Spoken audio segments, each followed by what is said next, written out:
Leslie, what's up? Jacob, what's up?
We learned that survival comes from strength, and just as we use science and technology to unintentionally weaken our species, we use that same science to create stronger beings from our stronger beings. Our champions have become our merch trees and are saving our species. Okay, I don't think so. Thank you so much, but I'm probably gonna have to pass on this. I think it's a little too late for that, Stephen. Like 2 months too late. It seemed like a good idea 2 months ago. I didn't know I was gonna be fertilized. What did you think was gonna happen? I had no idea. I don't actually understand what most people talk about most of the time. But, you know, I usually just try to make a face or smile so that they feel more comfortable. I think my life's just a big multiple choice test. So you chose the wrong time to smile. There's something very wrong going on here, Majestic. Stephen, somehow, in a way that I don't understand, you're the missing... From you, actually, from this baby that will come out of you. Or are you insane? You're saying that by some incredible coincidence, you went to our present time and just managed to find me in the middle of 7, billion people? No, I don't think it was a coincidence. You were obviously part of the prophecy. They went after you, Stephen. You are the chosen one. Our computer, for some unknown reason, knew of your existence, and only you can save our entire civilization. It's coming! No! No freaking way, guys! Look, have you ever thought about where this thing is gonna come out? I have a condition! I have to drink a quart of prune juice 3 times a day! Look, my ass looks like a bundle of grapes because of my hemorrhoid! For Pete's sake, tell me you guys have already discovered how to do C-sections here! Majestic, Stephen, I know you guys are in there. What is happening? It's the rebels. They want the prophet inside you. Okay, we'll let him take it! Just tell him to pull it out gently!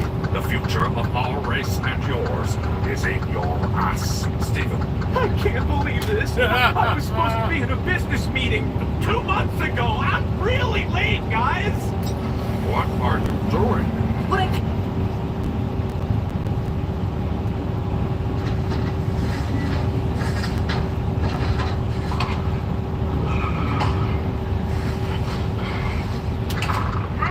Hey, so nice. This t-shirt looks so good on you. Yeah, all the homies think so too. What is this? Oh, I got us some Popeyes. You bought some Popeyes in a movie. No, Popeyes. You bought us this in a movie. Well, I didn't know you was cooking. I hope so. Are you done cooking? No, I'm not. This takes almost 4 to 5 hours. 4 to 5 hours? Yes. Babe, I haven't eaten all day. What do you mean? I haven't eaten that. Okay, well, let's just eat this, and then later we can eat that. No, that doesn't make any sense. You're trying to lose weight. Where would you eat Popeyes? It's Popeyes.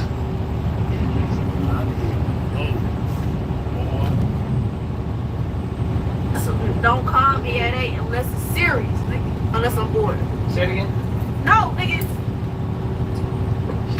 She came in. Now I see the fucking wave, like I train her. I see her wave bust, just know it came from me. Stop wiping your shit. I'm wiping it on here, bro. Stop doing that. I can feel it through the Well, you through the can't. towel. It's like, Yeah. Why you going backwards, bro? You ain't got all the way that. on my ass. I got a little fun. You tripping. What's up?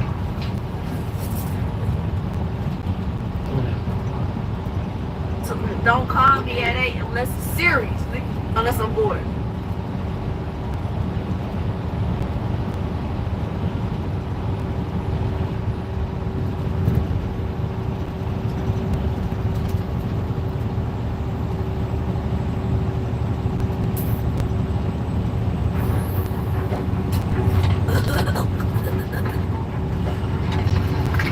Whoa, it's a beautiful day to do these reactions, man. Don't forget to like it before you light it, man, for real. How long do I have to keep doing this to make money off of this, bro? I got 100,000 followers on Instagram. I have 50,000 followers on TikTok. Hold on, son.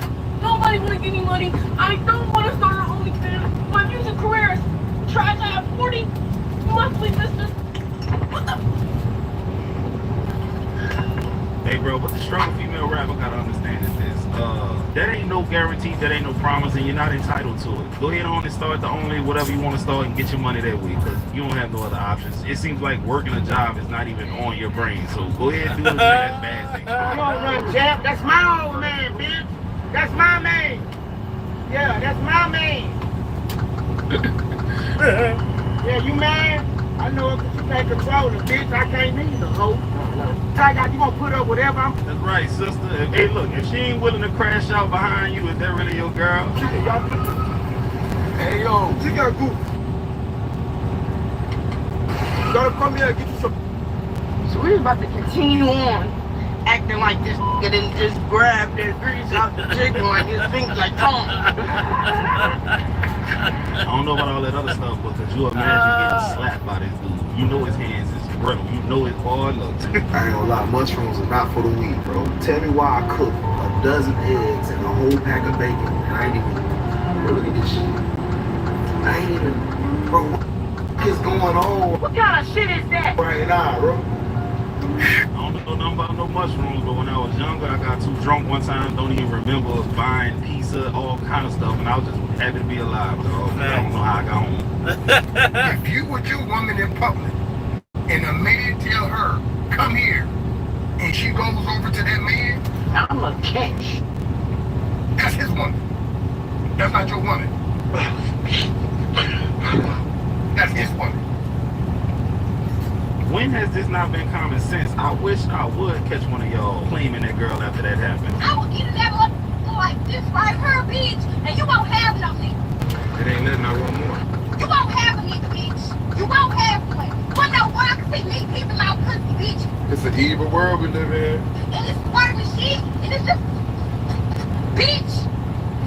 Emotional damage. Yeah, you won't have no nigga. But take me, get a bitch. You wanna know why? Cause it's pussy bad out. This shit do shit you can't do, bitch. Tell me, can you do this? Say, man, they got some women out here that really be on demon time, ladies. Don't let her come across your man. You know, I'm only talking about if you're dating a non-black, because obviously we don't cheat. This TikTok just said, why can't two Asian, Chinese people make a white baby? Why? It's two wrongs don't make a white. Little twin. Wow.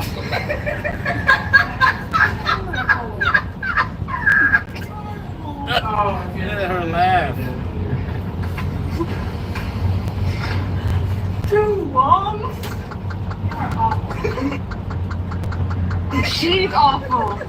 Alright, to my white people that watch me, this ain't no offense, but man, black people don't even make jokes like that, especially clever racist jokes, man. We say shit like, oh damn, ain't no white people over there tripping, but y'all make clever jokes. That's one of y'all's.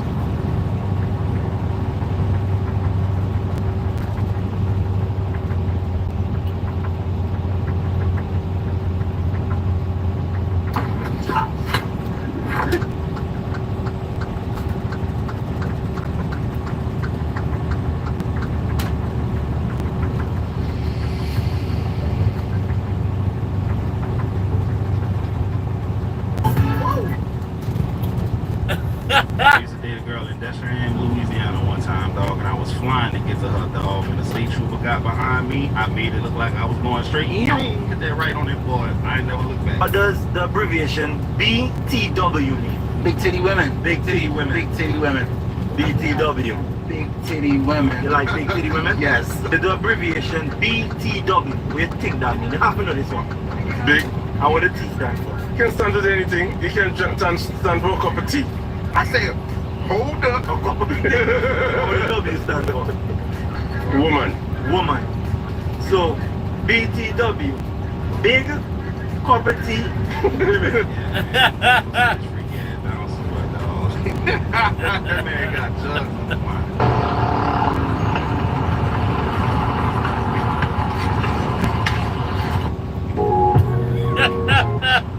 I ain't playing, bro.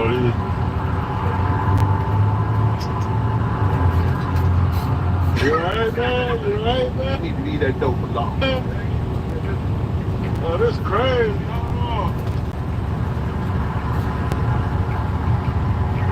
Y'all can hop up the motorbike.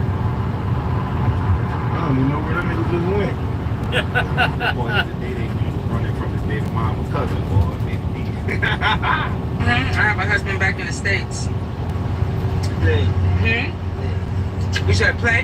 Yeah, play. Oh, you want me to play? I don't know what that means. Enjoying the sex, like. Oh yeah, I'm enjoying myself. You think I should cheat on my husband? You think I should cheat on my husband while I'm here? Nothing wrong with cheating on my husband while I'm here? Okay. Well, maybe I should cheat on my husband while I'm in Jamaica. See, bro, I'm gonna tell you what the problem is. Once the alcohol starts flowing and they start smoking that Jamaican ganja, like it before you light it. Listen, bad decisions can't be TV, and don't let the dude look halfway decent, bro. Your girl gets piped down. You ask a bitch why she love you, she gonna start naming everything you do for her. She gonna start naming, she gonna start pulling shit out her ass. What you do for her? She ain't gonna say cause you as a person. I like you as a person, love you as a person, and you this and you that. No, it's what you do for the bitch.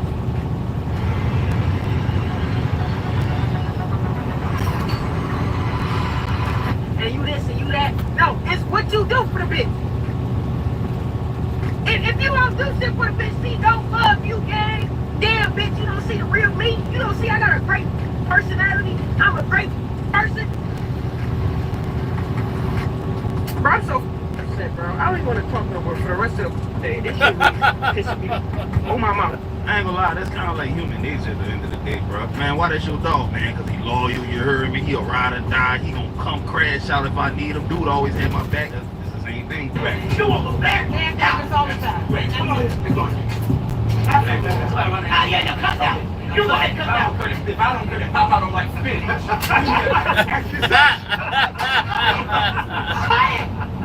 it. You want me out. You got so out. Come on, kid. Come on. When I say go in the hole, I want you to go. I want you to go in there, and I mean, I want you to stay in there. When I say when you go in there, when I say go in that hole, you gotta stay in that hole. When I say go, I mean, you better go. When I say go in that hole, when I say go in that hole, I mean, and I mean, you better go. Go in the hole. You top 10 in the hole. Go in the hole. Go in the hole. Go in the hole. Nice space. Anyway, go in the hole. Black people, I just want to ask y'all a question. Why are we like this? Why do we get so animated about this game? And then I got another question for white people. Do y'all have a game that y'all get this excited about, like the same level, like y'all slamming shit on the table? Please let me know. You know, I hate when females be like, oh, you playing in my face after they catch you cheating. Bitch, how the fuck am I playing in your face? Like, on some real nigga shit? If you gotta go through my phone,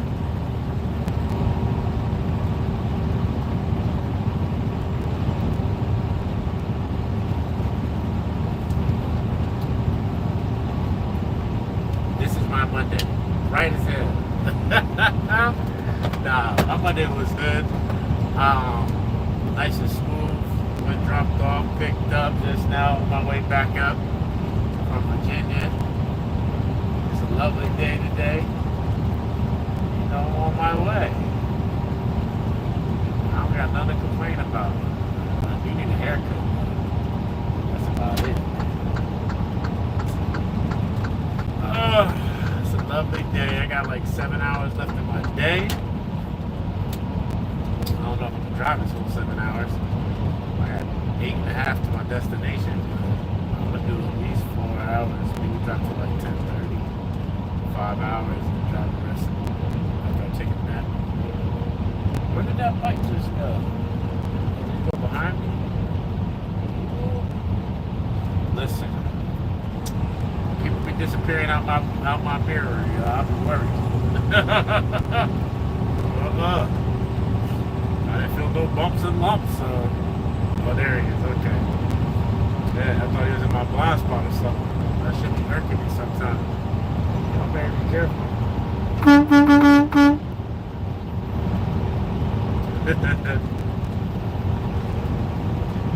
You want me to beat the horn? We having fun with the kids.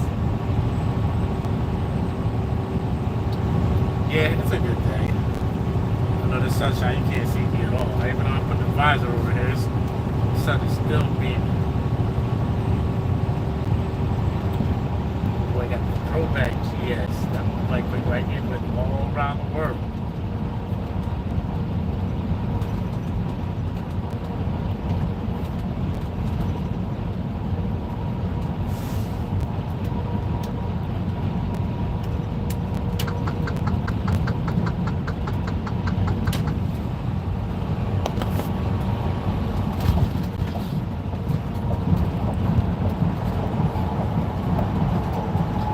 while I'm asleep, while I'm unattended, you feel me?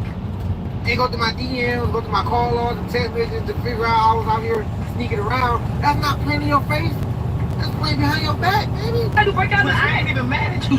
I'm saying I'm playing in your face, bitch. When your back turned, bitch. Playing in your face is me trying to text your friend. You hear me on some what's up shit. That's playing in your face. Playing in your face is we go out somewhere. I go use the bathroom. You catch me sliding on a little bit. That's playing in your face.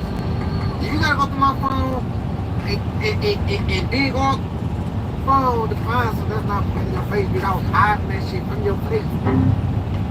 Hey there. Welcome to Train Station 2. This is the perfect game for anyone looking to relax and explore.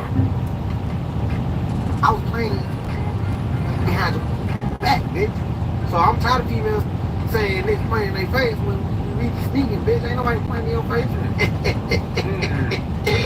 Stop playing. You playing in my face.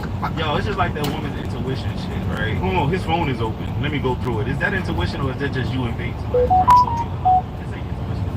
The dude keep coming home smelling like perfume. He usually get home at 7 p.m., but it's been 10, 11 p.m. lately. That's not intuition, that's common sense. Hey, Lattice, it's category, and a lot of women come on here, or just, they don't come on here, but they be like, I wish men were more honest. I just want a man that will tell me the truth. And it's like, bitch, you can't handle the truth.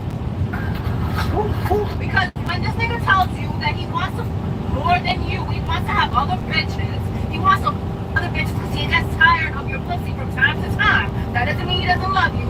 You have a ass is not gonna want to nigga. If he told Come on now, dog. you that shit off rip, you would not fuck with him.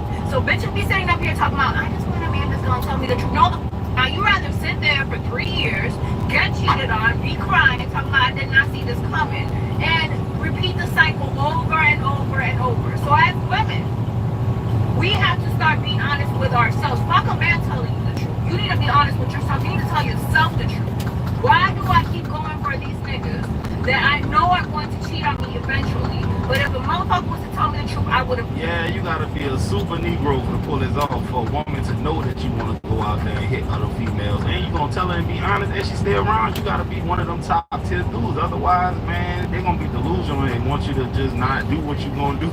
Okay, so this is one thing that we need to stop doing in the black community. So I noticed that they's taking away Section 8 and they trying to take away food stamps and they trying to take away a lot of government programs. Oh, dirty face. And a lot of women feeling some type of way. And it's like, now y'all gonna see how hard it is to really make it out here with nobody. A lot of y'all be teaching y'all kids, oh, you get it out the mud. Oh, you don't need nobody. Oh, you don't need no man. Oh, you don't need no help. But a lot of y'all always had help from the government. And I don't really think it's right how y'all be having these kids and living off the government for years. And then y'all want to kick y'all kids out at 18 and tell them to find a way when you ain't never found a way. Like, y'all gonna really see with these programs being taken away, like how hard it is. Like, now you see what really be going on. Like, this stuff is crazy. Like, these chicks be living off of government assistance, trying to teach their kids that you don't need nobody, you don't need no man, you don't need no help, but they got all the help in the world. Talk like, that this shit, baby sounds girl. crazy. Like, we really about to see how this blow out. Like, this is crazy. Yeah, bro, I went to school with a whole bunch of project people a lot of times, and I remember this one girl saying, like, this is senior year, she gonna say, yeah, man, my mom already got me filling out Section 8 paperwork, or whatever it was at the time. I'm like, damn, what about college? What about, you know, trying to go get a job? That's beyond me, though. Let me tell y'all what's happening. So this nigga was like, can I pull up? I need somebody to talk to. I'm going through. I said, sure, why not? Boom, he get here. I'm like, okay, we're gonna have to be in the car because I don't just let anybody in my crib. Like, you know, that's my space. Bitch, we in the car. This nigga trying to touch me. Stupid bitch. Trying to type of shit. I get out. This nigga following me. Now I don't want him to know where I live. Like, what apartment I'm in. I kept telling this nigga back a bitch before I beat your ass. Fuck my way up out of here. Bitch, back up.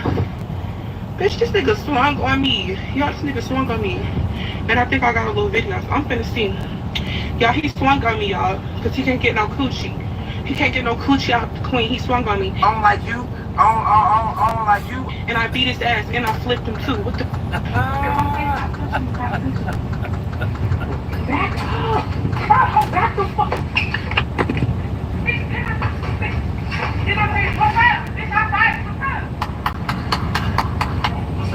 Alright, bitch. Bitch, now, what's up? What's up?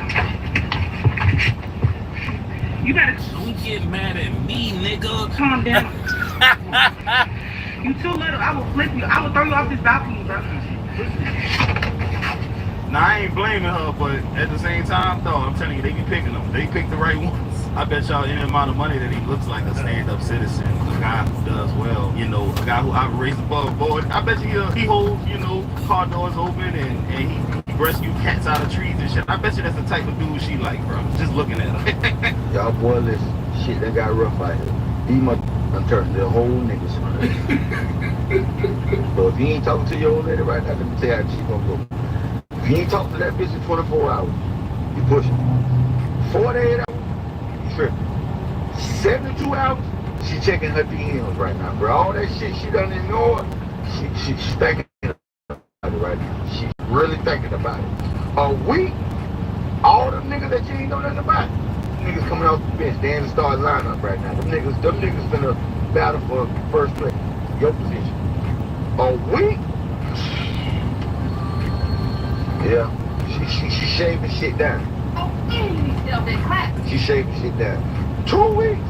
If he ain't already done hit her, he definitely know exactly what he's gonna do to when shit getting real close. 3 weeks they done been together out to eat. The nigga probably done been to the behind the scenes show.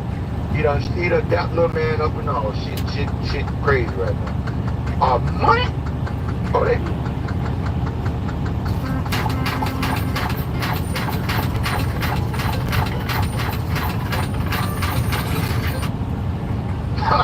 they raw too. Raw. Bitch, sometimes your stomach should start hurting. Shit over for you.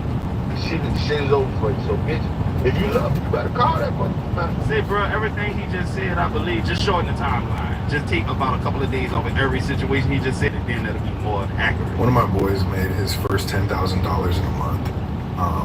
And he said the most insane shit. It was honestly a Keenan event. If you made 5 figures, you're gonna be able to relate. He faced on me. He was like, bro, I hit my first 10K. I was like, oh, for sure, that's lit, and woo, right?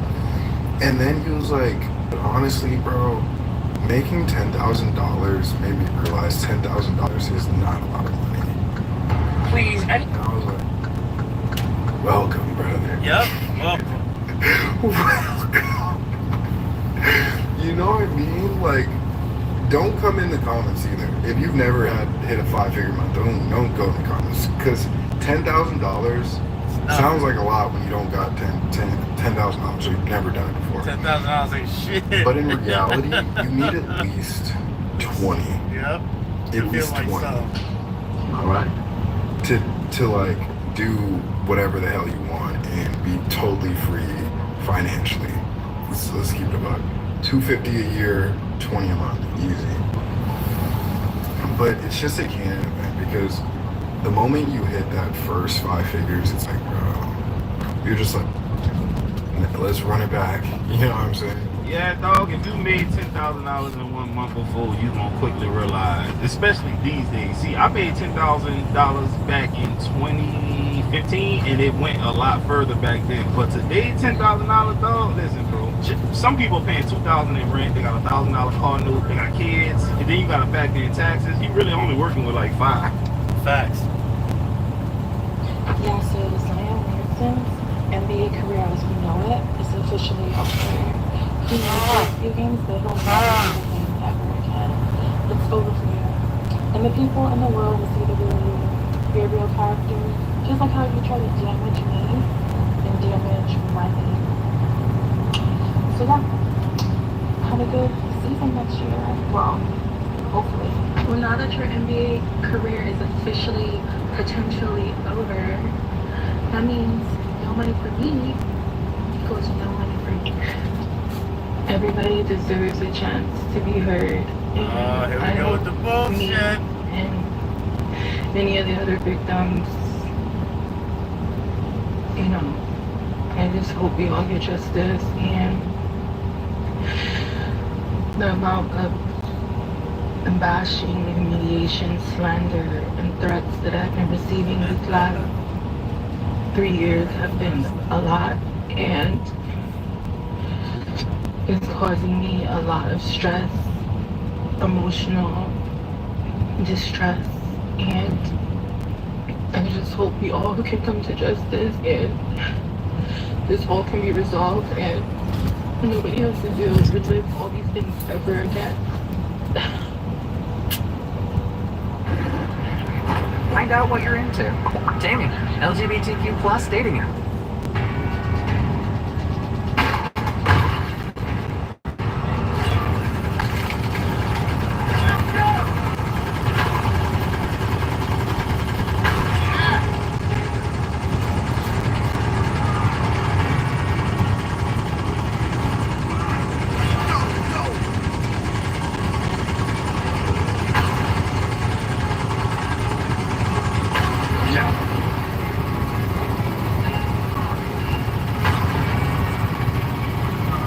Us to relive all these things ever again.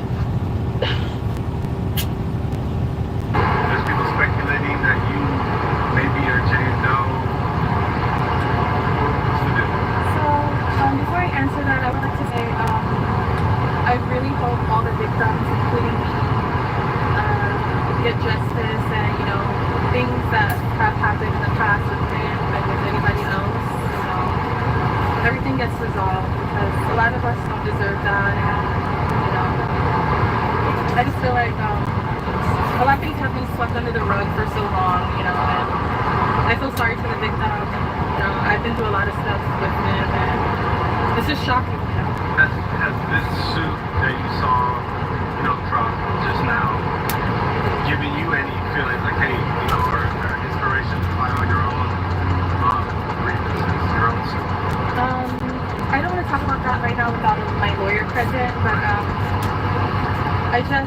I'm just shocked, and you know, hopefully he changes and the victim and me and everyone else can find comfort and, you know, move past all that. Any message to Zion himself?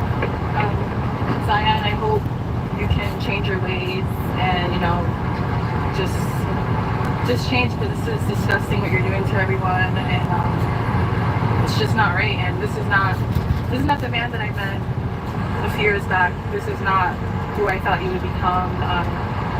This is not a representation of, you know, your job, and you know, this is very serious. And what's up, guys? We got to talk about it. Zion Williamson is back in the news, and again for all the wrong reasons.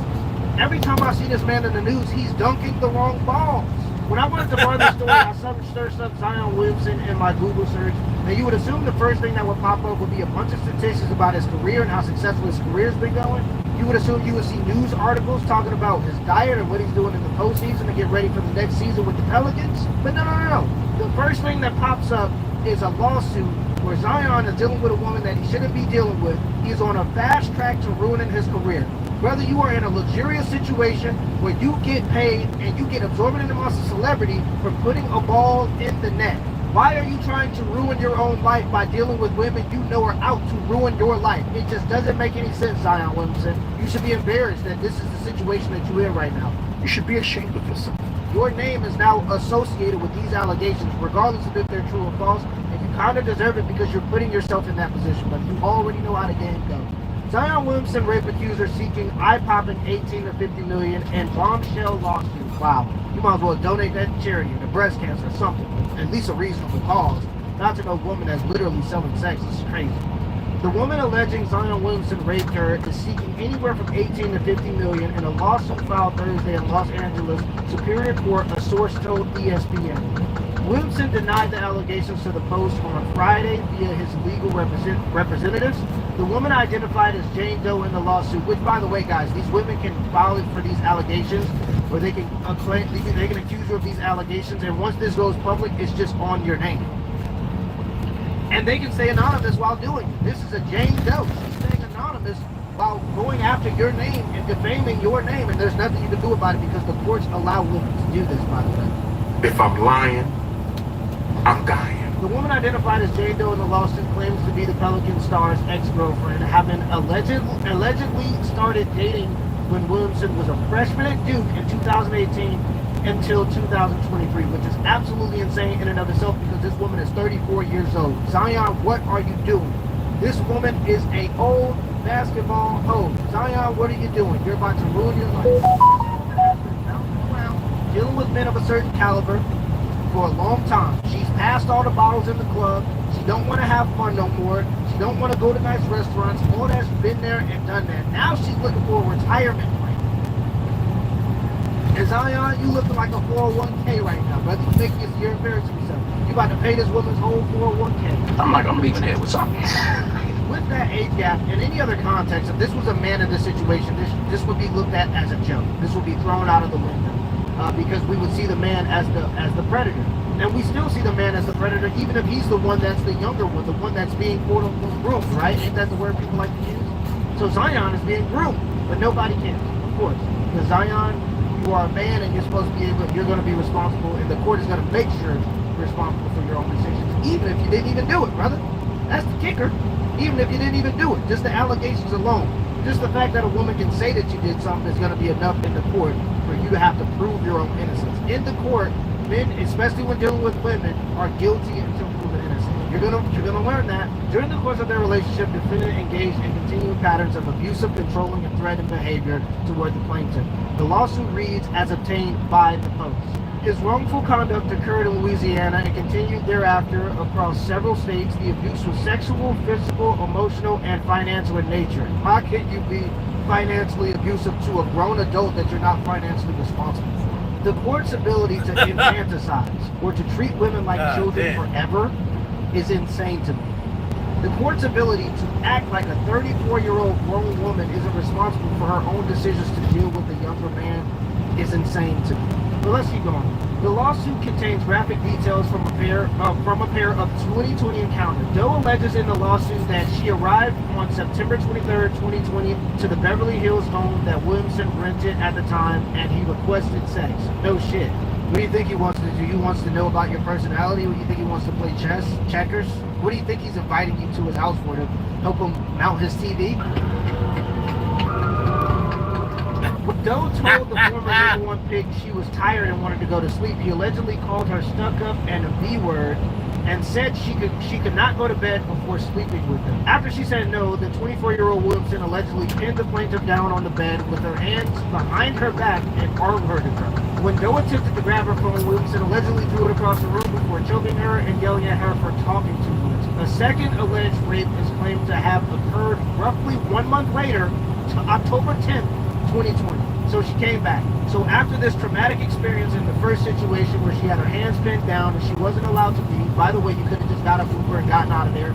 If you don't want to sleep with the man, maybe you shouldn't be in his bed at 3 a.m. Now, I'm not saying that what may have occurred is okay.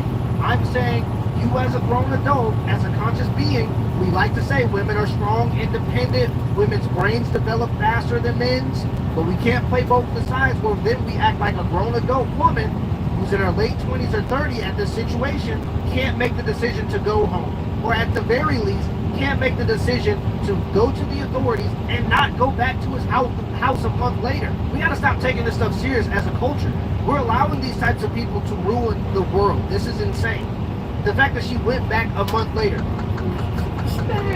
She literally getting her fucking... The buck, literally get dug out. Raw. Even in the Shannon Sharp situation, this is a girl that was selling sex. Don't get me wrong, there was an age gap, of course, because that's what selling sex is. There's always going to be an age gap. Who do you think is buying the sex? But either way, this woman had met up with him over 100 times over the course of 2 years or 1.5 years. I have best friends that I don't even get to meet up with that much. And we're supposed to believe that all of these violent occurrences were happening and you were dealing with traumatic experience, yet you willingly went back to this person? And we're just supposed to go, yep, that makes total sense. But again, as a man, when you're dealing with women in court, you are guilty to prove your own innocence. Doe alleged to have told Williamson she wanted to visit a friend in San Diego, and he said that she could not go while throwing items in the house. Williamson is alleged to have picked her up, threw her down on the ground, pinned her shoulders to the ground so she couldn't move. Defendant violently. This is a grown adult. At Vistaprint, we print signs so people can see your brand up close. Also print signs so that people can see your business here, see it here, and see it here. This is a grown adult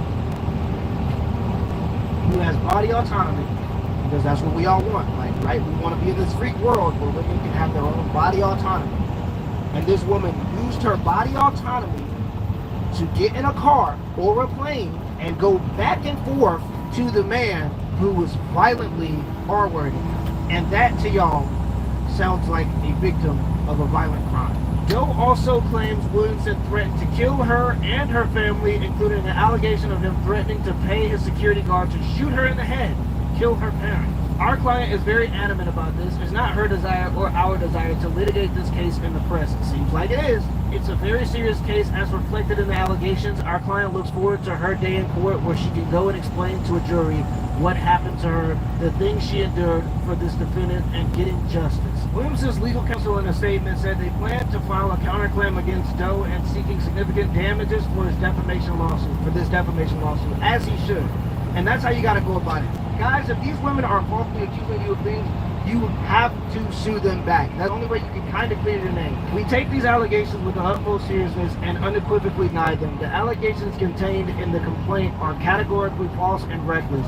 Williamson's legal counsel told the Post, "This is the plaintiff's third set of attorneys. This appears to be an attempt to exploit a professional athlete driven by a financial motive rather than a legitimate grievance." Yeah, Zion, it looked like you in a pickle. And now you're going to have to prove your own innocence, so I hope you're ready to do that.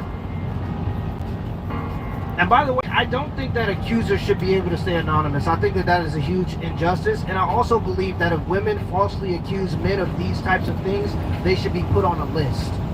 And that's the least of things that should be done. I honestly believe part of you should be going to prison if you falsely accuse somebody and they got to pay all these legal fees and do all these things legally in order to clear their name. You automatically defamed their name forever. You've affected their brand forever. And it was all because of false allegations. I believe that you should go to prison. But at bare minimum, you should be put on a list.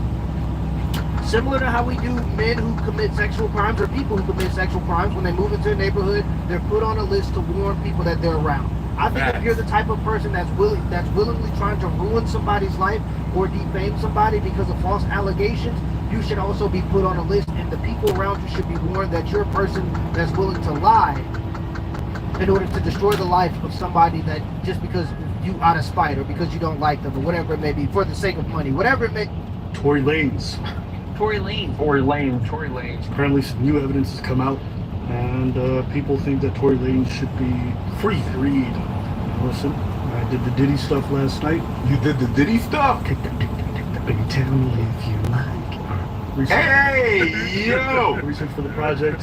With this one here, I decided to take a look at the evidence, so I stayed up all night just reading up on everything. So they have a website. It's called 36 something. It's what Tory Lanez's team released. Tory Lanez charged with 3 crimes. I think one of them involves a weapons charge, discharging a weapon recklessly. Essentially, he was accused of firing a weapon to hit Megan in the foot. Megan Thee Stallion, who's a famous artist. They pressed charges, sent him to jail. There's a lot of controversy involved because some people believe that Tory's innocent. He's being railroaded for a variety of reasons. But regardless, he was convicted. He got 10 years in prison to do. At this point, Tory Lanez has already filed a few appeals. Every one of them has been rejected.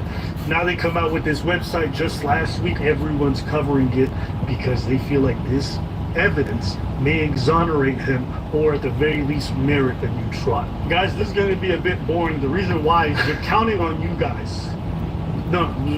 They're counting on you guys to not look into the details, and they're counting on you guys to never pay attention or to do any research. That's what they're counting on. Actually, I'll put a link in the description below. If you want, there's a website that actually compiled every single exhibit from the trial. We'll go through the big claims. There's a couple things I need to get out of the way really early on. From my reading, nothing that's been presented so far is new. Not a thing. I know people claim it is, bombshell, recordings, all this stuff. Either it's been presented in trial or it's been presented on appeal. I think there's 3 things that are being alleged in Tory Lanez's website that I think are key. 1, Megan was never shot by any bullet fragments. 2, key evidence has gone missing. And 3, if she was shot, the person who did it was likely Kelsey. Was Megan Thee Stallion shot? That's the big question that a lot of people are asking. Even during the trial in 2022, Tory's defense team never made the claim that she was not shot. All they alleged during that trial was that Kelsey was the shooter, not Tory Lanez. It is only 3 years later, now that they're releasing this new information to the public, that they're now claiming Megan was not shot. lot of people believe that she was never shot, and it's for a variety of reasons. But the three main things that I've seen so far is that Megan lied, and she said at first that Sorry that happened to you. But I swear. people were like, whoa, and they saw the body camera, oh, just lying. Okay, this part of the evidence, I don't give a shit. And the reason why is when someone gets shot, I don't care what they claim or what anyone else claims. I want to see medical reports. I want to see where the bullet fragments are. I want to see everything. That's the only thing that matters. Because I could shoot you right now. You could claim you didn't get shot. It doesn't change the fact that you got shot. So the only thing that matters to me in this case is How women in the 1940s lost weight. The first ultra-processed food was Kellogg's cornflakes. Got shot. So the only thing that matters to me in this case is their medical report. So I guess I take a look, and Tori's team did cover. I look into this, and what do I find? 3 surgeons performed surgery on both her feet and removed 3 bullet fragments. One of them ended up testifying in the court case and then provided paperwork so that everyone could see what had happened and what had been recovered. So I see this, I'm like, okay, this looks like an open and shut case. Not for Tori's team. They put up this graph, and I'm going to show you guys. I'm not even going to tell you what they said. You won't just read it. They have this slide here with the image of 3 different doctors, and this is what they say. They go, despite these conflicting reports, 24, 25, 26, none of these doctors were called to testify to court. What's going on? So the first doctor described the injuries on Megan Thee Stallion as lacerations from broken glass. There was no mention of gunshot wounds, fragments, or ballistic trauma. He also described Megan as pleasant in no acute distress. You can't really see the medical report, okay? Because I don't know why, but when you go on the image, it's too small. So they don't let you actually see it. If you zoom far enough, you can actually read it, and this is just the ER doctor. So he's the one who first assesses Megan when she comes in. And I think what they're trying to allege with this image is that there's no mention of gunshot wounds, and they think, I guess, that is a smoking gun of some sort, or something to be careful of. What they omit in this is that she was hit by ricochet. And what ricochet does is it impacts the bullet to such a severe degree that when it penetrates, sometimes it can look like lacerations because of its jagged edges. So what may have looked like lacerations to him may have been very well bullet fragments that he just couldn't see. Again, when you come into the ER, they're not doing every test off the top. If they think there's something wrong, they send you to a different doctor, which is what happened. Because if you look at the dates, what's the date here? July 12th. Okay, the next doctor saw her when? July 12th. Okay, so now the second doctor comes in. Who is this? Milton Little. He's the orthopedic surgeon. She was shot in the foot. Now the surgeon comes in. What does he say? Diagnosed with bilateral gunshot wounds based on imaging. He removed 3 small fragments under general anesthesia and called the wounds superficial. They put the quotation marks. Yet performed surgery. Claimed fragments were bagged and given to police. So the way that they're framing this is that he performed surgery on gunshot wounds that were superficial. How's it going, everyone? Welcome to Shifting Lanes. My name is Hanson. Thank you so much for tuning in. And for this video, you find me sitting in the 2020 Toyota Sequoia TRD Pro. And if you're looking for an off-road capable SUV that can fit the whole family and the grandparents comfortably, look no further. This is it. This is unique compared to everything else that you can buy today. It's one of the few body-on-frame construction SUVs. The third row is actually comfortable. There's an immense amount of space in here. The payload rating is at 1,400 pounds and towing capacity is very good at 7,400 pounds. And given that this is a TRD Pro trim, you find a lot of off-road goodies that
normally find in other SUVs.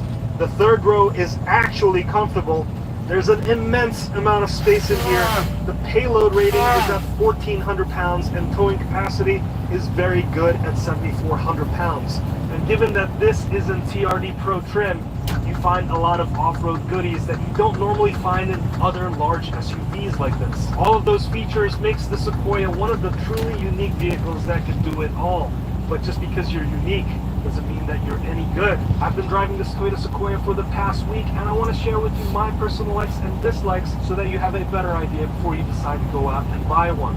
The one I'm sitting in is the TRD Pro trim, and it starts at just over $64,000. As equipped and delivered, this vehicle's MSRP is at $66,000. And with the TRD Pro trim, you get lots of upgraded parts and special pieces that sets this apart from other plain big SUVs. The first one is the TRD tuned suspension with Fox shocks for the fronts and rears. The fronts have a 2.5-inch diameter shock while the rears are 2 inches. All around, the shocks have a piggyback reservoir, so that means that it'll give you different compression and rebound characteristics depending on the road conditions. If you're just driving on a normal road with no bumps, it'll act like a normal shock, but you're off-roading, you hit those big bumps. These reservoirs allow the shock to be more firm than normal. The spring rates on these shocks are softer than traditional Sequoias. Now that's neither good or bad because spring stiffness is just part of suspension tuning. I will say that the ride is very soft and comfortable. In addition to the shocks, there's some more components that give this TRD Pro some more off-road cred, like the skid plates up front, some heavy-duty forged BBS wheels, and also some Rigid Industries LED fog lights. You can also tell this is a TRD Pro because of the special black roof rails, the running boards, and the word Toyota spelled out on the grille. And finally, there's a special paint that's available for the TRD Pros. There's only 4 color choices.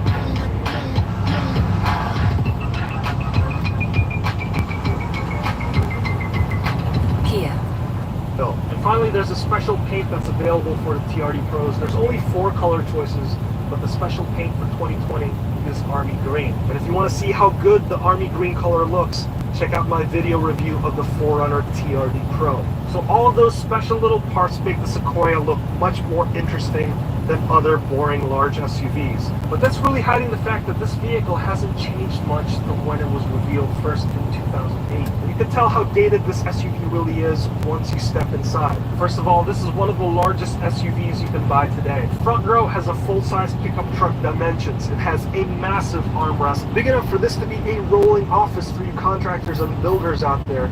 If you have a laptop, you can easily work in here and store it in these big storage spots. In fact, there's a ton of storage locations here. There's a secondary glove box, slots for your sunglasses on the doors, and there are some massive cup holders. And if you don't like these here, you can always rearrange it. In fact, there's a spot in the armrest for you to store all of these extra little trim pieces.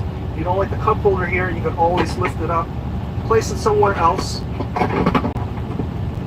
and then therefore, well, you get the idea. But aside from the size and space, which is typical of SUVs of this size, there's really nothing attractive about the design of the Toyota Sequoia. It's very stale because it hasn't drastically changed for more than a decade. The infotainment system is decent. This comes with the Toyota's Entune system, which has Apple CarPlay and Android Auto available, but it's displayed on a relatively small screen, and when you're sitting on the driver's side, this screen is actually kind of far away. It may not be a problem for very tall people, but average height, maybe short people like myself, I'm 5'8", this is a bit far to reach. The dials also haven't changed. This is the same dials that you'll find in the Toyota Tundra, and it gives off that big truck feel. Moving to the second row, this being ones with captain's chairs, it's also very generous with space. I like the center console here with all the temperature controls. There's also a big gap between the chairs, which allows easy access to the third row. On other trims, you have an armrest and storage locations, but not here on the TRD Pro. Getting into the third row from the outside is also quite easy. Once you're back here, you can actually sit with some good level of comfort, unlike most smaller 3-row SUVs. When you're test driving this thing, climb in the back and see for yourself. There's decent legroom back here. The problem with smaller 3-row SUVs is that the floor for where the third row is can be very high because of all of the drivetrain and chassis components underneath. Given that the Sequoia is very wide, there's actually decent legroom back there, and it's very tolerable for long road trips. You can still be of average height and fit comfortably. There's even plenty of cup holders, 4 of them, for 3 seats, but unfortunately there are no USB ports back here, and in fact there's only 3 USB ports in here and a couple of 12-volt outlets, which kind of shows you that this vehicle was designed when smartphones weren't as prevalent. When you don't have to use the third row, folding it down is easy with a set of buttons on the second row and also in the hatch area. In terms of cargo space, the Sequoia is king. You can get up to 120 cubic feet of space with all the seats folded down. If you measure the width from side to side, you'll find that you could fit a 4x8 sheet of plywood in here. Now you may have to keep the back hatch open and secure it with straps, but it's good to know that your family vehicle can also make those big hauls for Home Depot or Lowe's. So this Sequoia is great for transporting lots of people and or lots of stuff. Now remember, you have that awesome looking roof rack up there as well. So this is a true SUV in every sense of the name. Now how does it drive? Well, it drives decent. It has those truck-like behaviors like numb steering, and the high center of gravity makes you feel like you're floating from one corner to the next. I like the independent rear suspension setup, making this feel much more comfortable compared to the Toyota Tundra, which has a live axle setup. I also like the high seating position in here because it gives you very good visibility of everything around you. I certainly feel very safe driving in this Toyota Sequoia because it also comes with all of those Toyota Safety Sense features like adaptive cruise control, automatic high beams, lane departure warning, pre-collision detection system, and this also comes standard with blind spot monitoring system and rear cross traffic alert. Those are very nice safety systems that doesn't come standard in a lot of vehicles. There's also proximity sensors in the front so that when you're close to something, when you're in a parking situation, it'll beep to warn you that you're about to hit something. Power-wise, it's got a 5.7 liter V8 that makes 381 horsepower and 401 of torque. That's to move this nearly 3-ton vehicle. As expected, the mileage is awful, and it's pure physics. When you have something this heavy, you need a lot of energy to move it around. The Sequoia is rated at 13 city and 17 highway, and in the week that I've had it, all of the mixed driving that I've done, I've netted about 14 miles to the gallon. So it's not great, and it doesn't help with the fact that there's a dated 6-speed automatic transmission in here and a fairly old engine that only uses port fuel injection. Now, other newer Toyota engines have what they call D4S. Now that combines both direct injection and port fuel injection, and it gives better power and better efficiency. But despite the poor mileage, there's some comfort in riding behind something that is old and has been truly battle tested for over a decade. The reliability of the Toyota Sequoia is very good. Just keep up with the maintenance and maybe change the timing belt every 100,000 miles, and this SUV should last you a very long time. So do I recommend the Sequoia? Well, that depends, because I see this more of a second car. This is very thirsty, so it's awful for daily driving. As far as off-road capability, this is going to be very good because of the body-on-frame, the huge ground clearance, and also the center lock differential. Personally, I would be afraid to take this on certain off-road trails because the size will really limit the kind of trails that you could go on. I would be very afraid of scratching and denting up this car, considering that this is $66,000. There are better off-road cars to take on those trails. So it's not a great daily driver, but if you see the Sequoia as a tool, one that could help you tackle those weekend projects, one that could transport your family on a camping trip somewhere, and something that's capable of towing boats or a sports car on a trailer, then the Toyota Sequoia is fantastic. So there you have it. Please let me know your thoughts in the comments below. You agree? You disagree? If you learned something in this video, please consider hitting that like button, hitting that subscribe, and also hitting that notification bell so that you can be notified. Find out what you're into. Jamie, LGBTQ+ dating app. over 500,000 women got rid of their scalp sensitivity, dandruff, and irritation. I've always been self-conscious about my skin. The real black neighborhoods or real black families that have that opportunity just like everybody else. I mean, he actually caught HIV, like having like a lot of women. Oh yeah, let's just go down the rabbit hole of all of his sins. I'm just saying. You wanna know what's wild about that though? He faced that head up. He did. And he didn't stop. And he didn't stop doing what he's done. The advocate. Now he did that. And he made. Like, listen to me. He faced that head up. How many dudes is running around undetectable? Jake. Come on. In the game. Because I can tell you 20 right now that I couldn't. You know, the next thing is, man, Craig Mack was the one that jumped Bad Boy off. And you know, and it got so bad that Craig Mack, who died from AIDS, that man, he got brainwashed so bad from Diddy and got done so wrong. The man went to South Carolina and joined a cult with his family until he died of AIDS a few years ago.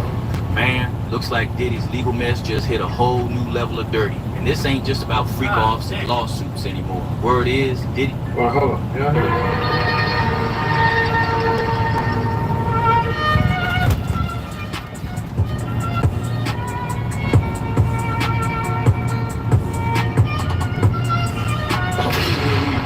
With another banger reaction, you feel what I'm saying? But yeah, man, got a Diddy and HIV, bro. Like, hey, we're gonna get into it. I ain't gonna hold you.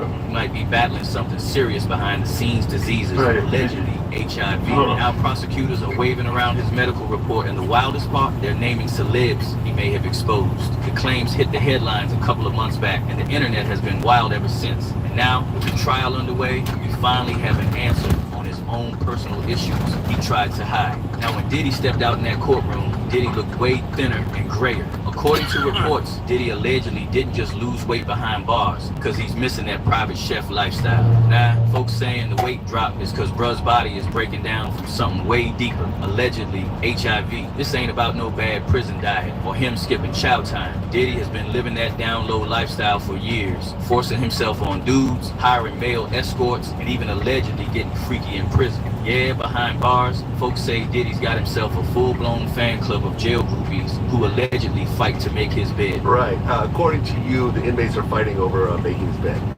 Well, really, according to Lisa Evers, I want to give her credit. Lisa Evers doesn't. Honestly, I think Diddy probably like it in jail. He got all the booty at his disposal. Like, he in heaven in now. Straight up. Makes a job up. Then there's the baby oil. The feds.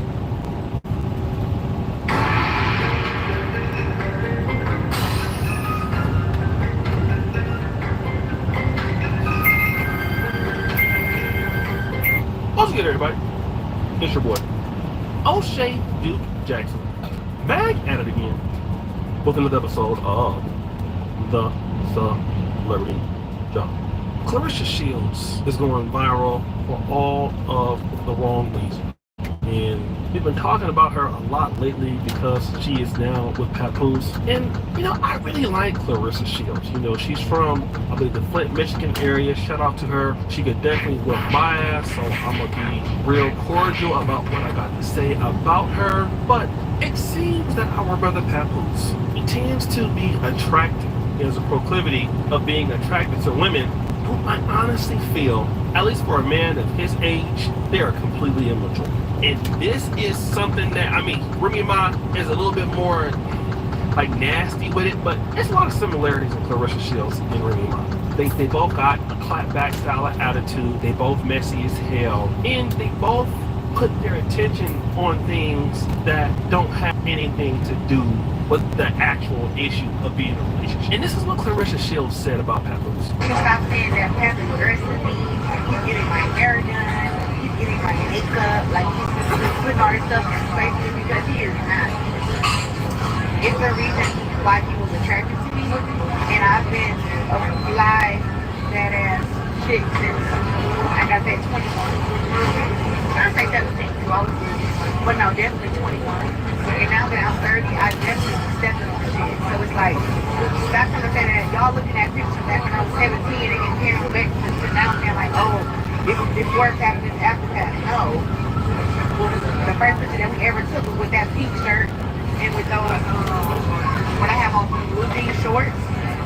first time ever meeting him, and I was fine until then. So. Welcome to your favorite news network, the Dusty News Network. You know where Negro news comes first, and I'm so excited to be your host today. Breaking news. Erica Mena's breath has been a subject for controversy for many years. I don't know why, but it's just been like that ever since this happened. Yo, this girl breath is on crank mode. He's such a liar! I'm telling you, son. He's such a liar! Alright, yo, she been in my face all day. And we also know that Aaron the plumber was basically on a reality show with her. Now there was some tension between the two of them. And again, Aaron the plumber came out and said that basically Erica Mena breath smells like doo-doo. Now, this was like a really big statement he was making. He was trending for it, saying it. It almost became like a catchphrase in a way that her breath was stinking. And this basically is what Chris Brown said before. And he even talked about it on interviews. And it was, Hey there. Welcome to Train Station 2. This is the perfect game for anyone looking to relax and explore. Was Erica Mena's breath really that left? Like Erica Mena's breath? Oh, now, God damn. Hey. You like the multitude of people that have said that, which is kind of concerning. Yeah, Erica, she was working on me. I ain't gonna lie, that was thank you. You know what I'm saying? You know, like, who did it, why he do it, how he do it, why. But guys, this particular situation has gotten out of hand. Aaron the plumber has taught Erica Mena how to brush her teeth. Everybody cannot be lying about Erica Mena's breath, yo. Guys, it must be true. I'm Aaron the plumber, and I break down a valuable lesson for Erica Menace. Step 1, buy the Colgate. When your breath is hotter than hell, buy the Colgate. Removes 95% of daily surface stains. Step 2, buy a Colgate toothbrush. It has to have medium hardness because she has hard plaque stuck to her teeth, and you have to scrub the hell out of it to get it off. Step 3, buy Crest Pro Health Advanced and fluoride mouthwash, alcohol free in a real way, so you don't get drunk off that bad breath that you have, Erica Menace. Step 5, put a large amount of toothpaste on there, a healthy amount. Erica Menace, she will need half of this jar at least for one proper rinsing, but put a large healthy amount on there. Step 11, we're going to combine all these entities all into one to make some pure toothpaste for Erica Menace. Step 19, 1,000 scrubs in a real way. In a real way.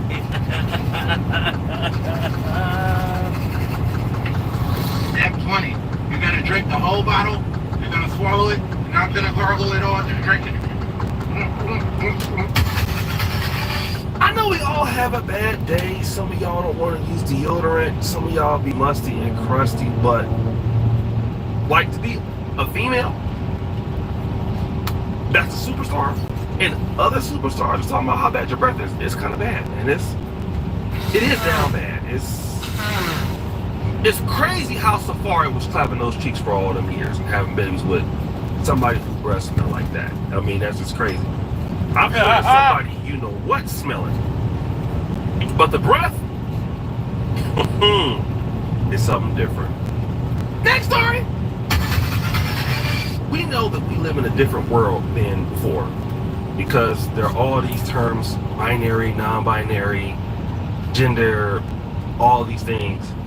At least in this individual, I believe, is a transgender woman crying because straight men are not interested. This is to all my trans women out there that you know that we deserve love, that we deserve such a pure love because we love so hard. And if you feel in your soul that man is not working, listen to it. Listen to it. Protect yourself. These men aren't f***ing shit. They're not f***ing shit. I am so sick and tired of nurturing these broken f***ing men who literally have nothing to offer but stress and heartache. I am done. We may not be able to give you a f***ing biological baby, but no matter what, the love that we give to certain people in our lives will fulfill that more than fucking blood. Because you know why? Our community has proven that time and time again. I don't need a man who is basing love on fucking science. And for that, I am done. I am done giving my love to these fucking men. I don't have very much to say about that. I'll let you be the judge. You know this is YouTube. You know how YouTube can be about things like this. So I'm not even gonna say nothing. I'm gonna just look at you. Next story!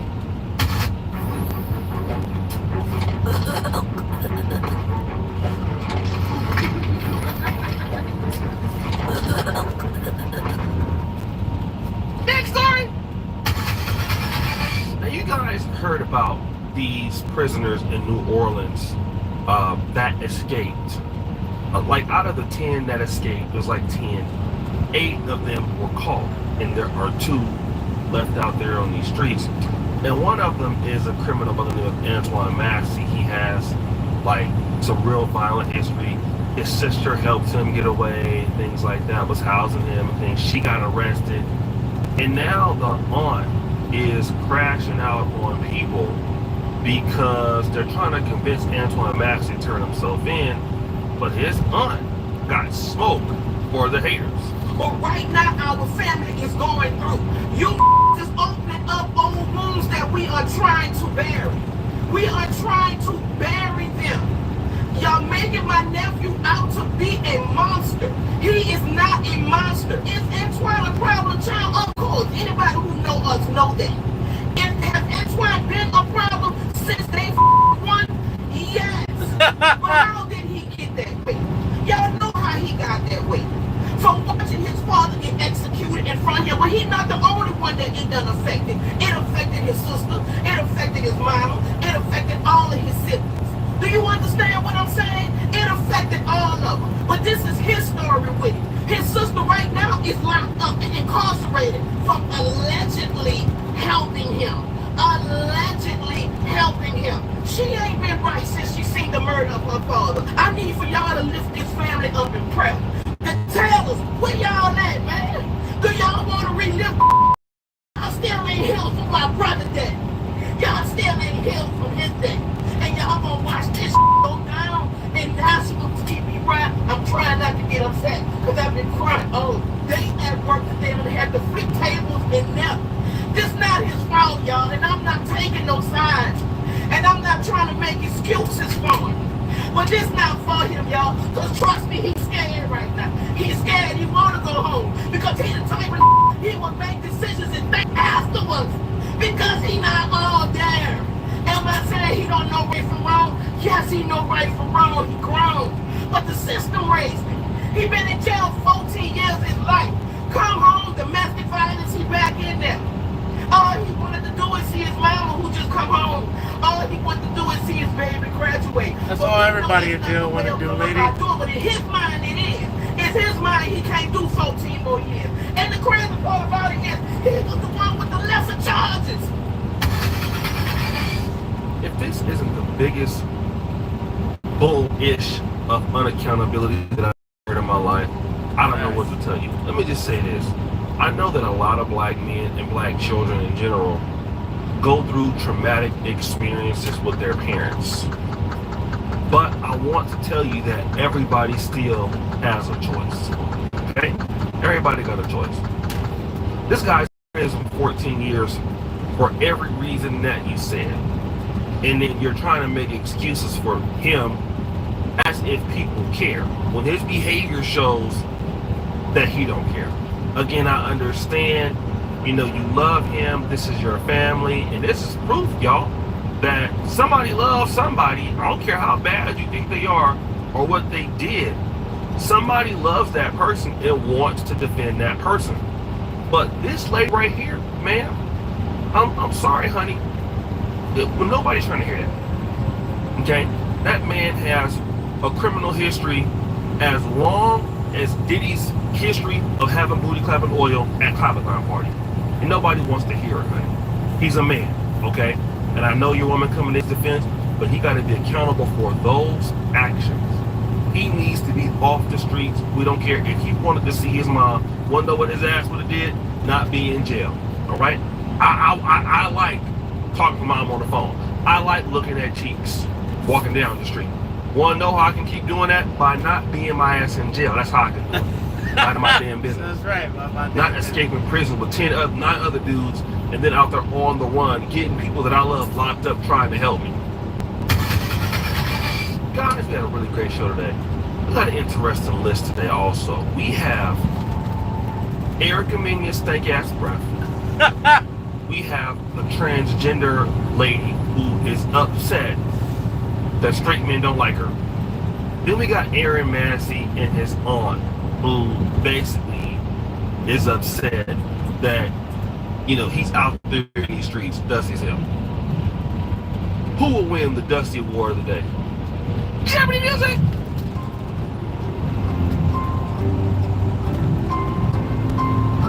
Drum roll, please!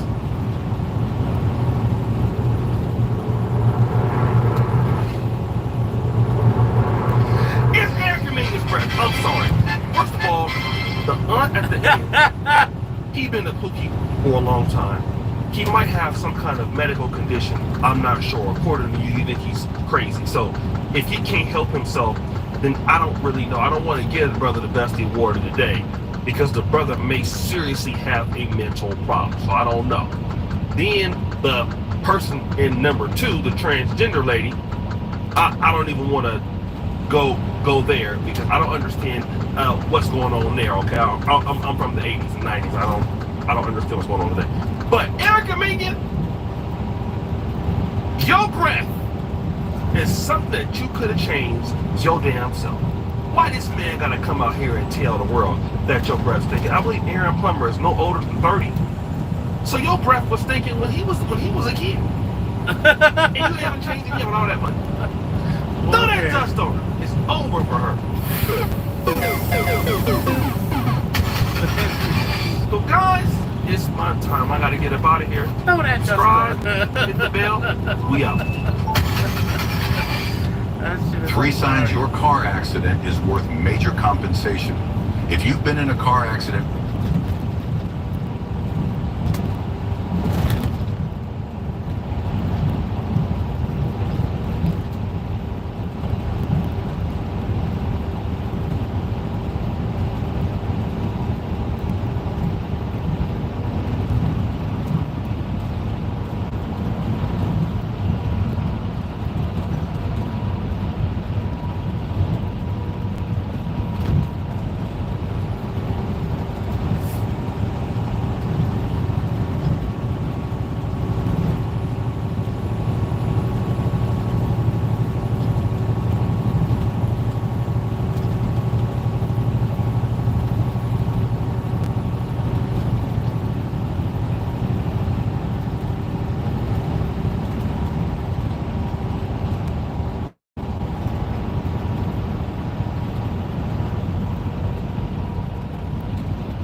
Cardi B is an idol. She signifies beauty, money, and fame, and most of all, confidence. What she talks about in her albums, her freedom of sexuality, and how she expresses herself is merely a dream to all women. But deep down, besides all of that phony stuff, I see a lady who is absolutely broken, a woman who's insecure, and a woman who's been through a whole lot, despite the fact that she is the Cardi B. And coincidentally, while I was looking for more information about this particular topic I was going to do today, I came across this lady by the name of Sarah Unfiltered on TikTok. Now, Sarah Unfiltered is a dating coach for women, and this video popped up. If you're losing sleep over that loser of a man, it's because you're currently in your loser era, girl.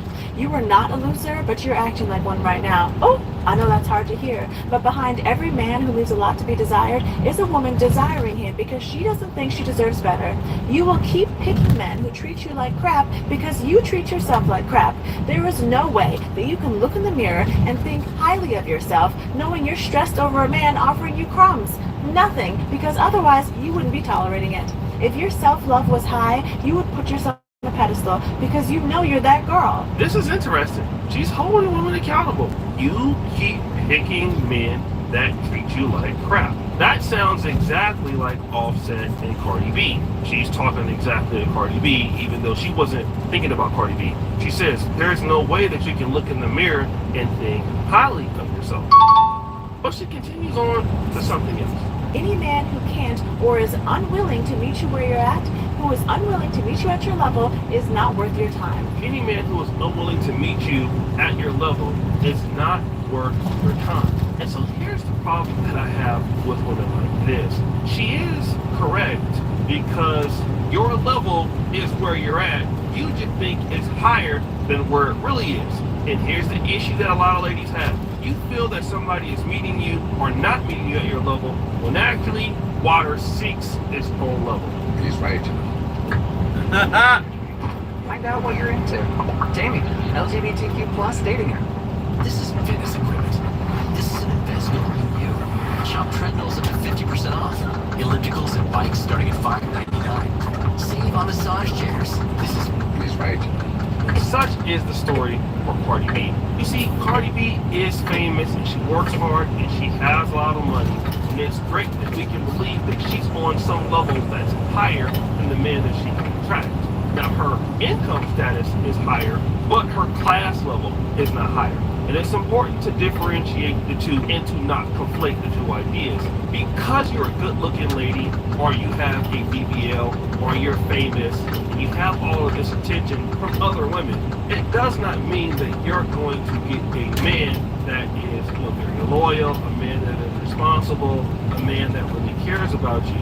You're going to attract a man that's just like you. And again, we're not trying to say that Cardi B is a bad person, although she used to be a stripper that used to drug men. Ha! Got him! Ha! What we're saying is that Cardi B is not the kind of woman that most responsible men want to take serious. No billionaire guy or hardworking guy who's ever achieved something looks around and say, you know what, Cardi B, that's the kind of woman that I want to marry.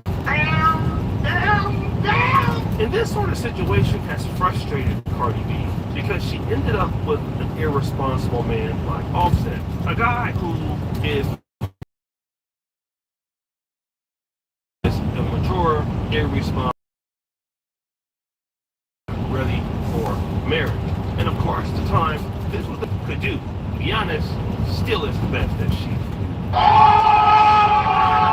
And when you have two people who are immature in your crash outs and you come from pretty bad backgrounds, you're gonna have issues and you're not gonna stay together. Of course you can be attracted to each other, of course you can have a lot of sex, and of course you can get kids, all the other stuff. You're just not gonna stay together because both of you are crash outs. And this is exactly what happened between Cardi B and Offset. You see, Cardi B and Offset, as we know, are going through a divorce. Offset, I don't think, wanted the divorce.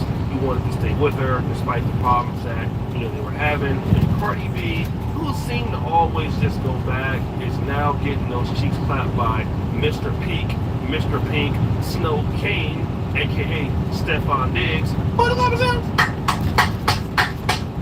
But Offset is like, nah, it's not gonna go down like that, bro.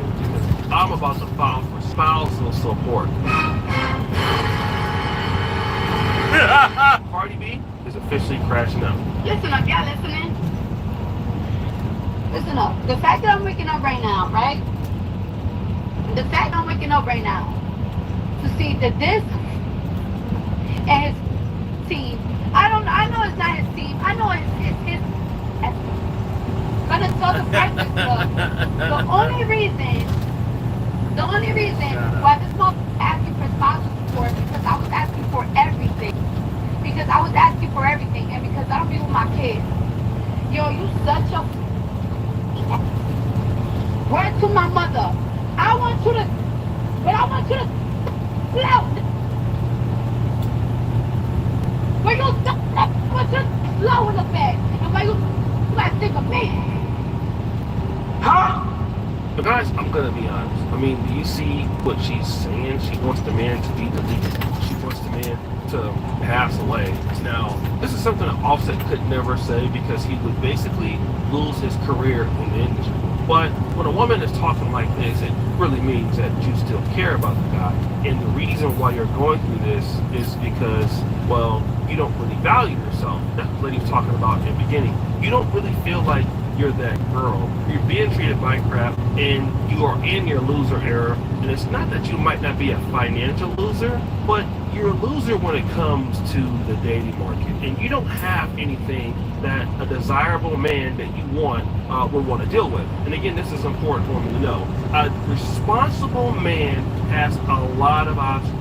Even irresponsible men have a lot of options. But a good man, a great man, a man that has wealth, a man that has a lot going on, doesn't want to deal with somebody like Cardi B. I mean, like, look at how she's acting towards Offset. So any man that has, you know, any kind of wealth, or he could be attracted to her, but just seeing how she acts right now, like, no man wants to put up with her. And the reason why she's acting like that is because she honestly doesn't believe that she deserves better. And so she can't believe that she stooped so low and let a guy like Offset get her pregnant, and she's going through those things because she currently believes that she can be better, although she can't because she's dealing with Stephon Diggs, who is nothing but a booty clapper and cheater himself. Ha! Got it! But it doesn't matter because you can tell yourself anything. So instead of just understanding the man had the right style for child support, you're on there crashing out, which could be admissible into court because you can't control your temper, you can't control what you say, and you look like, well, an immature lady. That's what you look like. I wanted to call you something else. Stop show. No, it wasn't going to be the B word, but it was going to be something a little bit worse than immature. I didn't want to be nice because we're getting close to Sunday.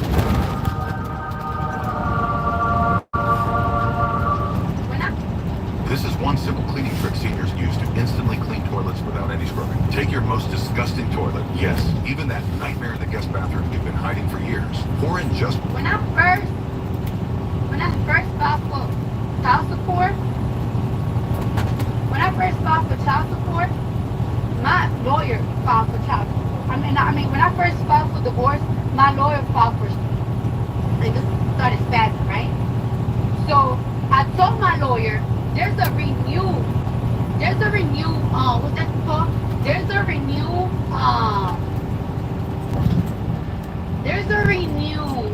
divorce paper, right? And then the renewed divorce paper,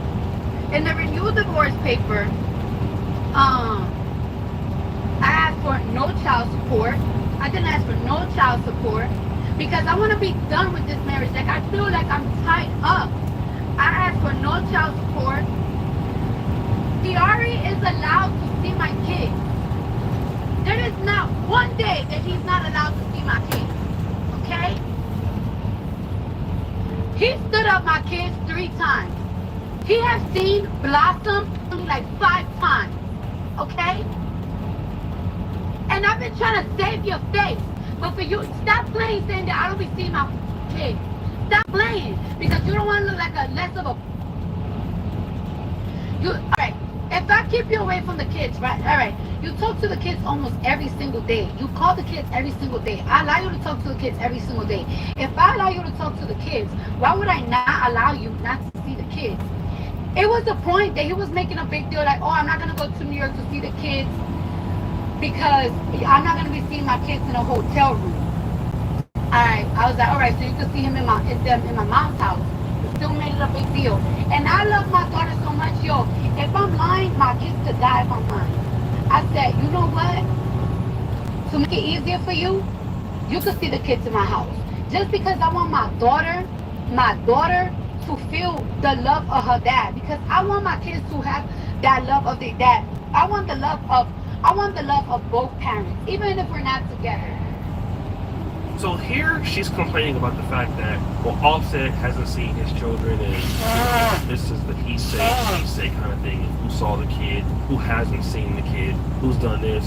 Who's done that? And nobody really cares, because if you would have been the kind of woman that you should have been, then you would have never been attracted to Offset in the first place. But because you are a former stripper and you wanted to keep up that image, and you wanted to play into that image of being a clap artist, if you will, well, you're going to attract somebody like Offset, a guy who is also into BBLs, and a guy who's irresponsible, and a guy who doesn't take women like you that seriously. So he may love you, but he doesn't take you that seriously, and now you're fed up because you ended up with a guy like him. And to make matters worse, you're now with Stephon Diggs, who doesn't take you that serious, and all of a sudden this is what accountability is. And this is why it's so important for women and men to control their image, because as you control your image, you also control who can come and respect or disrespect that image or not. And a lot of women are creating an image that men want to flirt with and take out on dates, but not necessarily respect. You have that image that people don't respect long term. Well, you end up getting pregnant or in relationships with these men that are not good people. And by default, the reason why you get with those people is because then you yourself are not a good person. And then you get upset about it when all you had to do was just clean up your image, and then you would have attracted yourself to other people. But you didn't.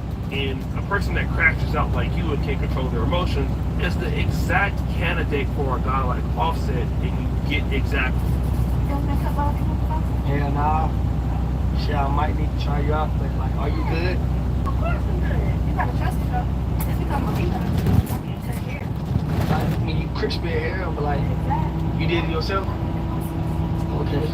Okay, that shit hard. But like, are you good with me though? Like, it ain't about like you. I trust you. Okay. Don't hit the same spot now. And how much for it? For what? I'm not paying for no basic ass cut. Shit, I'm not doing that. I think that you could know. Oh, shit, I got it right here. Ladies, I don't care what society is trying to convince you of, but do not settle and date down. I hear you. There's only one problem with that. When y'all try to date up, you're never qualified for the man you're trying to date. Why, do you ask? Because the things you pursue, education, career, stability, those things would make you a good husband, but not a good wife. Ladies, I don't care what society is trying to convince you of, but do not settle and date down. I hear you. There's only one problem with that. When y'all...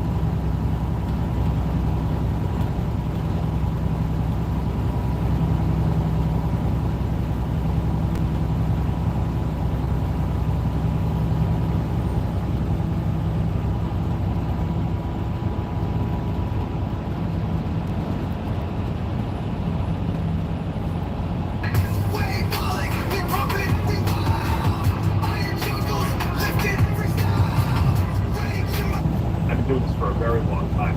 Ask anybody. You stay on cycle, you just keep taking more and more drugs. It does not work better. You just don't respond anymore.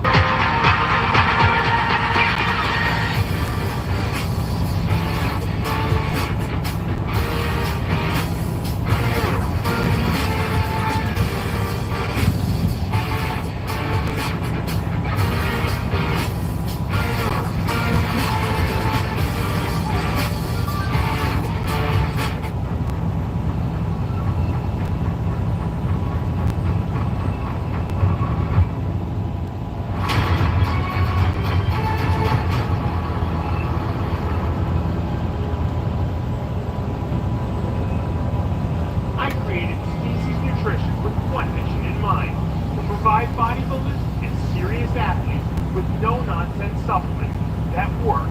I put my name and reputation on every bottle of Species Nutrition products. If you want to be your absolute best, join the evolution.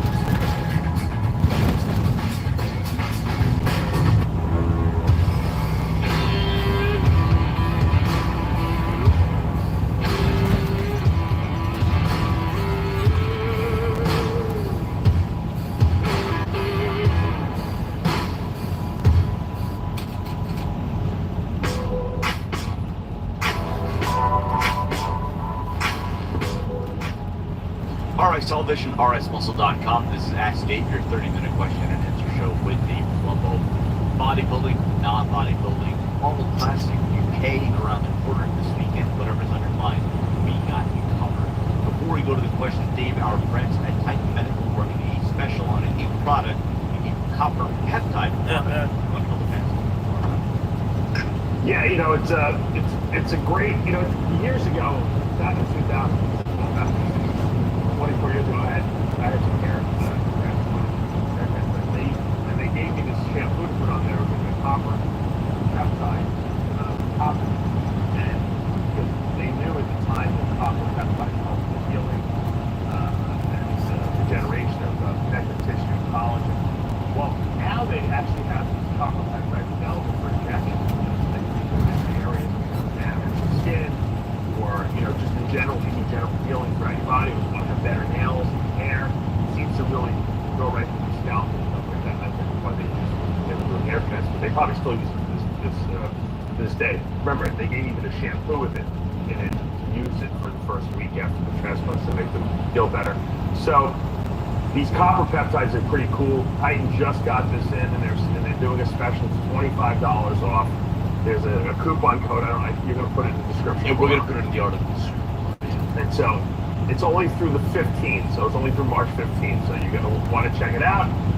Get a bottle. I just got my bottle now. I haven't even started using it yet, but I'm hoping you're going to better nails. So try it out. I think you're going to love it. I think there's a lot of great research on hair regeneration and really good skin and elasticity in your skin with the use of so give it a shot. Over to Titan, you can mention Dave Colombo and RX Muscle to get a discount.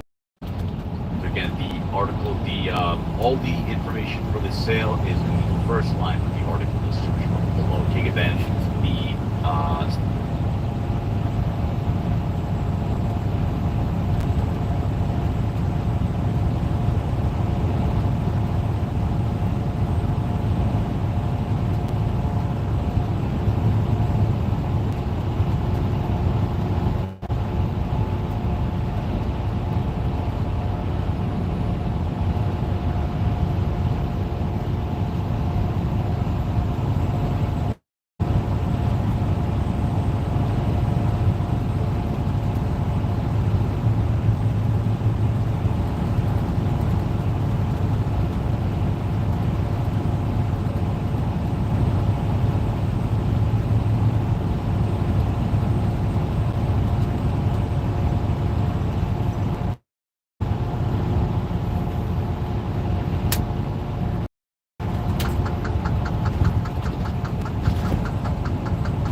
combed your hair today.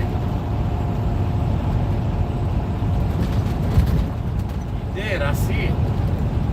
It's hovering over the top of the camera.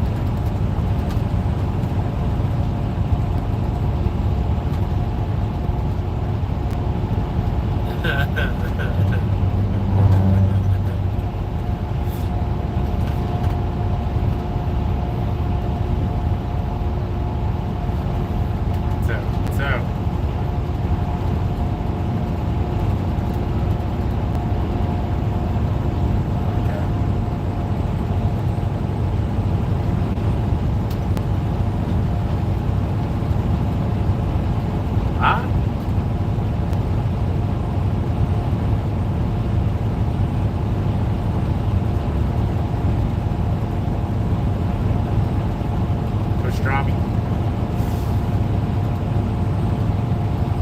More pastrami.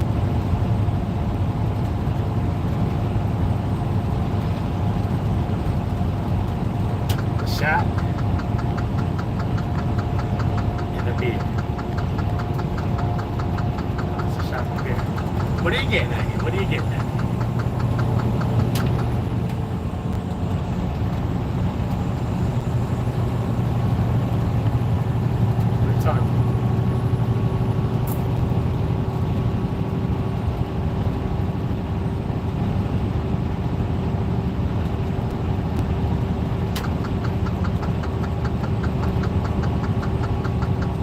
Is that what happened?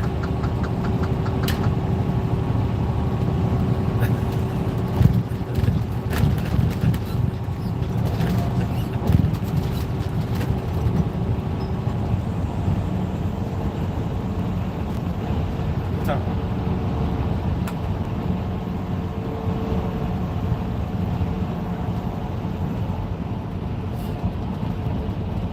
Did I hang up on you or did I say goodbye?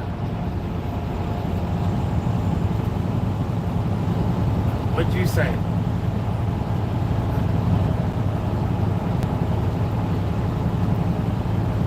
What'd you say?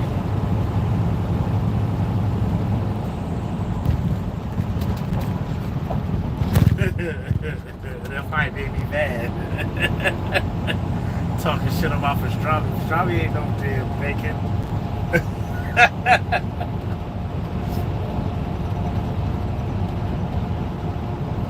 I heard the boys coming.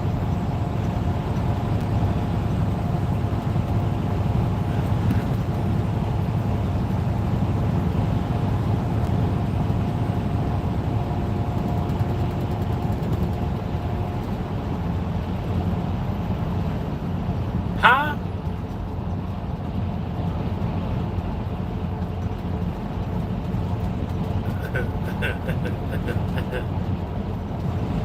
Prosciutto. Prosciutto. Prosciutto.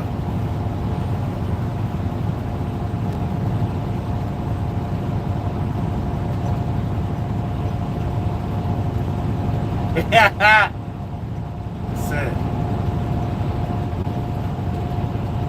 That's about right.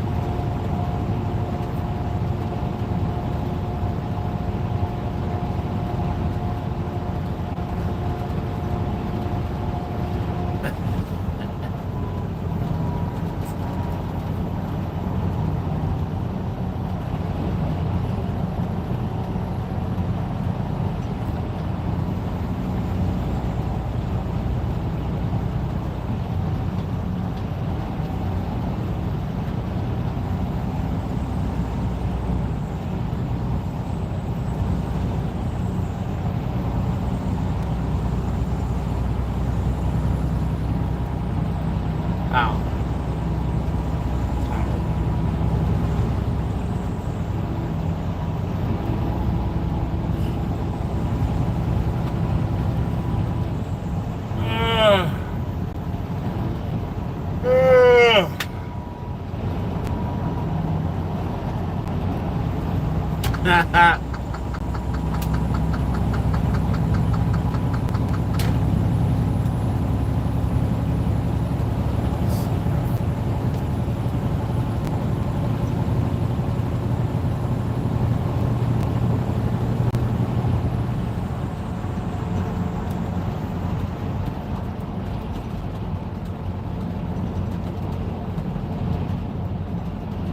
had enough.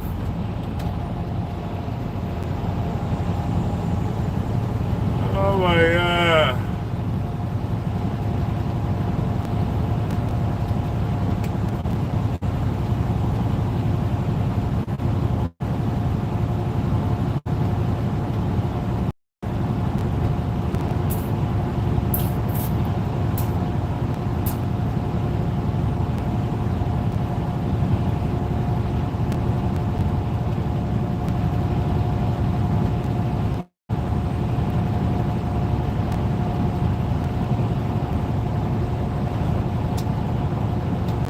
That was yesterday. Why you keep bringing up old shit?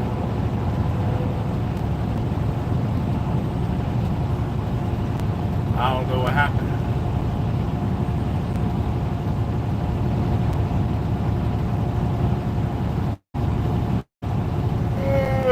There's nothing to talk about.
Best comfort cargo pants made for mature gentlemen by a 53 years old designer. Quality can compete with $100 pants. I love them so much. I even bought for myself. Built like a sister. Acts like a wife. Why men are zooming overseas. The age of the passport men. This new wave isn't about running from something. It's about running toward clarity. Toward peace, toward purpose, and yes, toward love. From age 30 to 60, men from the US, Canada, the UK, and Australia are realizing they're not just being noticed overseas, they're being valued. They're treated like men, respected, appreciated. For the first time in a long time, they're finally happy. Welcome to the era of the Fight Club.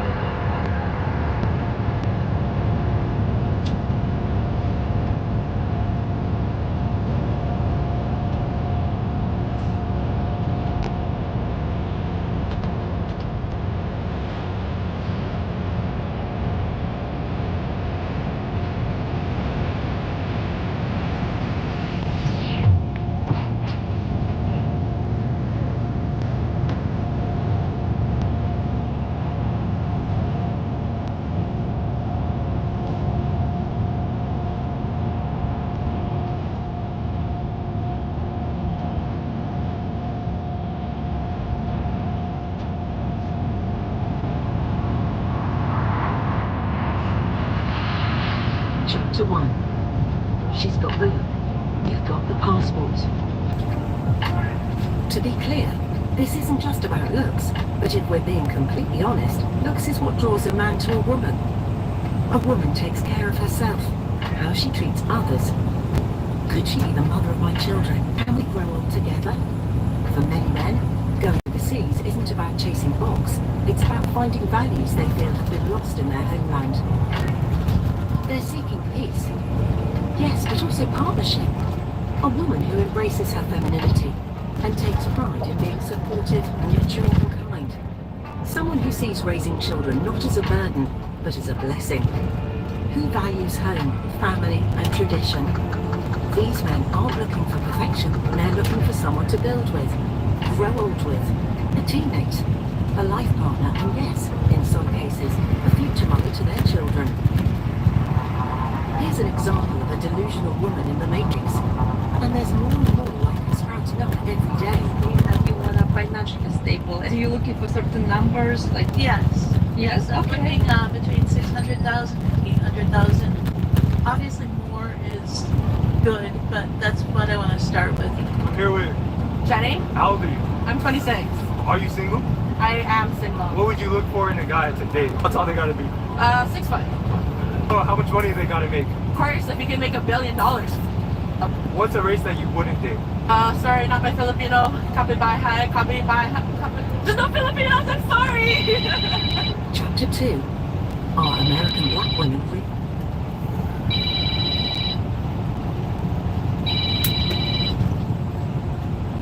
Hello? Dominique, how you doing? I'm doing well. Yes. Very, very well. Everything seems to be going my way. And that's how I like it. Yes, ma'am. How about you?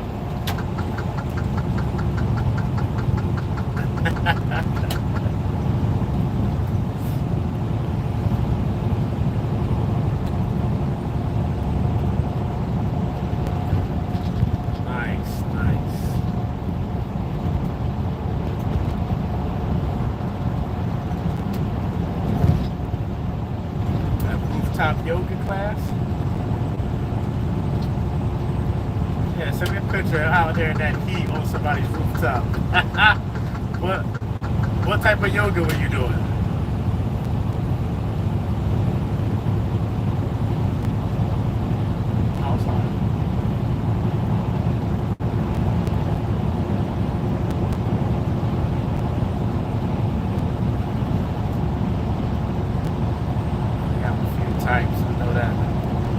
Static holes, stress, sweating.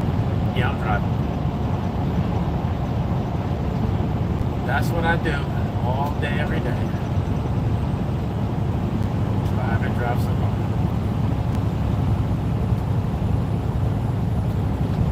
Head to Massachusetts. Yeah, I'm leaving. I just left Virginia.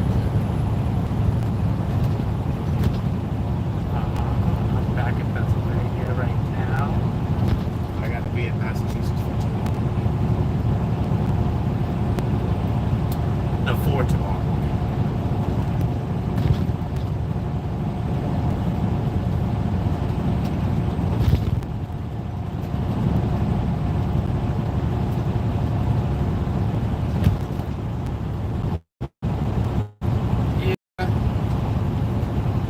I'm probably going to drive for another 3 hours, take a break, and then drive the rest early.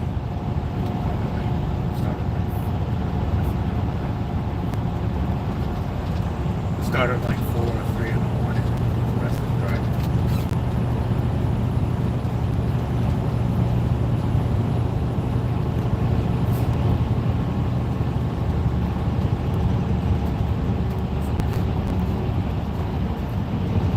So you need a therapeutic for the children, huh?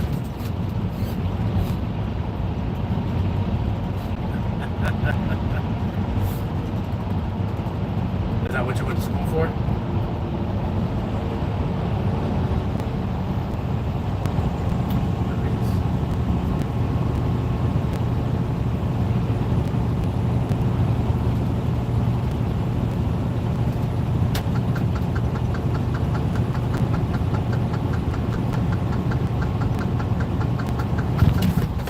lot of work. A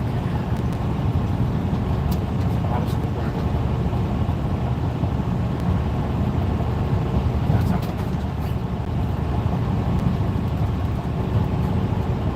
That's how you damn near did. You got a master's.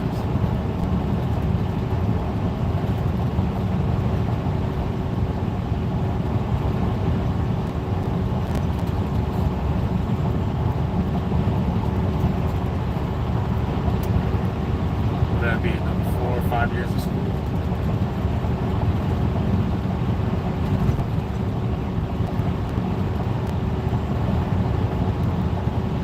I know that's right.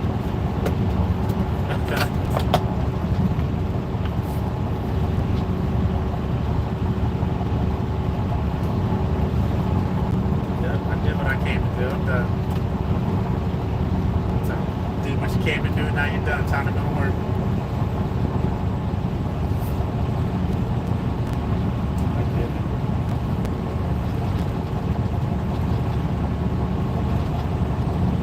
Next on the agenda today.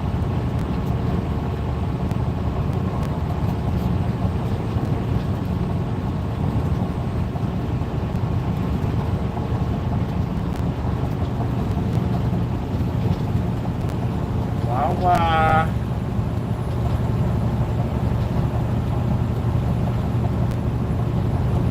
Oh, I'm selling pizza now. I'm kind of scared. Wow. I mean, it probably is not terrible.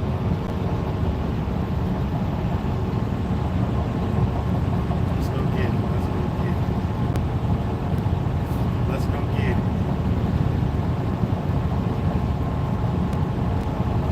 How often? Every day, sweetie. This is my business, yeah. Business of rolling. I'm in the business of rolling. Gotta go pick these loads up and get them where they need to be so I can get this money.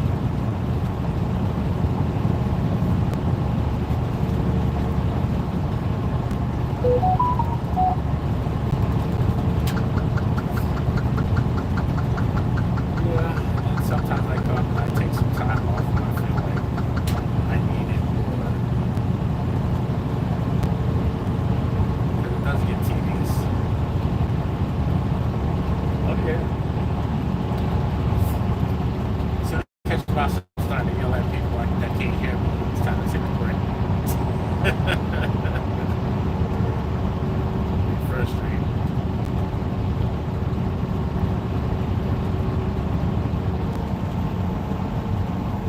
I'm from Eastern Pennsylvania. Easton. Where are you from? That's Philly. Oh, you're not too far from me. Like 45 minutes. I used to live in Northeast. On Torresdale Ave. No. I was going to Lincoln Tech out there for mechanics when I was 18 years ago. It was fun though. Went to school, played a lot of basketball.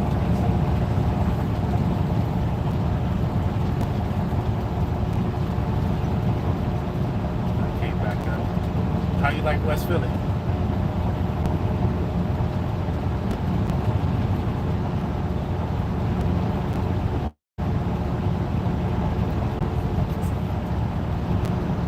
Church you go to? Baptist.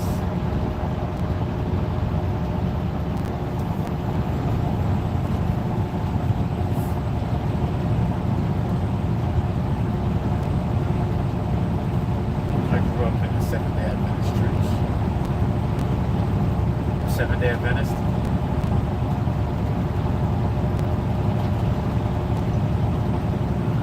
Grandma's thing. I haven't been to church in some time.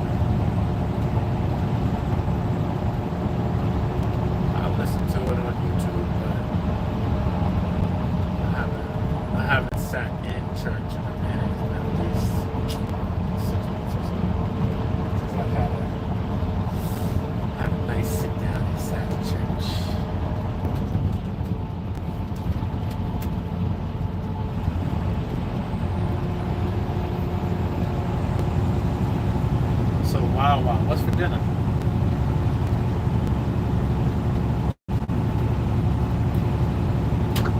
Okay. Keeping it light. All right.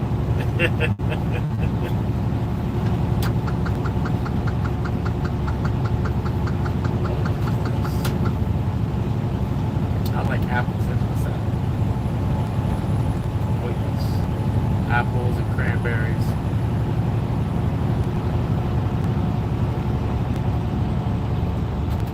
Some balsamic. Huh?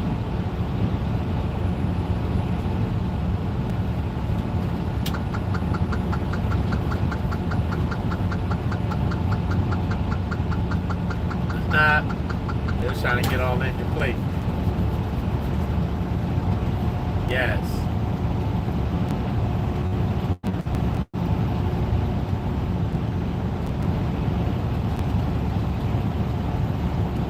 That's what I need. I need all the colors in the salad.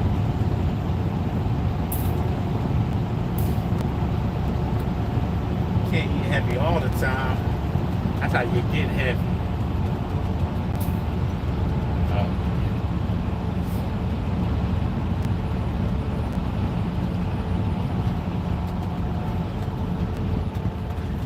Trying to take the drug instead of changing their habits.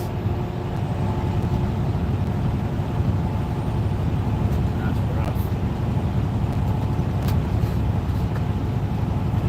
I'd rather put on the weighted pack and get some steps in. Feel better.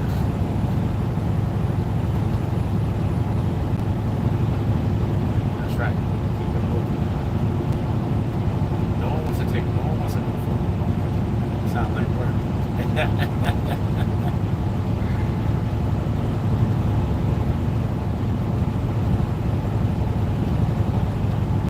how old are you? 41. When's your birthday?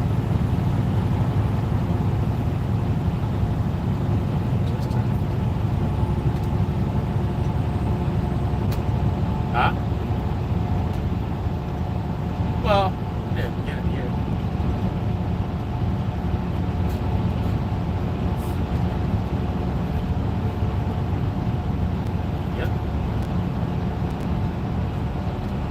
August 18th.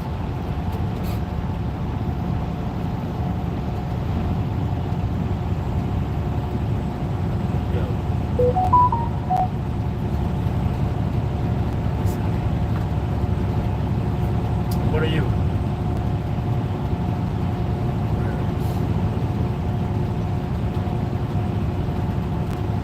Is it Aquarius the water bearer?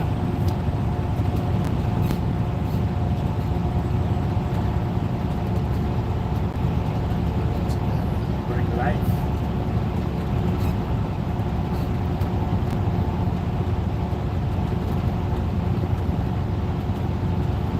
So 2 years was your longest relationship?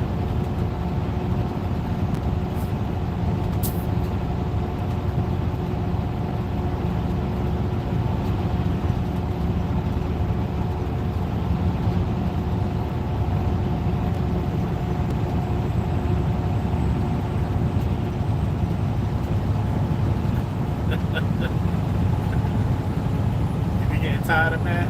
You getting tired of your man?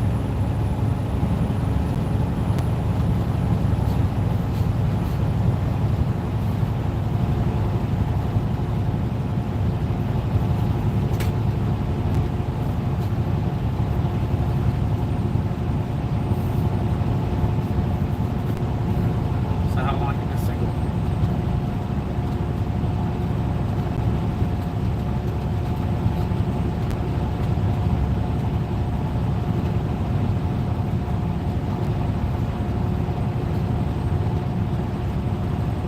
I believe. I said I believe. So what's your definition? Yeah. I mean, you weren't married before, were you?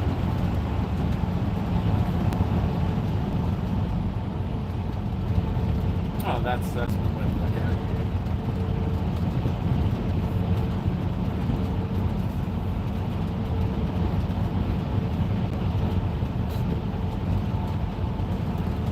January 1st? Oh, so it's been over a year.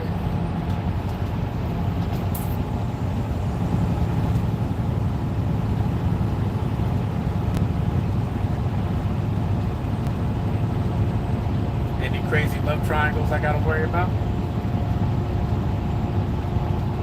Love triangles I gotta worry about? Applications.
Everybody gotta make a living.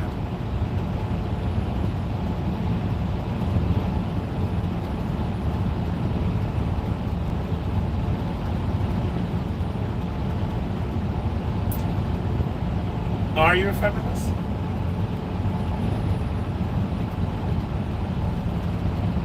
I didn't think I was. You said you didn't think you was?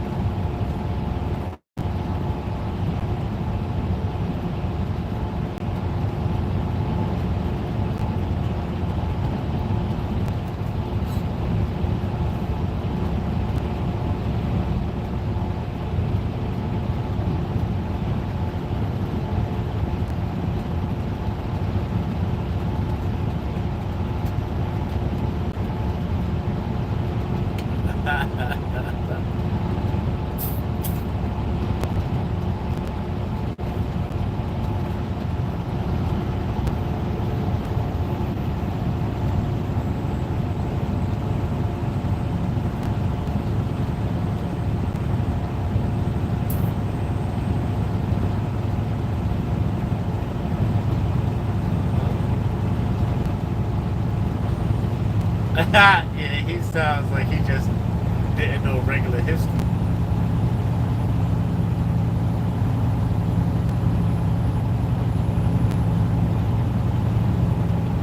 Still working to find new building planes and cars and all that shit, ammunition. Cause we had to go use that shit.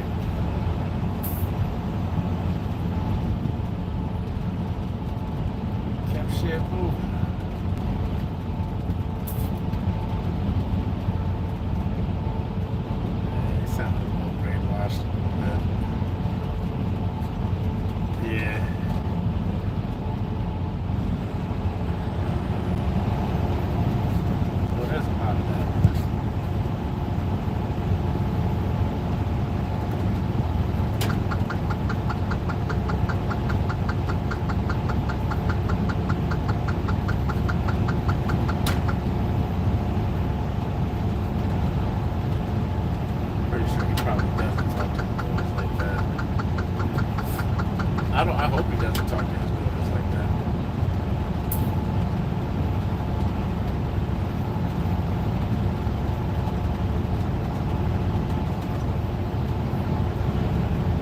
I mean, I would stray away from wanting my daughter to be a cop.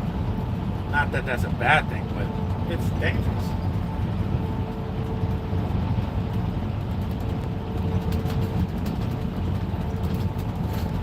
Yeah. Have you met some of these women out here? Yeah. Some of them, that's all they want is problems.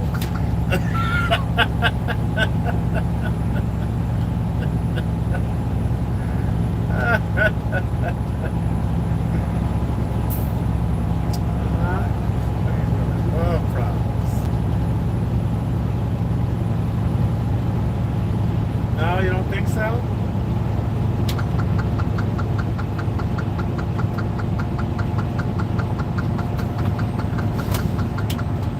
Well, that's what I'm saying. Something that we see it all the time. You know, there's always a few.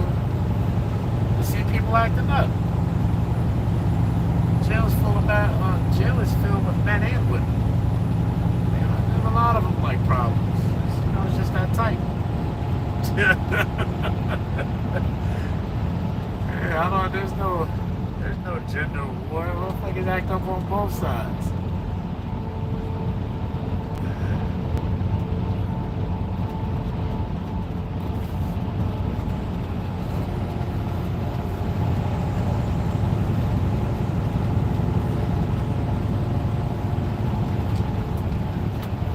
I said, I'll bring that shit over here.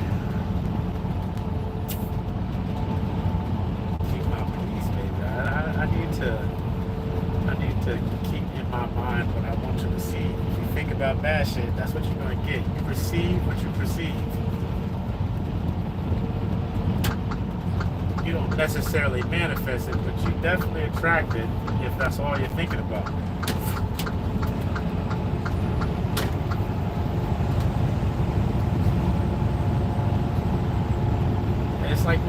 It's like seeing your car on the highway. You know it's your car because it's your car. Other cars are just other cars. They're just there, but you really don't take notice of them. Like I see my car and I'm like, oh, I like those rims on my joint. They look nice on me. Because I got the same thing. I can relate, you know? Yeah. That's why every once in a while you gotta go to the car spot and test drive something new. Like a nice Porsche or something, so you know, eventually you'll work your way into one.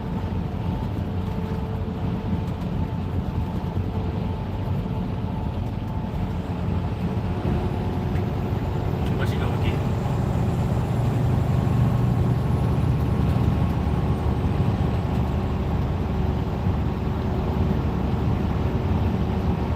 Which one? What model?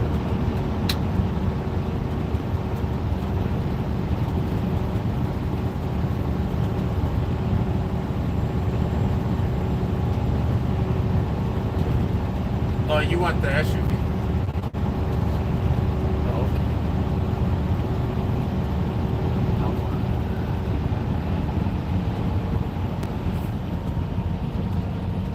okay. RDX, that is an SUV, isn't it?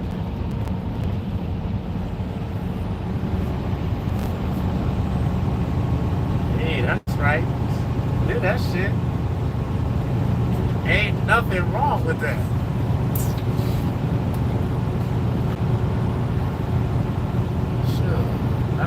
That's not necessarily a little kid's car. You can put some kids in that thing.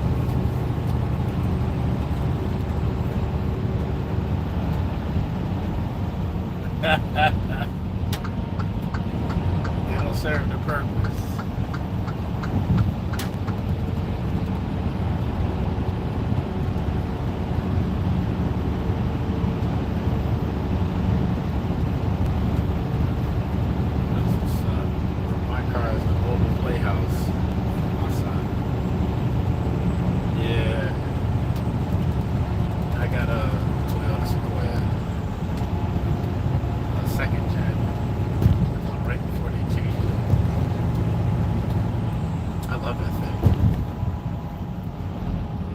It either. It's 2013. And there ain't but a couple payments left. That's about my favorite car right now, because there ain't gonna be no payments on that bad boy in a minute. And those are the ones I like the most.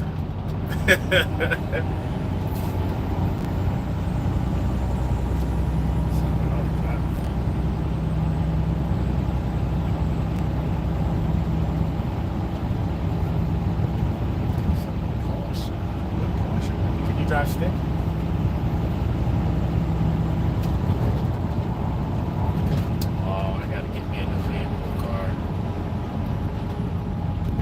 I need another manual car. I think I'm gonna grab me a little sports car after this is paid off. Not that I necessarily want another car payment, I just want something fun.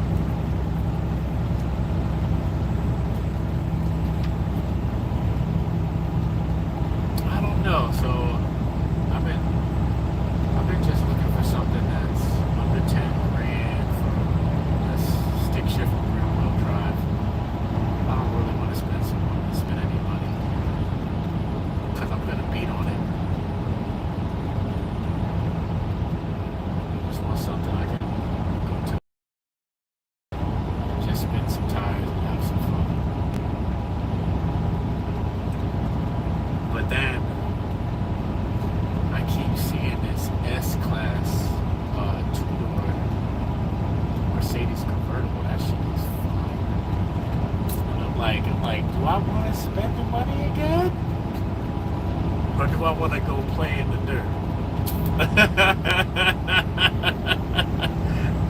I mean, it's more fun to play in the dirt, but that Benz is fly as shit. And I like getting dressed and going nice places. Get nice stepping out of that. I do. Come on, let's go to the theater, not the movies. Go to the theater and watch the orchestra or something. Get dressed and go to dinner. I like it. Yeah, we can definitely go to the movies too. I love the movies.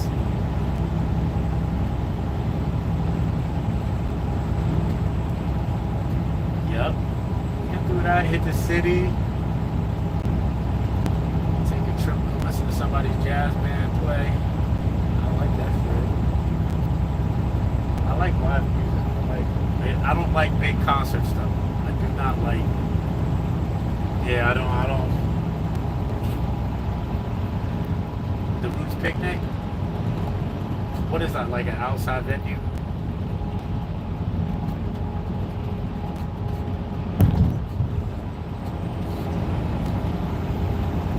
Okay, like Music Fest.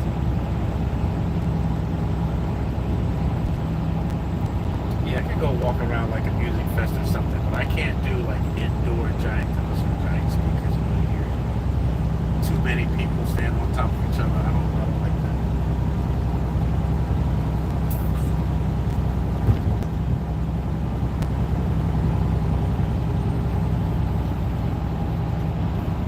Yeah.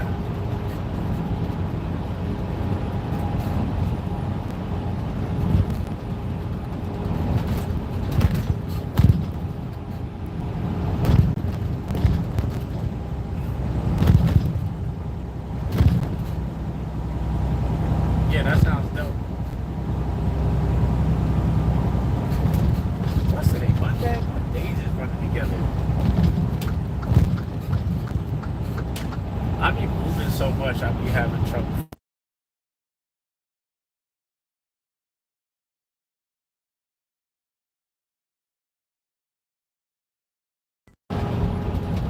Hello?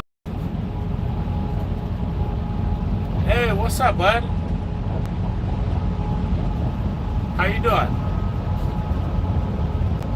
I called you on your tablet.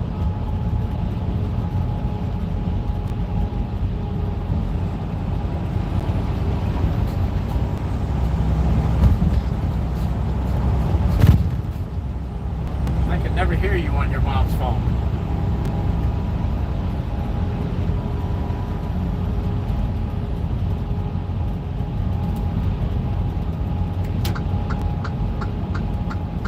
Oh, okay. Oh, so you're having fun. Nice.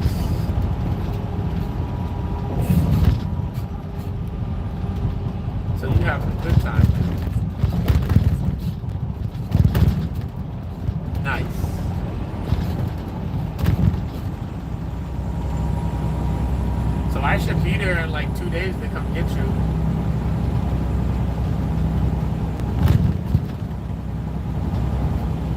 You hear me, bud? Huh? You ready to come with me?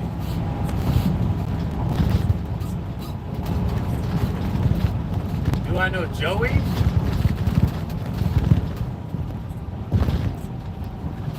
Joey who? Don't yell, I can't hear you. Don't yell because I can't hear you.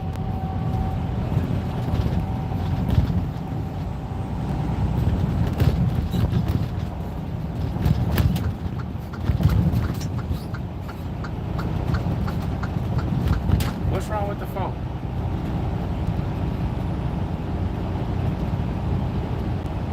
Okay, call me on your tablet.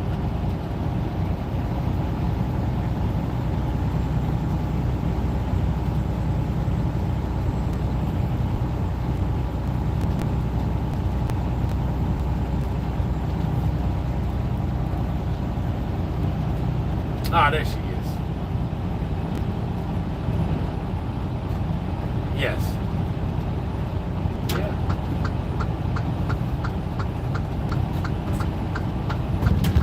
I like it. Trying to live up to it. I'm trying my best. What's your last name, though, honey? Huh? Big Fatty? You Irish? You might be. You might be Black Irish.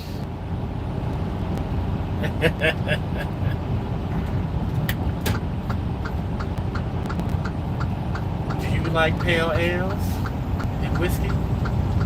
Do you like pale ale and whiskey?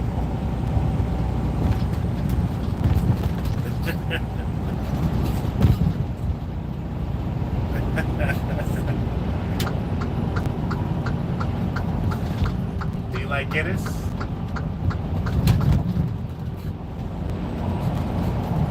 Well, we'll get along if you like whiskey. I like to do whiskey from time to time.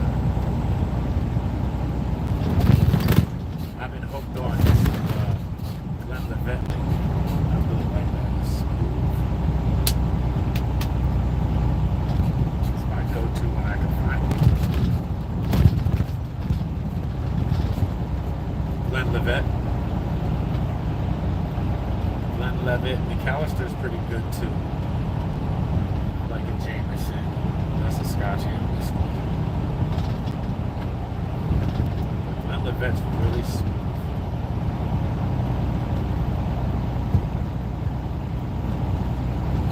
No, what's that?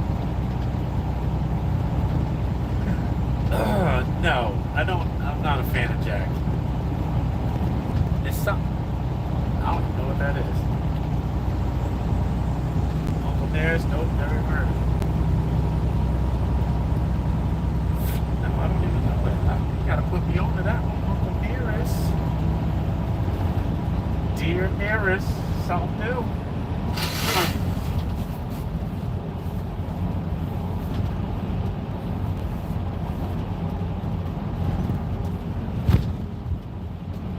You know, Jack Daniel wasn't created by a black man too.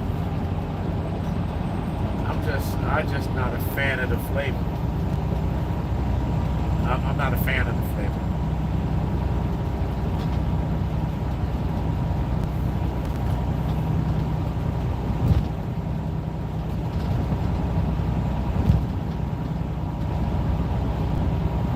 Honey Jack?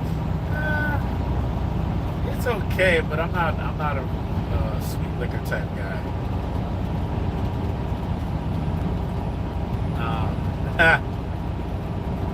I'm just a man.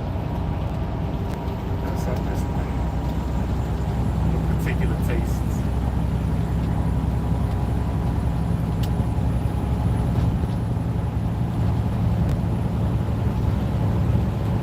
I'll let you decide. You can put the title.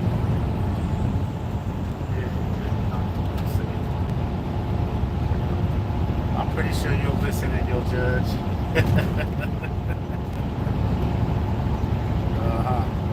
That sounds good.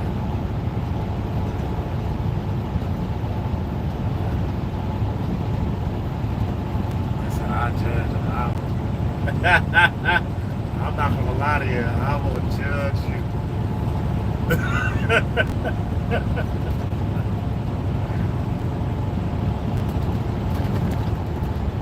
I listen and I judge accordingly.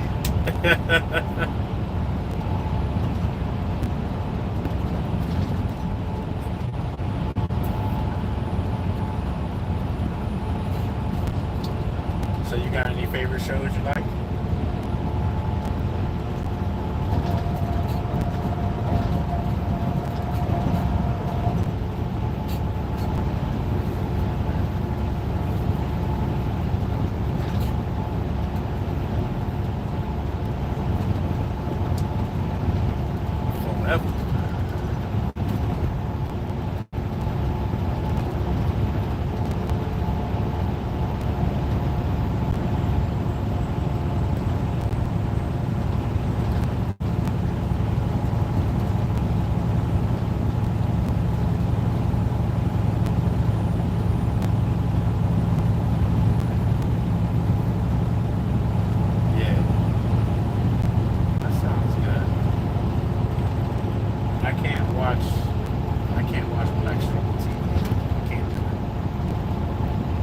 Black Struggle TV. No, I'm not saying that is. I'm saying in general. Like, I started watching The Shy. It's just too much. It started off too heavy for me. I can't do it. I mean, I see it all the time. I watch it on TV too. I see it on the news, you know, people killing, you know, the violence and shit. I can watch regular, real life stuff if I want to be disappointed, feel miserable. I like studying white folks and their problems. I think it's interesting. Like, they going through some shit too. Look at that.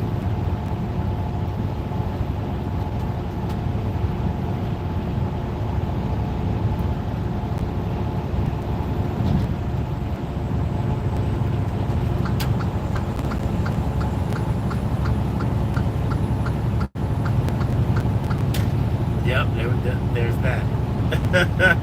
Surprise, motherfucker. Like a word.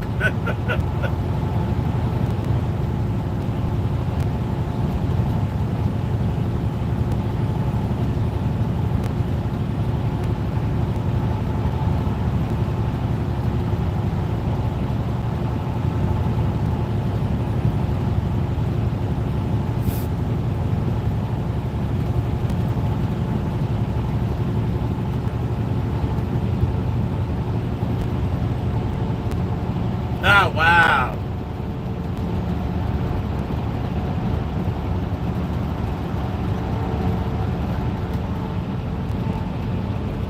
That's because they don't know no better.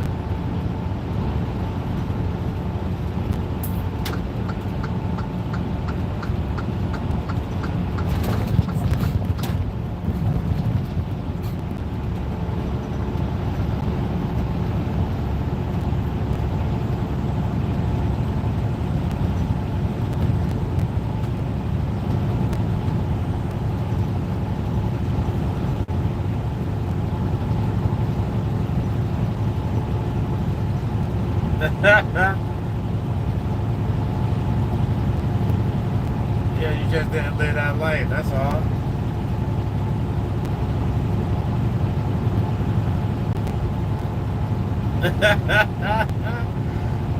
Yeah, you hit the lotto right there.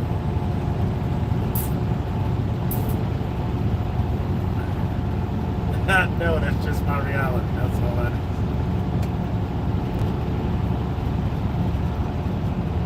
Yeah, because there's so many that are, you know, broken. Missing a piece.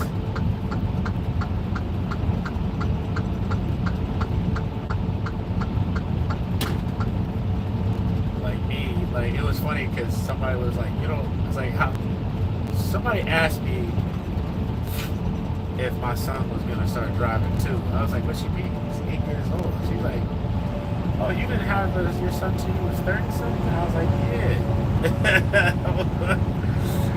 You assume I'm supposed to have a bunch of kids already that are grown?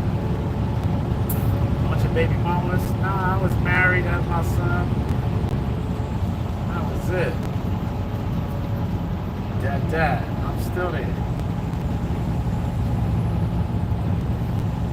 Because I find it odd when people say things like, oh, you're a good dad. Like, what? Isn't that the prerequisite? Like, isn't the baseline?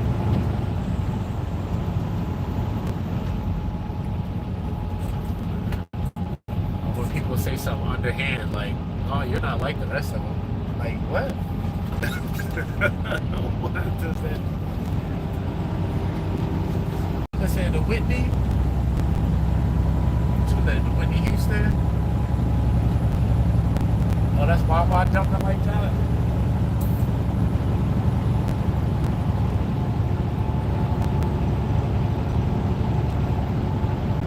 What kind of car you drive now?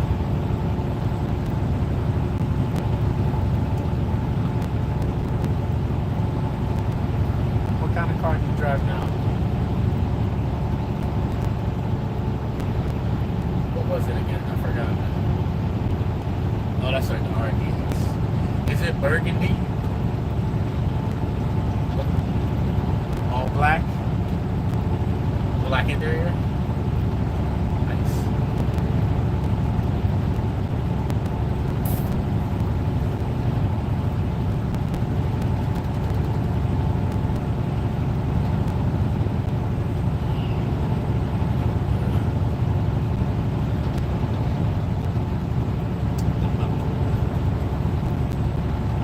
Have the panoramic moonroof.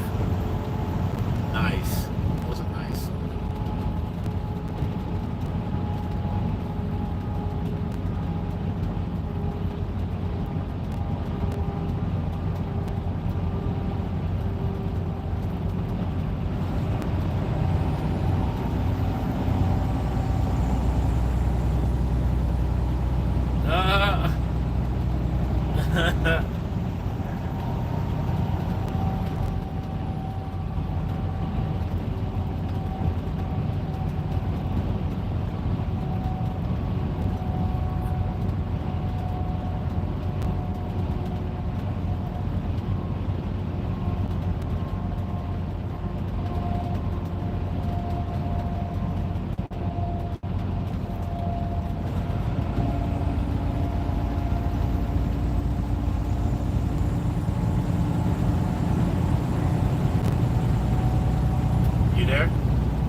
Yeah, go ahead. Do your thing and hit me when you can.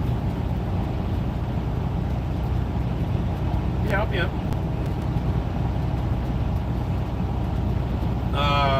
Who knows tonight? Let me see. I'm probably gonna stop around midnight.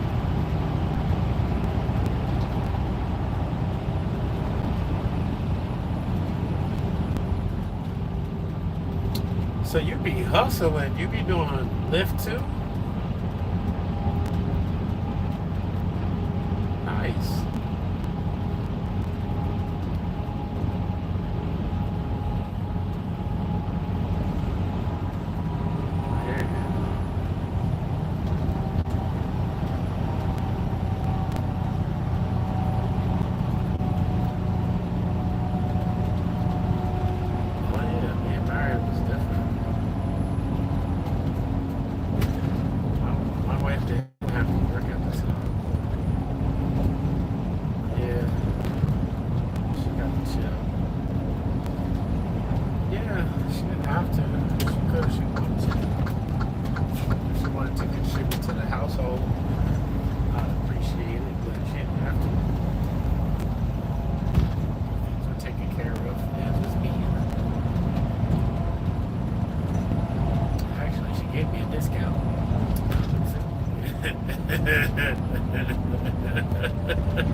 Oh Jesus, I ain't never been so paid and so free all at once.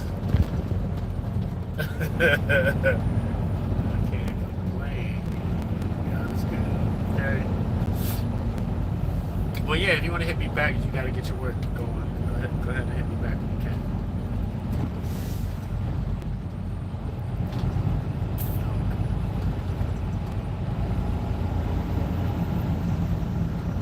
Driving all day too. Went to work, go to yoga, do some lift. I like it.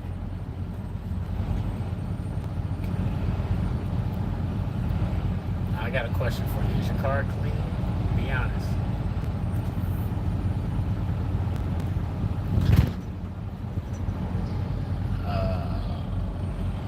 I feel like a disclaimer is a form of excuse.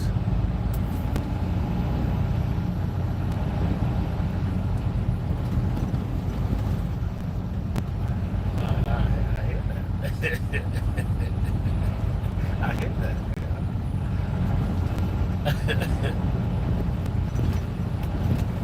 Go ahead, you give me this quick. I just wanna know the truth. That's all. Do I gotta move snacks out? Do I gotta move snack wrappers out the way if I came in the car with you?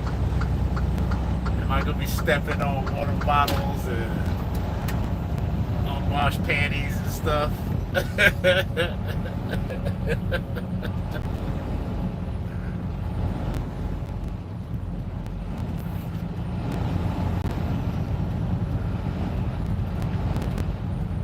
Oh, so you got your chair and everything in there.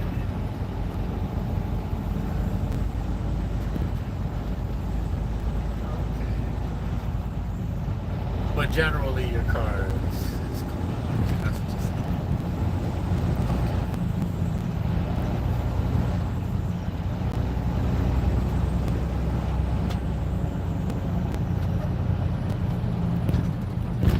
Ooh, I'm gonna have to play this Mega Millions. I might have to take $2 and play this lotto.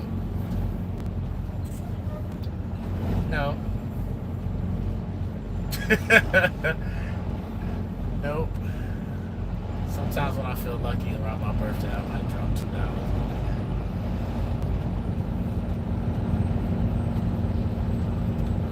But you can't win it if you ain't in it, right?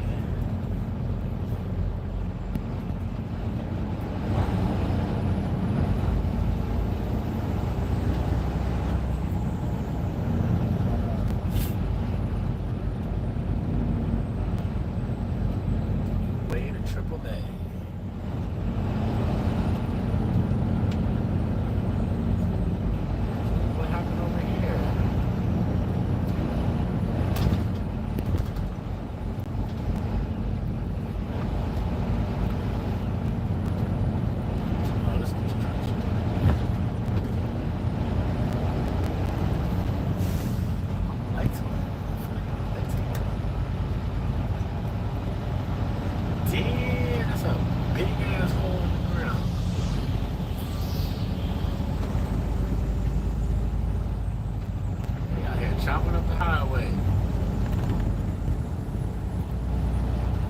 Yep, I'm in Pennsylvania. I'm by Harrisburg right now.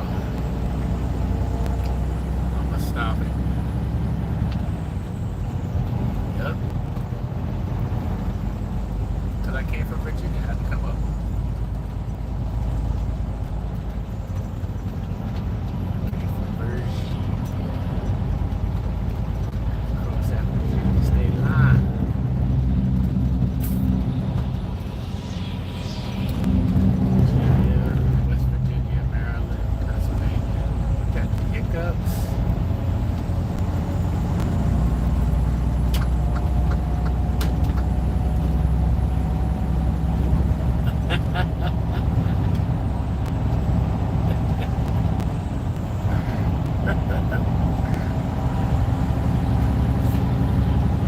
Is that what that is? That's what happens when you get the hiccups?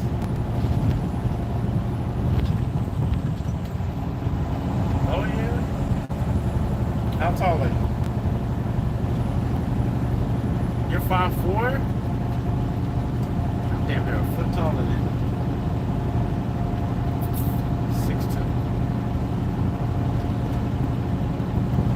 Sure is.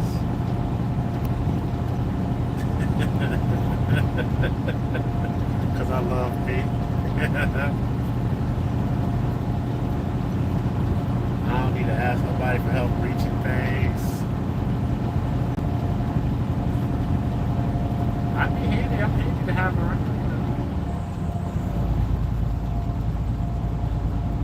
I bet you don't got nothing on the top shelves in your house, huh?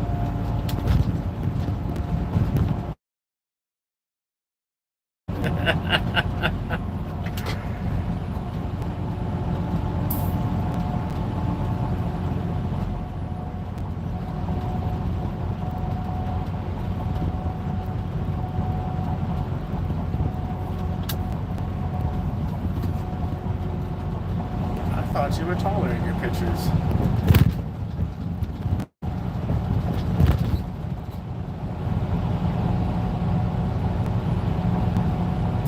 Let me check these proportions. Let me find out your length. Lanky. Are you lanky?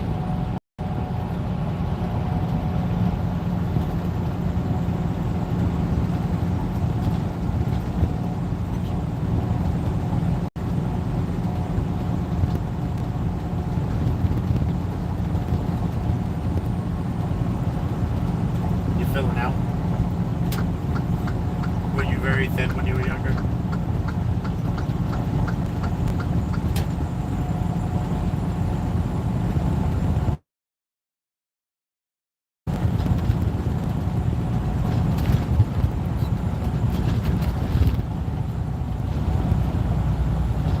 Ooh, was that on your hair?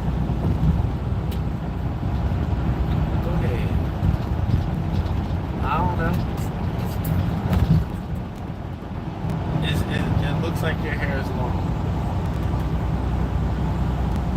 I don't know, and I don't want to say the wrong thing either.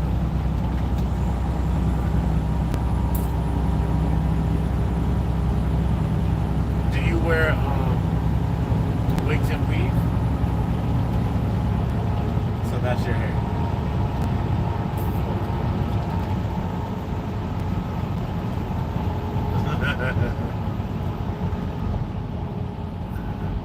All the pictures.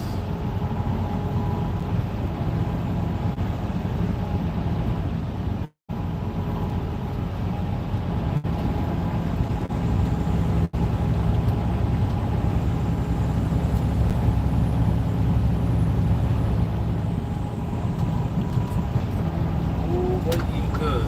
What was good? That's one of my favorite pastimes. I'm a sucker for a good pastrami sandwich. You bring me a pastrami sandwich, I might do anything.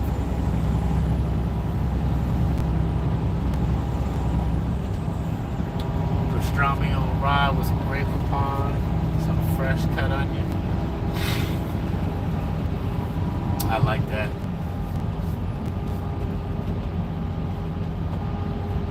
I'm a sucker for ain't putting food. I ain't no front.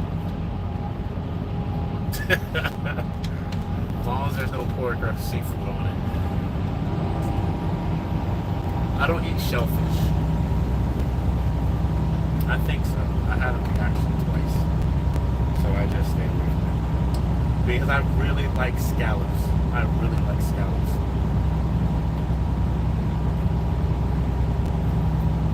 And I ate 2 lobster tails in one day and blew up like Hitch. I ate 2 lobster tails in one day and I blew up like Hitch. I mean, not exaggeratedly bad, but it was definitely getting a little hard to breathe.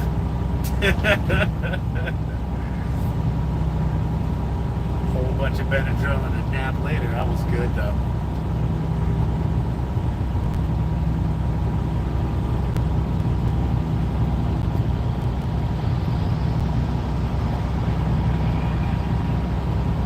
All right, good. You think so? All right, bye-bye.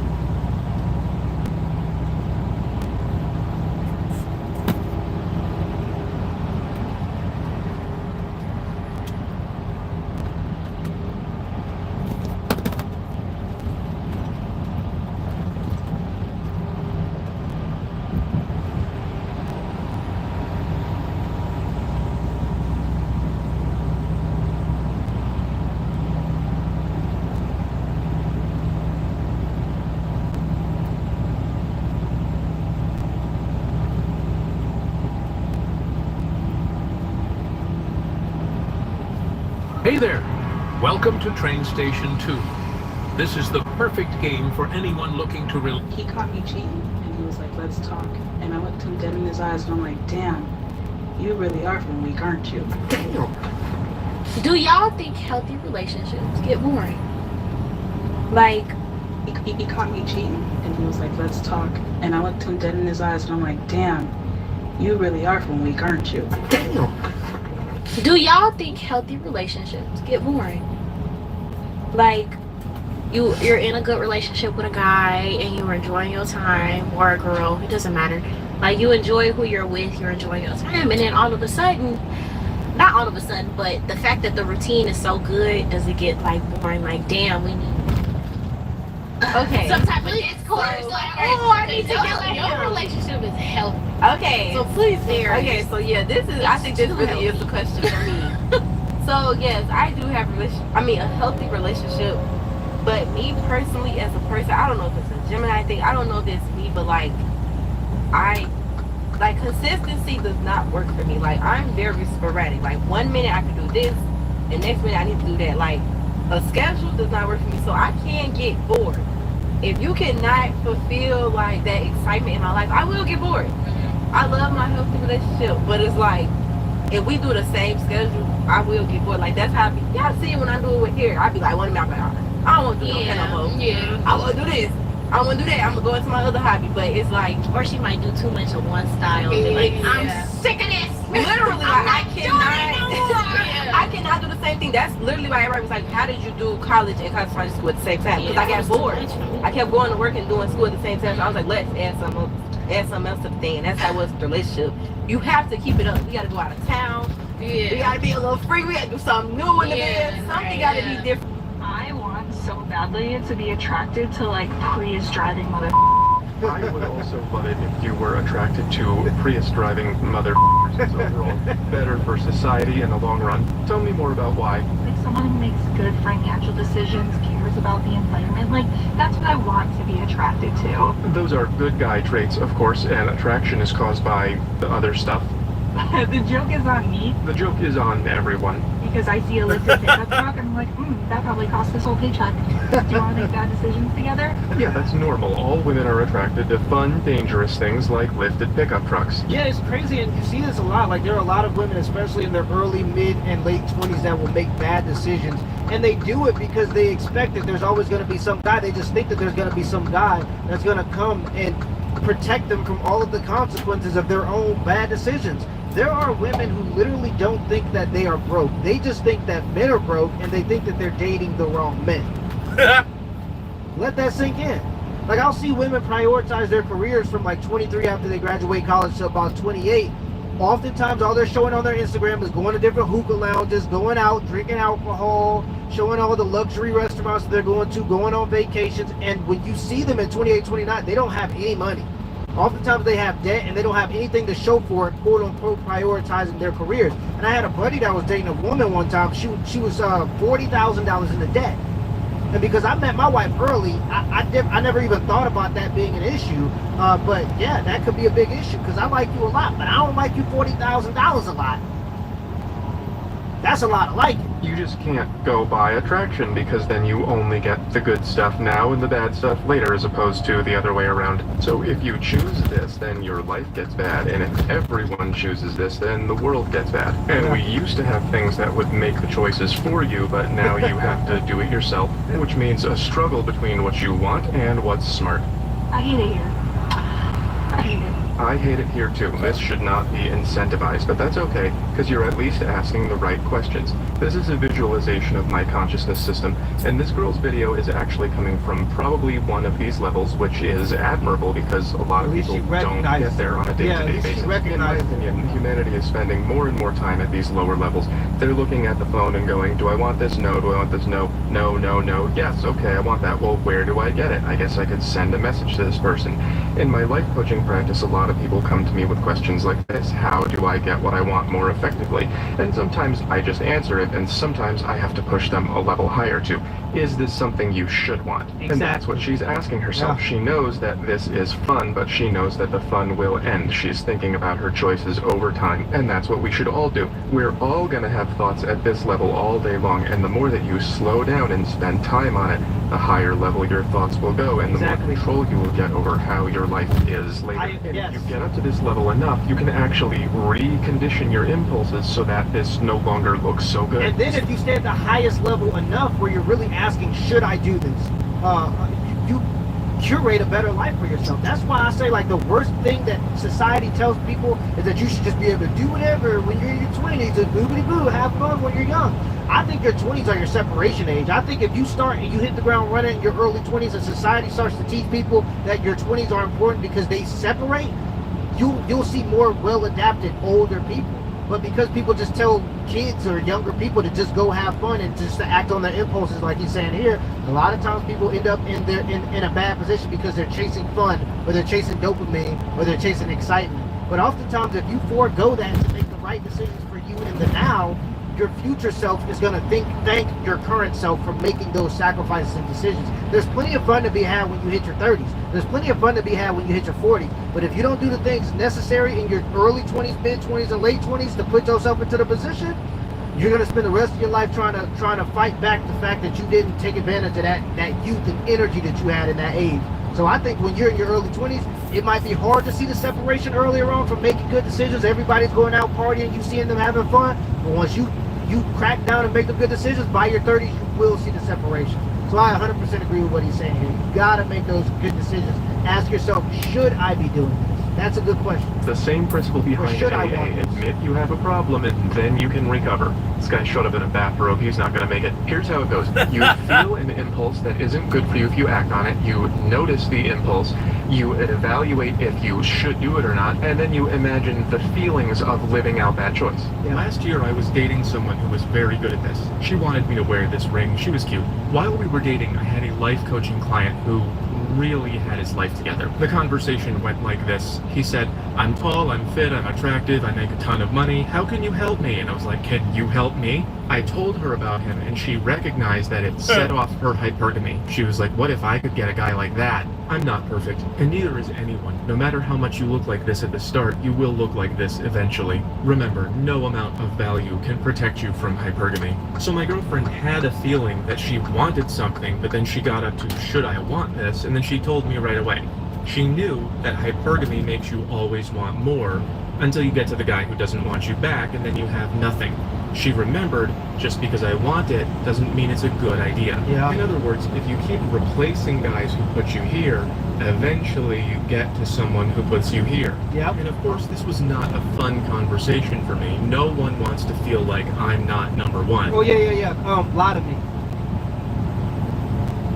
Lie to me and then practice self-control, and I better not see you acting on that hypergamy. Lie to me. The people think things all they want, and obviously dudes probably think certain things too, but they would never say that to the woman that they're with. I want my woman to lie to me. Don't be honest. Make me feel like I'm the biggest person on the planet. I'm the best guy in the room, and you got to make me feel like that consistently. Because the moment you start acting on some other hypergamy, and I see that in your actions, it's over with, out the window. That's why I don't think dudes should lead with money though. Because leading with money, you're going to attract hypergamous women. And like he said, there is no level of hypergamy that where you're going to quench that thirst. It's a void. It's an endless void. There's always going to be some level of climbing. But yeah, I want you to lie to me though. Don't be honest with me. But adults talk. Find out what you're into. Tammy, LGBTQ plus dating app. What happens to the small cherries that traditional retailers don't take? They may not get harvested. There's a lot of going to be some level of climbing. But yeah, I want you to lie to me though. Don't be honest with me. But adults talk about their feelings. That's why I picked her. She was really smart and good at that. I would never date somebody if she would not tell me what she was feeling. Because again, you are going to look like this to her eventually, no matter who you are. She's always going to want someone more than you sometimes. That's what hypergamy is. And the only way that relationships can be stable is if you hang on during the times where the feelings are... Yeah, I agree, but you can want what you want. But there's some things that are just inappropriate to talk about. I just think you cross the line. But that's me though. That's his whole relationship. I'm not judging his relationship. I'm just talking about me though. I ain't got it in me. Don't tell me that you thinking about drink. Keep that shit to yourself. A lot of me. You're not as good. You have to be there during the good times and the bad. It's in the marriage vows, for better or for worse. That if you don't do that, then your life is just this red line. Yeah. Every time you meet someone and they're fun, it's like, oh my God, this is amazing. It's not fun anymore, and you leave. And then you meet someone, and oh, but he left after one night. And then you meet another guy, and oh, let's see where this goes. Oh, this is awesome. And then you get the ick. And what you see is a lot of women who, especially later on in life, and why it becomes so hard and why their standards go higher, is because they're used to this scale. They're used to this up and down. And they equate what the ups are to the blue line of what it's supposed to be. So they think because they had these high highs with these guys that actually don't want to make any commitment, that's what a regular relationship is supposed to be. They get addicted to its excitement. They get into a relationship, they consider it boring when really it's peaceful. Those are just two different states of mind with the same experience. And they ruin their own relationships, or they never find the guy because they continue to look for the red line. And because they can provide a life for themselves now, with the ability to work and, have income, they'll chase that dragon forever. You'll see women late, mid, 30, 20, 30, late 30s, still looking for the same types of dudes, and they gonna meet him. His name is Jesus. Keep on waiting, baby. He coming. His name is Jesus Christ. And it's just chaos. And then the dating market starts looking like this disaster instead of this straight green line. And then no one gets married and no one has kids. And then the neighborhood you grew up in looks like this. So what this woman is saying is, I recognize my desire for something that won't work out well for me. I wish I didn't have it. And this is what people have forgotten how to do. Listen to this. When I was dating, I used to get icks from the tiniest things, like breathing, absolutely not in the bin. Needs oxygen, yuck. Has toenails, disgusting. Eyelashes too long, ugh. Eyelashes too short, ugh. I've come to this realization recently that I feel like icks are like your subconscious brain being like, run away. Maybe it's a sign that you're not supposed to be with that person. Well, yeah, that's exactly what it is. It's your body telling you maybe not this one. But the zero ick period lasts for maybe 3 months at most. And if you switch to a new guy every time, then you just end up here. I haven't finished drawing monkey disaster yet, but it looks like this. Or this. Your feelings are always going to want more fun. If you put them in charge, then you live in hell. Yeah, your feelings cannot tell you what you should do. They just tell you what you want. Yep. You're not supposed to have a feeling and just do it. You're supposed to think, is this a good idea? If you don't figure that out, this is the future. This is the feelings-based society. Yeah, I agree with him 110%. I think that part of what makes us different than animals is we have the ability to see the things that we want, the things that we desire. We could be hungry, and we could choose not to indulge in certain things that may not be good for us. We don't have to behave with our animalistic nature as our first thought. We can choose to have that second thought that says, I shouldn't do this because this isn't good. And I think that's what separates us. And I think the more you live with that should I do this in mind, the more human you actually are. I think you are more animalistic when you live in that world where you just are a victim of your own impulses or a slave to your own impulses. So I think he's absolutely right when he's talking about what curates a better society. But I think a big part of what we're missing here is that women don't like nice guys because nice guys are oftentimes weak. Yeah, they're weak and they try to act like they're empathetic, but really they're just afraid of standing up for themselves. They try to act like, oh, look at Andrew Tate, he cheats on his woman. You should never be with a man like that. But it's because he doesn't have the option to cheat. Good men, not nice guys, good men are capable of cheating on their woman, but they decide not to because it's not good for their relationship.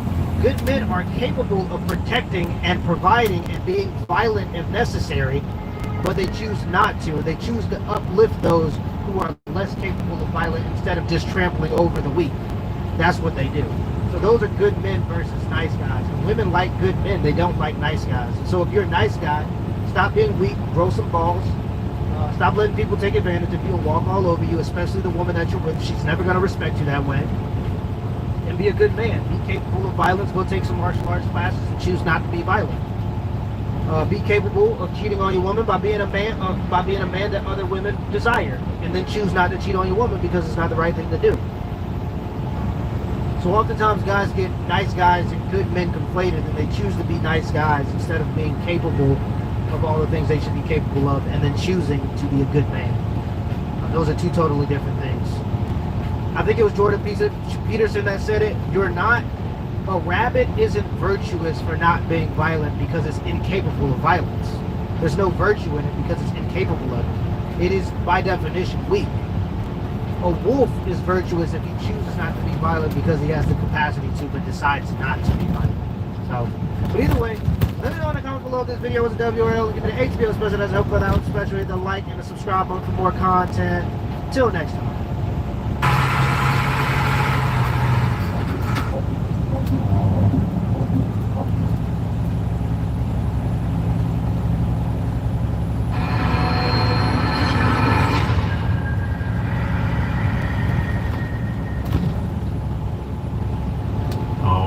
What's going on, you guys? Nick here with Nick's Strength and Power. I've got a couple of interesting stories for you guys today. The first story that I've got for you guys today, the competitor list for this weekend's 2025 Toronto Pro Super Show just got posted, and it's kind of a sparse lineup. It looks like this is essentially going to be the Regan and Sauce rematch show, and I think that's going to be the main story behind this competitor list, because honestly, it's just not that deep. So you've got Aaron Gawley, Regan Grimes, Sasan Harati, Hussein Kaleta, Adam Millage, Andrea Musi, Felix Norman, and Skylar Shump. So essentially almost nobody from Cali. I believe Felix Norman competed in Cali, but almost nobody coming from Cali, almost nobody coming from Legion, almost nobody coming from New York Pro, really just with the exception of Regan and Sauce. And I really think that those two guys they're by far the two biggest names in this lineup, and I think they will be top two 100%. And so far this year, they've gone head-to-head twice. First in New York, where Regan placed ahead of him, and obviously in Cali, where Regan took the win and got his Olympia qualification. And this will be the fourth time, actually this will be the fifth time this year that Sauce has competed, starting with Detroit, second place to Bonac. Then he went on to FIBO, second place to Andrew Jack. Then he went on to New York, where he was fifth. And then he went on to the Cali Pro, where he was again second. So this will be the three of three face-offs that him and Regan will have. Will things be different this time? Will he finally get his Olympia qualification? If Regan is on, I don't think Sauce can beat him. If Regan is off, I think Sauce might be able to catch him. But when Regan is on, he is just structurally so much more complete, in my opinion, than Sauce, and he's a lot bigger than Sauce. So when their conditioning is comparable, which I think is Sauce's biggest weapon, is that crazy conditioning, you can see the structural flaws in Sauce's physique that Regan doesn't have. So when that condition is close between the two, I think the edge always goes to Regan, who is bigger, more complete, and just a little bit better. Actually, I think a lot better structurally. And I think for me, Regan is probably going to take this one too. Again, unless he's off, I think Regan will go 3 for 3 versus Sauce. But let me know what you guys think in the comments below. What are your predictions for the 2025 Toronto Pro this weekend? Again, not really the deepest lineup that we're looking at here, but I kind of expected that. But go ahead and drop your predictions in the comments down below. Now, next up in the news, we've got another really big bodybuilding influencer that has earned their IFBB Pro card this year. So first we had Sam Sulek, obviously, which was really one of the biggest stories of the year. Then more recently we had Larry Wheels, which seems to be a somewhat controversial decision. And now you have Eric Janicki, who has about 2 million, almost 2 million followers on Instagram. And I've seen his reels. The reel that I know him most from is the Spider-Man one. I'm sure you've seen the one where he's in the Spider-Man suit. That's what I think of when I hear his name. But he earned his pro card this past weekend at the Mexico Super Show. And I believe he's competed a couple times this year trying to get the pro card, so this is where he finally got it done. I've actually always thought he's got a really impressive physique. I mean, he's, as far as the guys that we're talking about here, obviously both Sam Sulek and Larry Wheels got a classic physique pro card, but of the big influencers to turn pro so far this year, I would say Eric has by far the most impressive physique of the three, even though it's a different category. I think he looks great. He's a big dude. He was in good shape. Some of the pictures and videos that I saw of the lineup that he competed in, he was like dwarfing these guys. And of course, I also like the fact that he's able to pull a vacuum pose, and I just think he's got a great physique, so I wanted to congratulate him. I thought that was an interesting big story that we have now a third big bodybuilding influencer this year turned pro. And I think it was definitely well-deserved. Well, let me know what you guys think in the comments below about Eric's showing here for his pro card victory in the comments down below. Now, next up in the news, I wanted to talk a little bit more about this past weekend Legion Sports Festival. So one thing I wanted to talk about was Blessing Awodabu put out a post-show video where he kind of talked about the obvious issues that he had, particularly the lower body. Also, the conditioning wasn't really on point, him being very flat. And he talks about in this video where he kind of apologizes to his fans and thanks the fans for being patient with him and still supporting him in this competition, because we haven't seen him for 2 years and a lot of people were excited to see him come back, including myself. I was excited to see him back on stage. I was just hoping to see more improvement than what we saw at the Legion. But he says in this clip that he thinks there's something going on with his body that him and his coach, Boss of Outlaw, are trying to figure out. So roll a segment of that clip for you guys here. We'll talk a little bit more about it.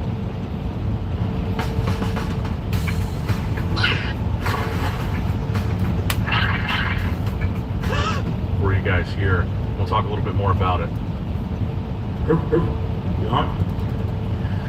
Ooh, what's going on, you guys? Blessing here. You already know the boogeyman and shit.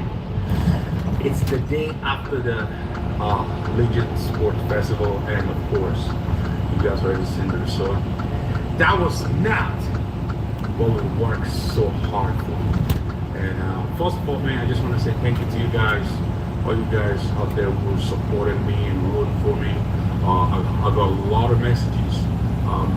I wasn't able to reply back to a lot of them, and I just want to say thank you guys, man, for your support. It means a lot, you know, even though it was a little bit of a letdown, and I know, you know, how excited you guys were just to see the boogeyman back on stage after almost 2 years of, you know, taking some time just to work on myself, improve the package, and I think we did the work, you know. The we put on crazy amount of size. The problem wasn't the size, you know, but you know, there was an issue there. There's an issue there with my body. There's something going on that, you know, I had a great chat today with my coach. We went back and forth, you know, with Predators. We even went back all the way to 2022. You know, when I was winning in both of the Olympia, you know, we looked like how fresh my body was. You know, we saw the way, you know, the way I was looking, the same thing that I had to the same pump I had to my body back then, that I just haven't been able to get that pump back. Even though with this year, you know, I've put on so much size, the biggest my legs have ever been. You know, when it comes to training, we figured that part out. You know, my legs look so balanced. Maybe not on stage, but like just leading to the show, of course, because I was pretty flat and I just faded. But leading to the show, I was just the most balanced my physique has ever been. And a lot of you guys seen some of the photos, and you know, you guys can attest to that. And but just something there that I'm missing, that's, you know, something that I had back in 2022 that I haven't been able to put my finger on. But me and my coach, we talked about it, and I think we figured it out. You know, there's certain things something that we're looking into that could be the issue, and talking. I think we know where to go from here. So again, I just want to apologize, man, if I I did let a lot of you guys down, you know. And shout out to my sponsor, Muscle Tech, for backing me, for always been there for me, all my friends and family, you know, and all you guys out there supporting me. I truly appreciate you guys. And again, you know, I'm sorry about that. That size was not an issue, you know, but hardness and density was the issue. And what I noticed the most, like my waist my waist was just out of it. You know what I mean? Like throughout the prep, like all my pictures, my waist was in tight. So after those 3 days of carving out, my waist was it was just so hard to control my waist. And then I had a huge breakthrough going into the show, so it was really, really hard to control my waist. And with my physique, especially when I'm not hard enough, once my waist is out of line, forget about it. Forget about it. You know, it's not gonna be a good look.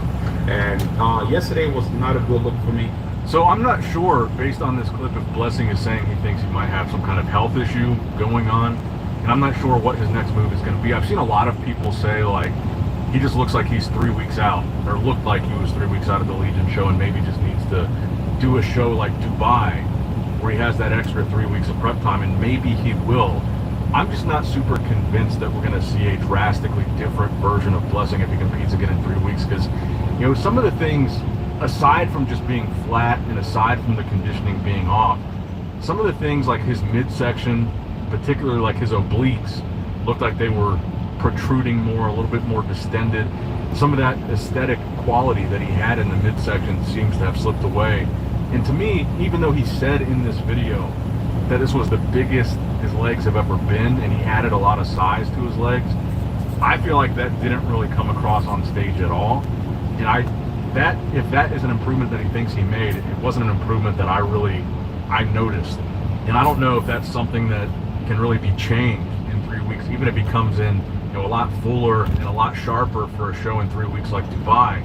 I don't know if that's going to fix the lower body problem, but let me know what you guys think in the comments down below.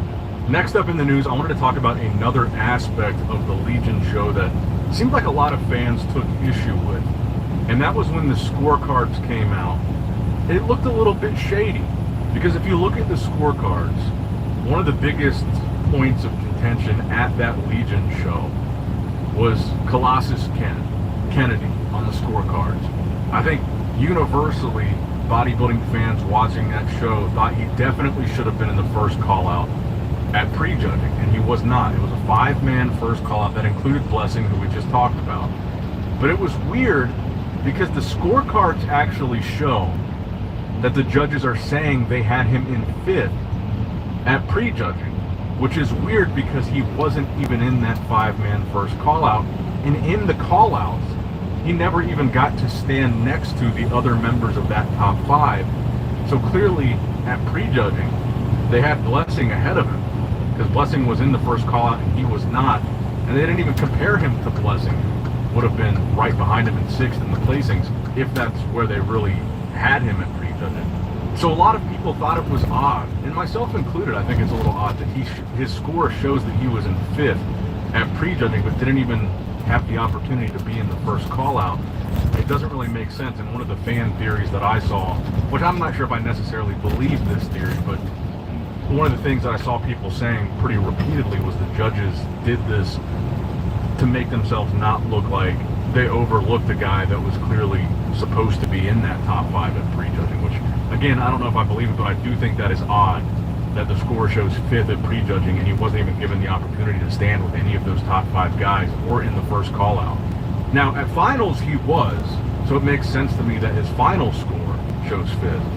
And the way they do this, so what you're looking at here when you see the 15, so 15 is how many points he had.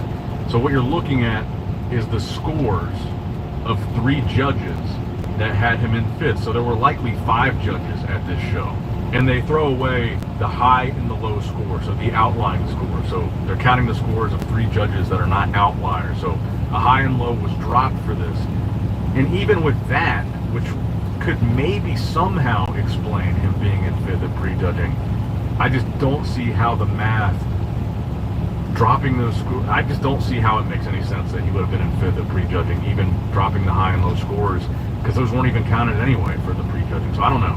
But I certainly do agree that it's odd. Let me know what you guys think in the comments down below about these scorecards. I thought it was worth talking about because that was, I think, the main thing that fans noticed was him being excluded from that first call-out, and the scorecards come out, and it's as if he was in that call-out and he wasn't at prejudging. So it doesn't really make a lot of sense to me. Maybe it does to you, but let me know what you guys think in the comments down below. And the final story that I've got for you guys today, we've got a rare physique update from Hadi Chupin at 19 weeks out from the 2025 Mr. Olympia.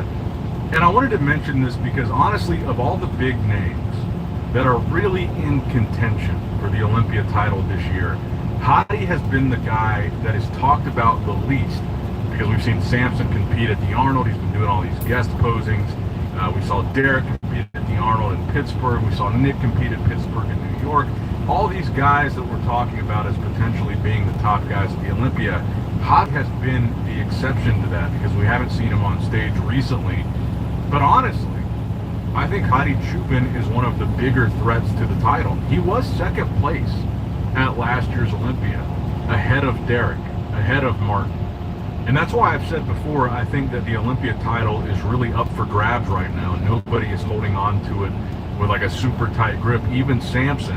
I think any of these guys could take it. And Hadi has just as much chance, even though we saw Derek and Samson and Nick all recently. Hadi is still a massive threat.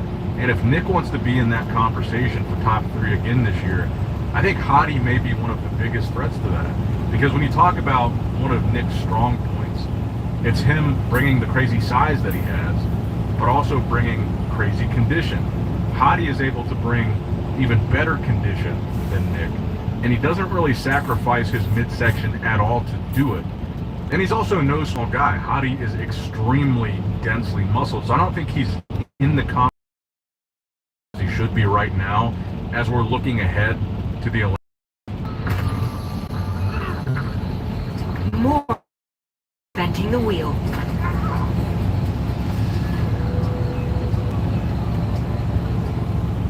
After my Hodgkin lymphoma diagnosis, I knew I had to make a treatment decision that could impact my future. After I talked to my doctor, I asked about Adcetris plus AED. As much as he should be right now, as we're looking ahead to the Olympia, I think Hadi is 100% just as big of a threat as Derek, just as big of a threat as Samson, just as big of a threat as Nick, if not bigger than some of those guys. I mean, I look at that Pittsburgh lineup, which was so incredible, and I look at that and I think, if Hadi had done that show, would Derek still have won? I look back at the Arnold, and I think the same thing. If Hadi had done the Arnold, would Derek still have won? Because I think the biggest momentum that Derek has is winning those 2 shows, particularly the Arnold, beating Samson down to there. But maybe had Hadi done both of those shows, I mean, what are the chances Hadi would have won? I mean, Hadi has certainly beaten Samson at the Arnold before, back-to-back at the UK and the US. Hadi has beaten Derek before. So I do kind of wonder, just hypothetically, had Hadi been in those situations in Pittsburgh or the Arnold, maybe he would have completely squashed any momentum that Derek gained from those shows and taken it for himself. But it's all speculation, because you got to compete to win and to be in that conversation. And Derek did, and Hadi did not, but just kind of a mental gymnastics thing to think about. I think Hadi is still 100% in that mix. But that's going to wrap it up for the video today, guys. I hope you did, in fact, enjoy it. Make sure you like the video, subscribe to the channel, click that bell notification icon if you have not already. Alright guys, don't forget to click that like channel if you enjoy the content. Also check out my Instagram at Nick Strength Power, my Facebook page, which is simply Nick Strength and Power, my secondary YouTube channel, Nick Strength and Vlogs, for vlogs and bonus content that you will not see on this channel. And consider subscribing to my third YouTube channel, Nick Strength and Pokemon, which is all things Pokemon and trading card games, completely unrelated to this channel. So if you're into that, give that one a look. And all links to merchandise and social media will be in the description box below. If you guys want a Nick Strength and Power t-shirt, that will be in the Shopify link below. Have a great day.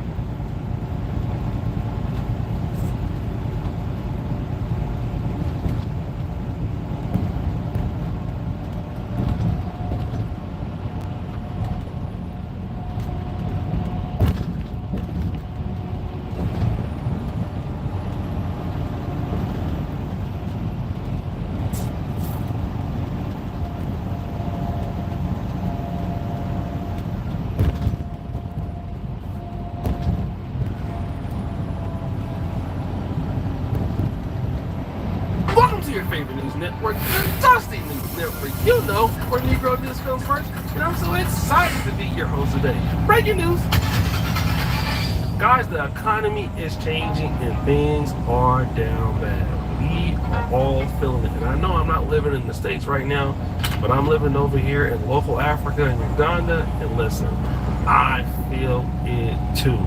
And things for many people are getting worse. But just like COVID, it also feels that a lot of this calamity of the economy is really falling on the behalf of single mothers. And we're going to be honest here, single black mothers. I did a video earlier this month that pretty much talks about a really interesting article. And that article stated that Black women had lost over 100,000 jobs in the month of April.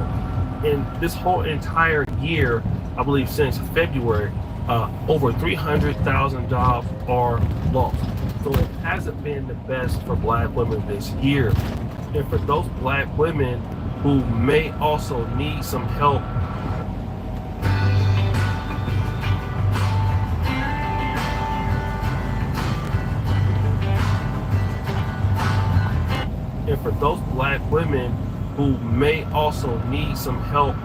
from the federal government, this administration, Black women also may be targets of some of these cuts. And this particular mother here has talked about some situations really affecting her life. I'm fucking pissed the fuck off. They cut my motherfucking food stamps to $85 fucking dollars from $738. How the fuck that's supposed to support a household of 3? For a job that barely even support my basic needs now. Like, inflation is high in the bitch, groceries is high as shit. Oh, I'm pissed the fuck off. Like, I'm mad as shit because how the fuck am I supposed to survive off this shit? So when y'all see me in the motherfucking store stealing stuff and that shit in my motherfucking bed, nicely act like you don't see shit in my motherfucking business because this shit is going in my motherfucking bag and I'm walking out this motherfucking store with my motherfucking chest up in my hand held high and I dare you to try to tell me, hey man, excuse me, because I'm gonna look at you like you fucking retarded if they gonna talk to Trump about this shit. On my kids, anybody that motherfucking voted for him, girl, fuck you, or to him, the fuck y'all, because y'all the stupidest motherfuckers I ever seen in my life. The lady is saying her food stamps are being cut from $738 a month to $85 a month. And now what she's saying is if you see me stealing in the store, then like I wish you would come and try to stop me. Like, who are you? Like, I'm down bad. This Trump administration is trash and I put that on my kids.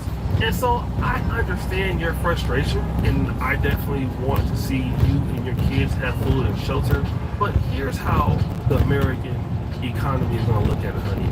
That by now, if you were on food stamps, you shouldn't have gotten off by now, okay? Not only should you have gotten off, where is your damn baby daddy or your husband take care of your kids? Or where are any of them at? Because that should be for people who don't want to abuse the system. But if you get $730 a month of food stamps, it seems to me you're trying to stay on the system. And now you're upset and blaming somebody else to have it in the first place. Like, competent enough to get a job and earn her own living and all that stuff to me. So why are you doing whatever you're doing and blaming Donald Trump for the fact that he cut you off? You should know that government assistance is supposed to be temporary. Nothing lasts forever unless you're dusty like you. I'm just saying. I'm not complaining, I'm just explaining, Blue. You gotta get off that stuff, get money, get a job, you know what I'm saying? Go impact your community and stop depending on the white keeper hype to give your ass food stamps. It sounds sick. Next story! Now this next story is wild, okay? And it has everything to do with threesomes and booty clapping. It sounds cool at first when you want to get into these relationships, but sometimes it can get bad. So guys, we're back in the great state of Florida. One of the four that's always on my channel. Y'all are down bad down there. And this happened because our guy, Tyrell Starks, was involved in a booty clapping session that became violent. Now, why did it become violent? Well, on May 6, 8:50 p.m., there was a shooting. And the guy who got shot was taken to St. Mary's Hospital to treat a gunshot wound to the right leg. Who was the person that shot him? Our guy, Tyrell Starks. Well, what happened here? So the guy who got shot explained that they could participate in a threesome. This is not a gay threesome. It's Tyrell Starks, his wife, and his cousin.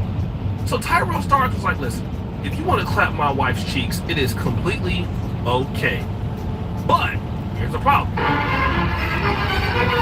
You can only clap her cheeks if I'm there. Like, I don't want you clapping her. I want to, like, you know, watch, or I want to be there to give tips.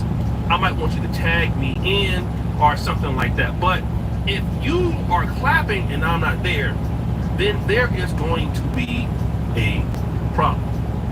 But what happened is, basically, he came home one day and discovered Tyrell Starks came home, caught his cousin smoking weed in the house, which then led to an online feud between the victim, his cousin, and Facebook. Now, on the day of the shooting, Starks actually went to the guy's house. So he saw him smoking weed before, and you didn't do nothing. You waited until you got over to his house, all right? Y'all got into an argument, then gunshots, and you shot him. Now, we gotta understand that Mr. Tyrell Starks has had a long criminal record, including 8 felony convictions. The most recent, August 2022. They talked to Mr. Starks' wife. She has admitted to being in this consensual, incestual, booty-clapping situation. So man, that dude then went to jail for doing that to his own cousin over the booty-clapping sounds. The lady that left you and went over to your cousin, and now you are mad. You gotta stop being down bad. Next story!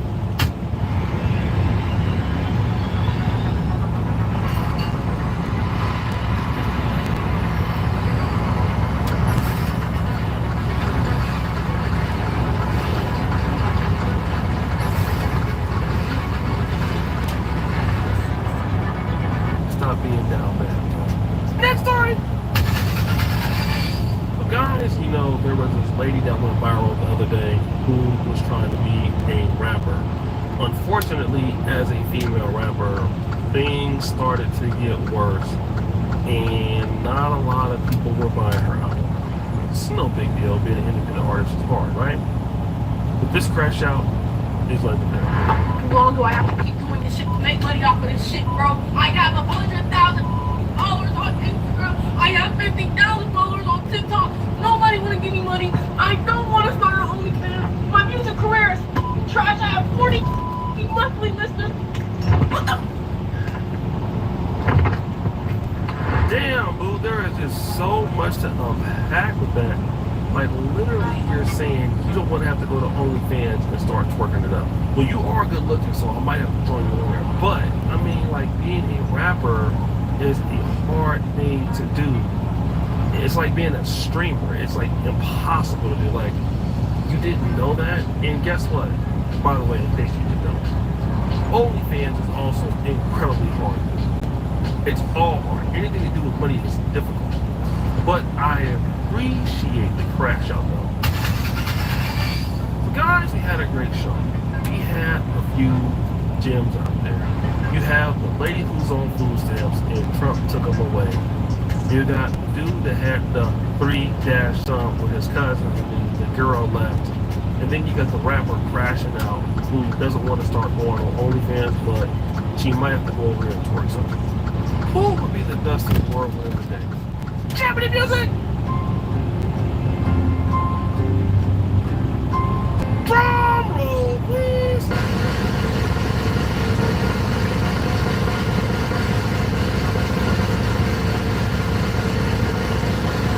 That's the thing about what food stands. The first one. Listen, honey, I'm quite tired of people in the black community, whether you hashtag FBA or not, but you black American, and you living in the black community, and you talking about you mad that somebody's cutting your food stamps, when America got so many opportunities. I just gotta be real, man. I live in Uganda, and there are opportunities here, but it's not like America. I lived in Poland, there's opportunities there, but it's not like America.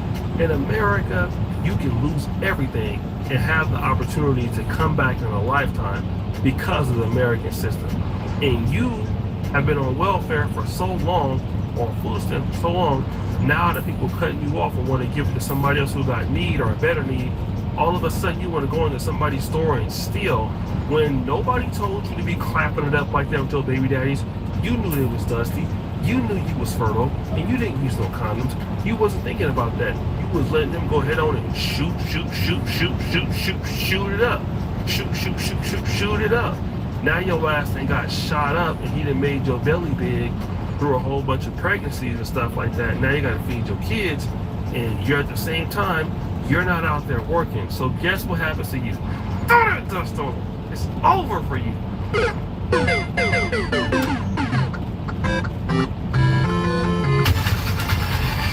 So guys, that's my time. Subscribe, hit the bell for the episode of the Dusty News Network with O'Shea Jackson. We out. 3 signs your car accident is worth major compensation. If you've been in a car accident recently, there are 3 critical signs that could indicate your case is worth significant compensation, possibly even 6 or 7 figures. Sign number 1, insurance tried to settle quickly after your accident. This is the biggest red flag. Insurance companies know it. How's it going, guys? My name is Tavares, and behind me is my life's work, my car collection. And don't get me wrong, I'm extremely lucky to call these cars my own, but there's only one that started it all for me, my very first car. And today, I can't believe I'm saying this, I bought it back. This is a 1998 Nissan Maxima, and don't be fooled by its grocery getter looks. It's actually a wolf in sheep's clothing. It's a 4-door practical family sedan that punched way above its weight class and performance. And that's why I bought one 20 years ago as my very first car, and spent all my money and time modifying it and learning how to wrench, proving that there's nothing more bulletproof than a cheap 90s Japanese car. Unfortunately, this one needs a little bit of work. Come on!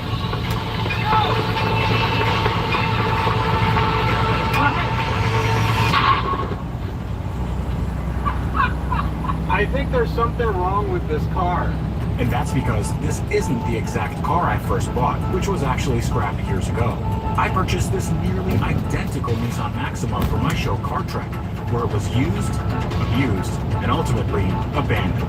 But I really regretted getting rid of it, so I begged the new owner to let me buy it back, because I was obsessed with one simple idea. Now, my dream for this car has always been to make the ultimate Nissan Maxima. I want this car to beat supercars, and the only way we do that is to take out whatever's broken in here and replace it with something better. And that means I would have to use every trick in the book and burn a lot of midnight oil to rebuild this $1,000 front-wheel drive sedan into a 6-figure supercar beating monster.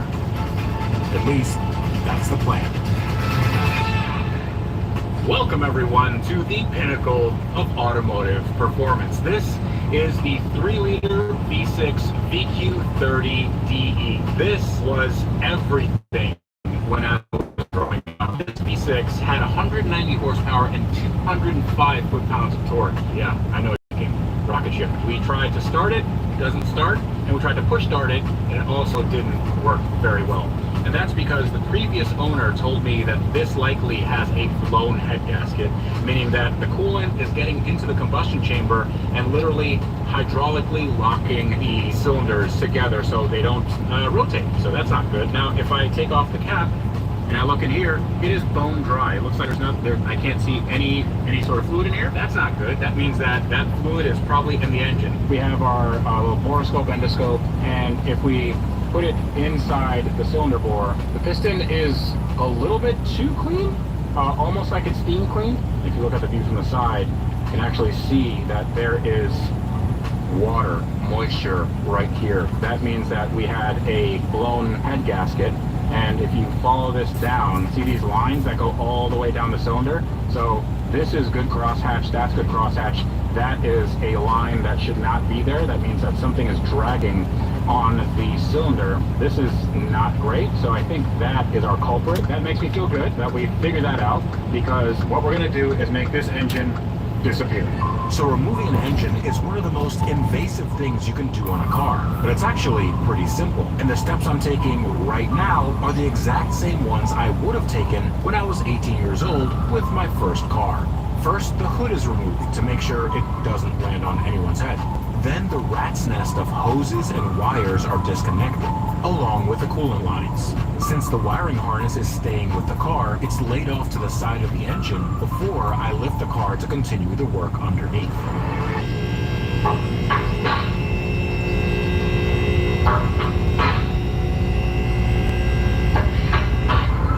The aftermarket exhaust is next up on the chopping block, which which is a little bit of a shame because on the Maxima, an upgraded exhaust system can add about 30 horsepower because the stock system is incredibly restrictive.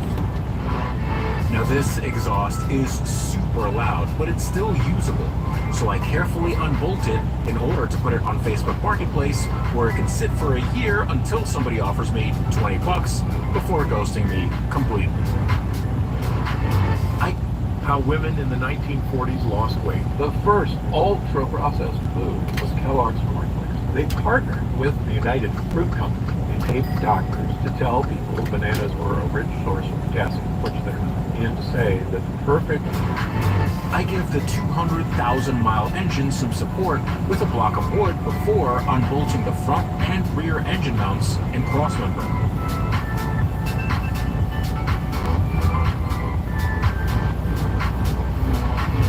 Since the Maxima is front-wheel drive, all of the torque from the engine goes through these two mounts. But since the car also has left and right motor mounts, I can take the supporting wood out and the engine won't fall and ruin my weekend. Now, since I am taking the engine out of the top, it means that we have taken out everything underneath that could stop us, but the axles, the things that actually drive the front wheels, have to come out. And for that to come out, I need to remove at least the bottom part of the suspension, because this suspension is connected to the hub, the knuckle here, with two bolts. One side is a 17 millimeter, the other side is a 19 millimeter. We're going to remove those, and then this kind of like cantilevers out. We already took out the 32 or 36 millimeter nut on the axle, and then we should like pop the axle out. We should pop both axles out, and then I think the engine is ready to come out from the top, and we're going to see what we're working with in terms of like size of engine bay and if we need to replace anything. And I mean, this car does have 200 something thousand miles, so I don't know what we're going to find. 3, 2, 1. One. All right, maybe. Don't do what I just did and get the tool stuck. See, now I feel like 19-year-old Freddie. You know, making great decisions here. I got it. Okay, I got it. Okay. All right, let's not do that again. Just drop down a little bit. It's gonna drop down a little bit. There we are. Like that. Okay. Boom. And now, with this out, we have plenty of slack on the brake line. Nothing is pinched. This axle can come out. We can see the crappy state of the ball joints here. What we do with the axle is we just use a little force and kind of, there we go. And the axle just falls right out. Look at that. So we do that again on the other side. That wasn't hard at all. And with the last bits off the car, it was finally time for the part where I fumble with a leaky engine and my friends stand around and laugh at me.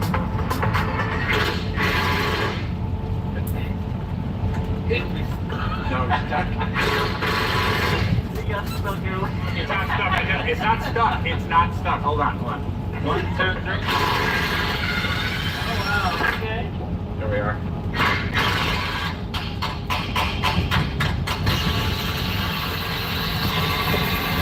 You know what this would be a good engine for? A Honda Civic. Honda Civic with 205 foot-pounds of torque. That sounds pretty crazy to me. Like that. Oh, there you go. Yikes. You know, just push it. There you go. I'm free. Alright. No, not like that. Let's go as high as we can.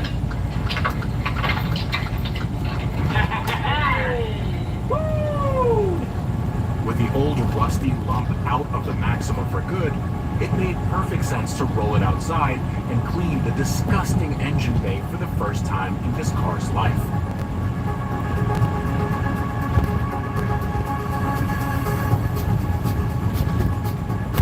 There's nothing fancy here, just some degreaser in a spray bottle and a pressure washer, and the results speak for themselves.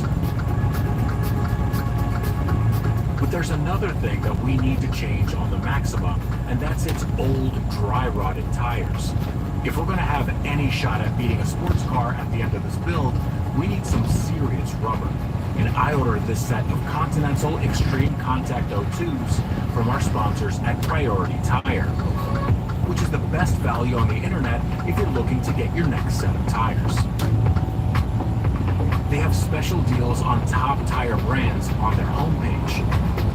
And with their incredibly wide selection, you could get anything from the most affordable tires to high-end performance rubber, all with free and fast shipping and award-winning customer support. Now, we're going to put these sticky Continentals to the test later in the build, but if you're looking to get a new set of tires for your car, and you absolutely should, head over to PriorityTire.com and use my code to get 5% off any tires and accessories. And with the wheels and tires ready to go, it was time for me to unveil the next phase of my master plan.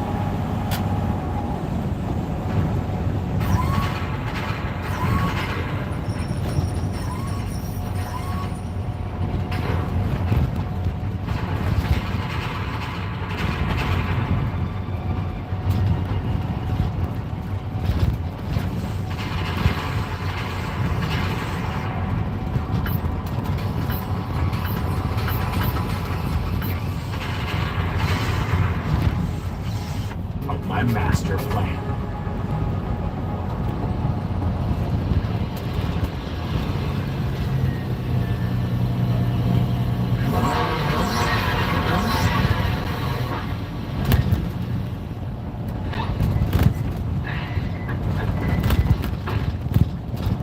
Welcome to my secret weapon. This is going to make my Maxima into the best Maxima boat I've ever driven, and the secret is in here. So just like anything with a lot of value, this has multiple stages of protection. First, in order to pop the hood, you do the regular hood pop from the inside, like that. But your job is not done yet because there are two hood pins, my stock steel hood. Don't know why they did that, but that's okay. That's one. This one is that's two, and wait, hold on. There we go. And now, look at that. That's a look at all that. I swear, this is really, really cool. Now, this is a very familiar sight to me because this is a VQ35. This is a 3.5 liter V6, and this is what we're gonna put into my Maxima. Now, my original Maxima had a 3.5 liter that I swapped in, and I was actually one of the first people to ever swap a 3.5 liter into that car, which had a 3.0 from the factory. However, this one is a little bit different because this car is a 2003 Nissan Maxima. This is not a 2003 engine. This is actually a Gen 2 from a 2012 or 2013 Nissan Maxima. So this car originally would have came with around 255 horsepower, which was great for 2003, but this makes closer to 300. And on top of that, this has an ECU that has been modified by Nisformans, and also has a lot of little goodies to make this car a lot faster. And when we pair this with my Maxima, which was the lightest Nissan Maxima that was ever built, I think we have a potent recipe for a potentially supercar killing sedan. With this being the second engine removal in the video, there is a lot of the same work being done, with one notable exception. Instead of removing the engine from the top with an engine hoist, I'll be doing it the more professional way by lowering the two-post lift down, undoing several bolts, and letting gravity do the work for me. But in either case, the first step is removing the tangled hairnet known as the wiring harness. After unbolting and ripping apart as much as I could up top, I got the car in the air to drain the fluids. And that's when things got a little more challenging. Right, now we are underneath this Maxima, and this is certainly one of the most modified Maximas I've ever seen, and I don't mean that in a good way. Now, This is, well, it was purchased by another enthusiast, and I don't want to really disparage him very much, but there are a lot of things that I see that are just like, why? This is a Y pipe, and you can see at one point there was a bolt that went through here, and you could like disconnect it at some point, but then somebody decided that, hey, this is leaking, and instead of putting the correct gasket in there, we should just weld the entire thing so it is impossible to take this out without destroying it. It goes down, then to an angle, and then to another piece of pipe. This is all steel, by the way, so this will rust, but look how close it comes to the oil pan here. I mean, we have just the smallest amount of clearance. I can't stick my finger in there or anything, so this likely would hit the oil pan, and it would also heat up the oil quite a bit. Following this, you see the exhaust goes from one pipe into two pipes into 5,000 different pipes and diameters. There's a leak right there. You see that black soot? That's an exhaust leak. And then that goes into a way smaller pipe. I mean, look at the size of this. This is you.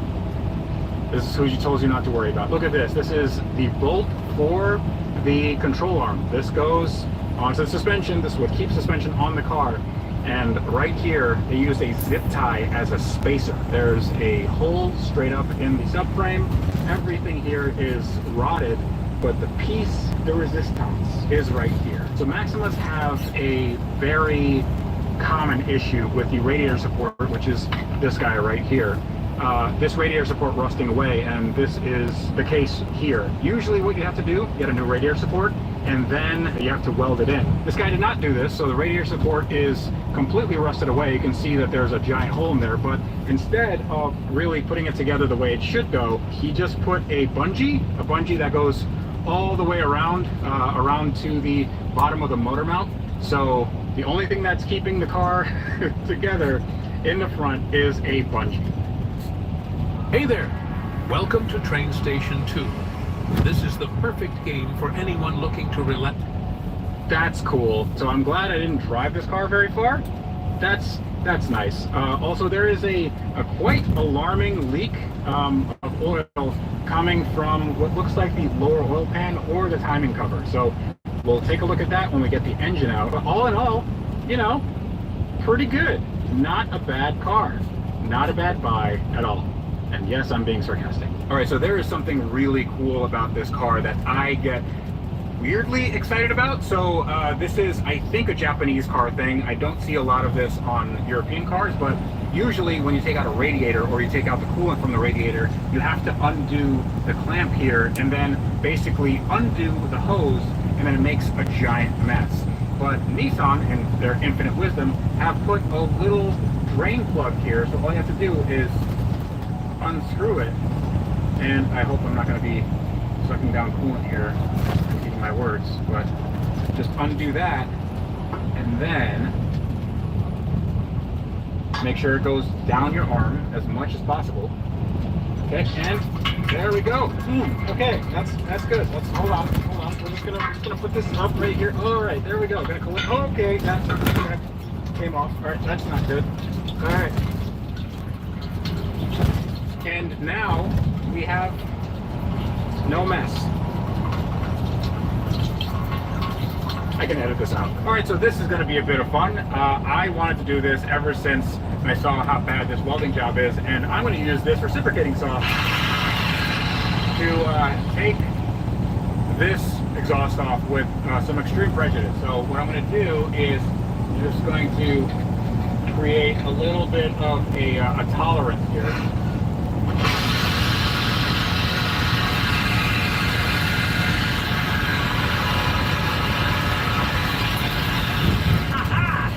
Yes! Woo!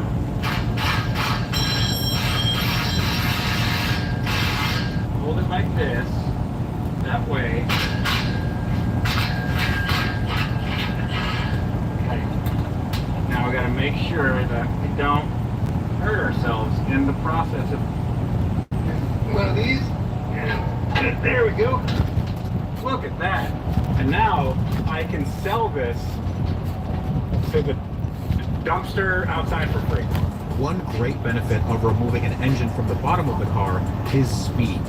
Instead of taking all day undoing the suspension, axles, motor mounts, and tons of other odds and ends, you just have to remove the subframe bolts and the entire thing just drops out.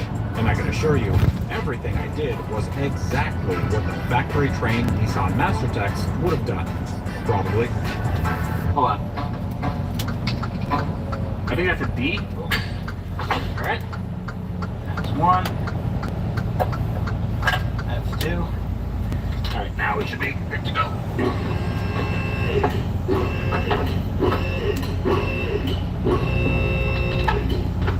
There we go. We are free of everything here.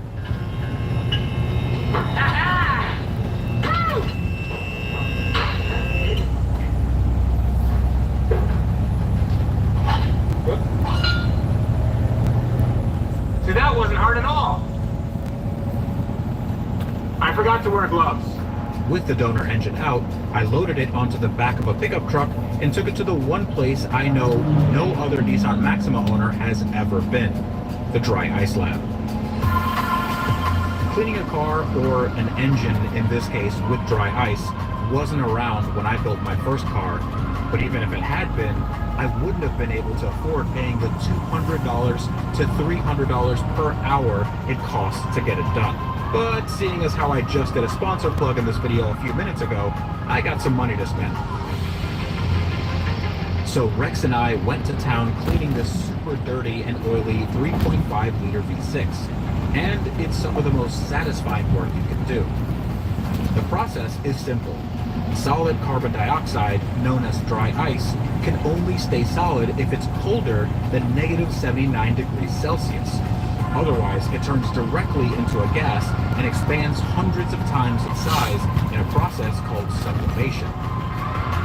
But when you turn the below freezing CO2 into small pellets and shoot it using high air pressure through a special machine made for cleaning, it not only eliminates dirt and grime, it leaves the surface clean on a molecular level. And when you turn up the wick, it can eliminate some very crappy gold rattle can paint that's all over the plastic intake manifold for some reason. Cleaning the rest of the engine block will also give us a great idea of where any future leaks are coming from.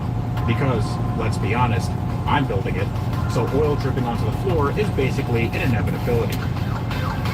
Now while this process did take quite a while to finish because the engine was so dirty, I think you'll agree, it's worth every penny.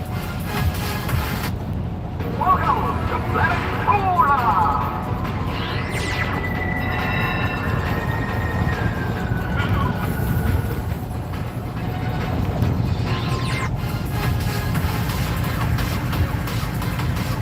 But as good as this engine looks, we're not just slapping this thing in.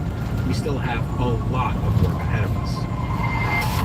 So welcome everyone to your first day of VQ35 101. This is our old VQ30, old and busted and new hotness. And we have dry ice this, and yes, it still looks like a junkyard engine because essentially that's what it was. But we will be cleaning this up and making it as sorted as possible. But I wanted to let you guys know what the actual differences were between these engines. Now, you think because this is a 3 liter and then this is a 3.5 liter that they physically be different. But actually the dimensions are exactly the same between engines. All of the changes are internal, so the actual block size is the same. So in theory, a 3.5 should bolt in exactly where a 3.0 went. But the eagle-eyed amongst you will notice that this has an intake manifold made out of metal, and it is a single runner design, whereas this is a plastic intake manifold, but it's a dual runner design, meaning that it has a little valve here, has a little valve here, and it allows the runners to open up to become shorter or longer depending on RPM. This will make power until redline, which is about 7,000 RPM, but this stops making power around 5,200 RPM. And in addition, this doesn't have any variable valve timing. Whatever you get in terms of valve timing, that's sort of, you know, you run what you brung. But on this, you have variable valve timing on the intake and exhaust. But right now, I have a bunch of parts that I'm going to be putting on, and I'm so excited. I can't wait to get this thing together.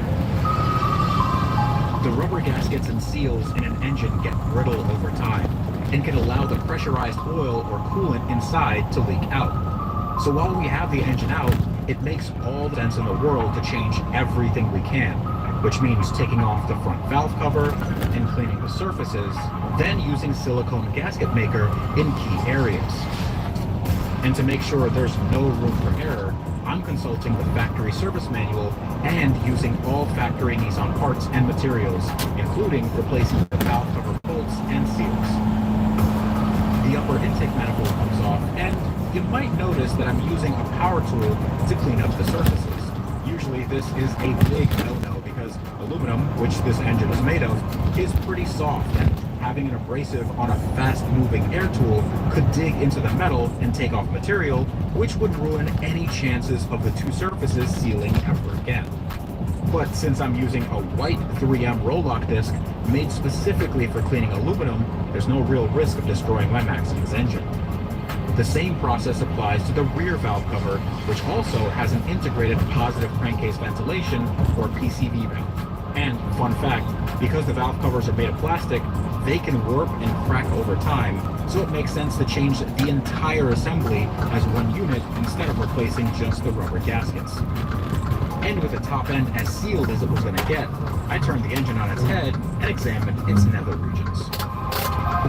So this is the business end, or the bottom end, of the VQ35, and it is nasty. Now, we do have to take off the oil pans. This is the lower and this is the upper. We have to take both of them off because in this swap, when you swap over a 2012 engine into a 2003 car, you actually have to retain the 2003 upper and lower oil pans because that's how it fits in the subframe.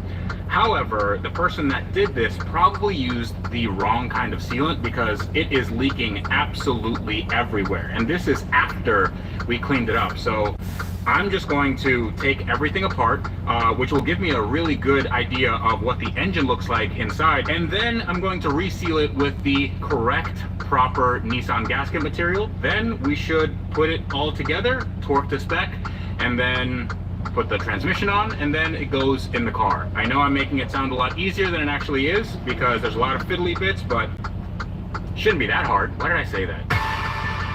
Now, Japanese cars are known to be easy to take apart. If you have a 10mm socket on a ratchet, that's 90% of the tools you'll need, which was exactly the case on these oil pans. The accessories like the AC compressor, alternator, and power steering pump have to come off. Then, a series of bolts inside and outside the oil pan are removed, before finally being able to pry the upper oil pan off the engine. I use the 3M roll-lock disc to remove the old incorrect sealant, but I'm being very careful not to make too much dust because the last thing anyone wants in the crank journals is ground up silicone. It's also not a bad idea to run a vacuum and rag across all surfaces afterwards. The exhaust manifold gaskets are removed, as are the rusty studs, which will both get replaced with new OEM hardware. A good seal here means no exhaust leaks and no funny smells coming into the cabin. And after cleaning the upper oil pan off camera, I laid the Nissan gasket maker in exactly the right spot and installed the oil pan in the correct sequence and torque spec, which felt great because I knew everything was getting rebuilt properly. What didn't feel great, however, was what happened next. So welcome to another version of 2 steps forward and 1 step back, but I think in this case it might be 1 step forward and like 10 steps back, because right here is the oil pump housing. The oil pump sits right here, and this is what pumps oil all over the engine. And there's a little strainer here that attaches with these 2 bolts. If you notice, this bolt and this bolt, they have the exact same heads. But if you look right there, you can see that I actually cracked the housing, and that is because instead of using this bolt, which is slightly shorter, I used this bolt, which is longer. And I didn't notice that until I cracked the housing. This was completely my fault. And what we're gonna have to do now is, I can't use this oil pump anymore. I'm gonna have to get a new one. Hopefully Derek from across the street has one for a 350Z or something like that. They are identical. but in order to get this off, I have to take off everything here, take off the timing cover, take off the timing, and I have to retime the engine. And that also means I'll have to take off the sump right here, what I just figured out how to do. So taking all this off is going to add a lot of time, but not for you, because we can do it in time lapse. One of the positives of having to dismantle something you just took apart is the fact that the procedure is fresh in your mind. Having to backtrack this much was definitely a blow to the old ego, but you can't make a pancake without scrambling a few hash browns or something. I don't know where I was going.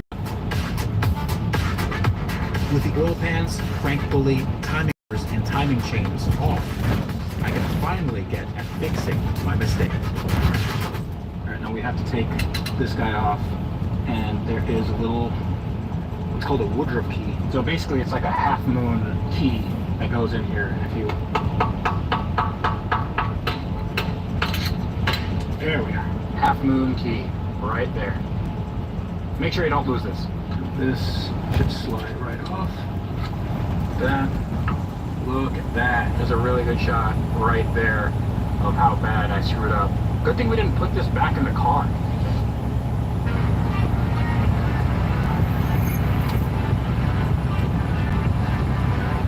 Good thing we didn't put this back in the car. If it's worth doing, it's worth overdoing.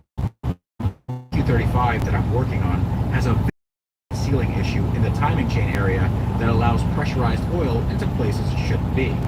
So the fix is to replace the gasket. But thankfully, that work was done before I got to the car. But it doesn't hurt to check and double check the previous owner's work.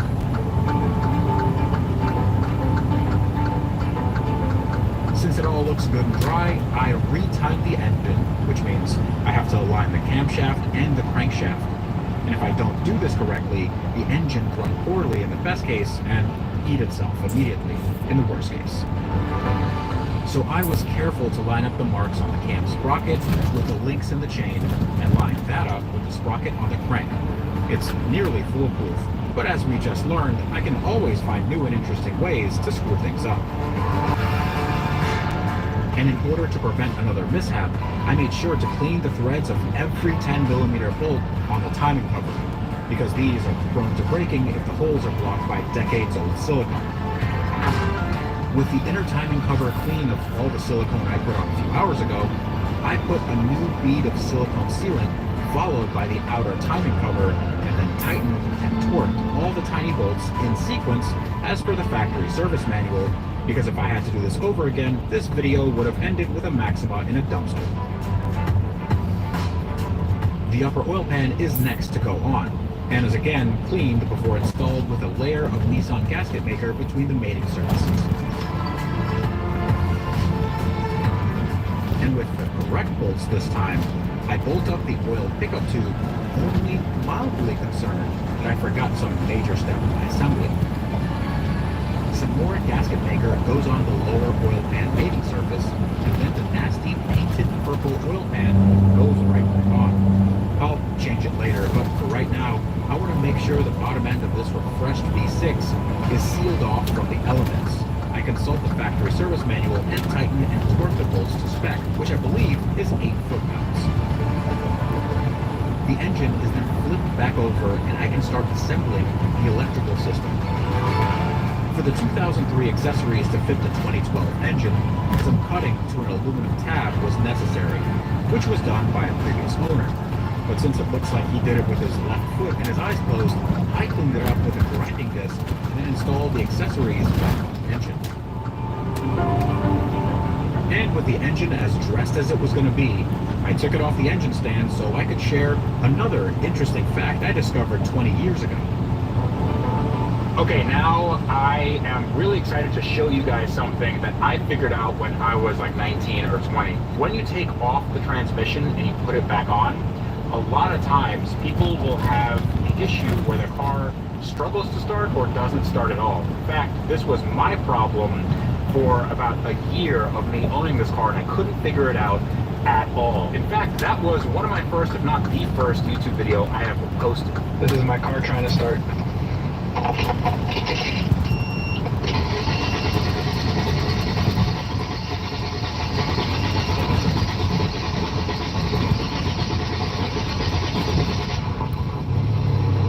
But I actually figured it out, and it's the fact that this surface, this mating surface between the engine and the transmission is actually very, very important. You see, it actually acts as a ground for the electrical system, namely the sensor right here called the crank position sensor, and that tells the car what degree that the crank is in. So that allows the car to know where it is in terms of ignition timing and how the car runs. And obviously if that doesn't have a good ground and a good connection, then that's going to struggle to start or not start at all. I just cleaned this up on both the engine and transmission side, and then you put it together, you should have no issue. It really was that simple, but it was the bane of the existence of the Maxima community for quite a long time, and I was really kind of proud of myself when I figured it out.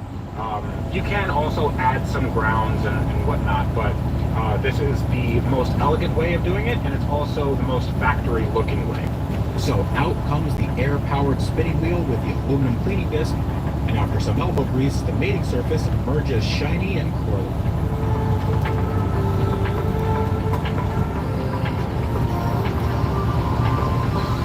I then install a new pilot bushing by lining it up and giving it a few whacks with a brass punch.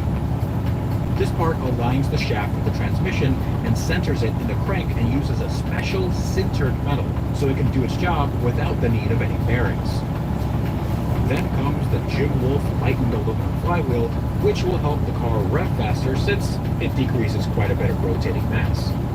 I clean it off with some brake cleaner and install all the flywheel bolts in sequence, torque to spec, followed by a new Nisforman Stage 1 clutch, also with new bolts in sequence, torque to spec.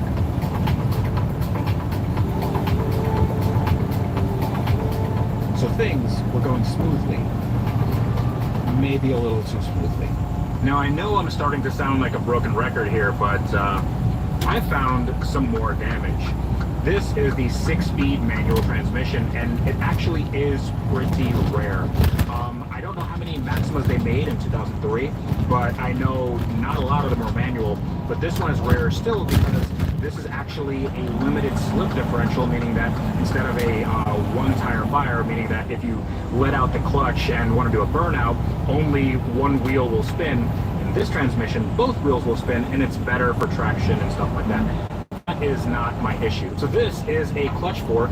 This goes in here like so.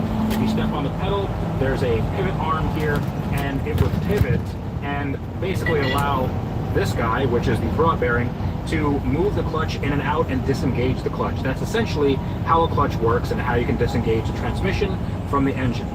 The problem with this is that this is not supposed to be in two pieces. This is two pieces, and as you can imagine, a part on a very rare Nissan Maxima transmission that hasn't been made in 20 years is a little bit hard to get.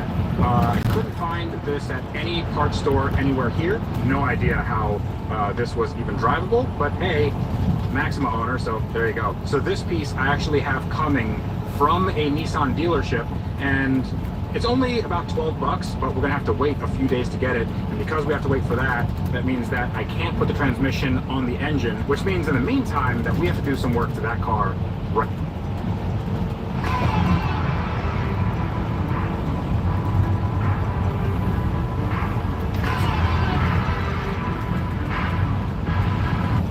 now.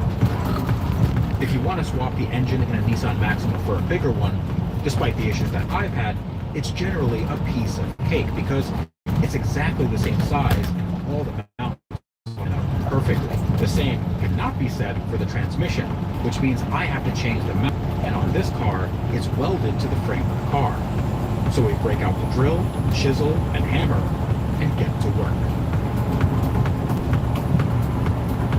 But that's only half the battle.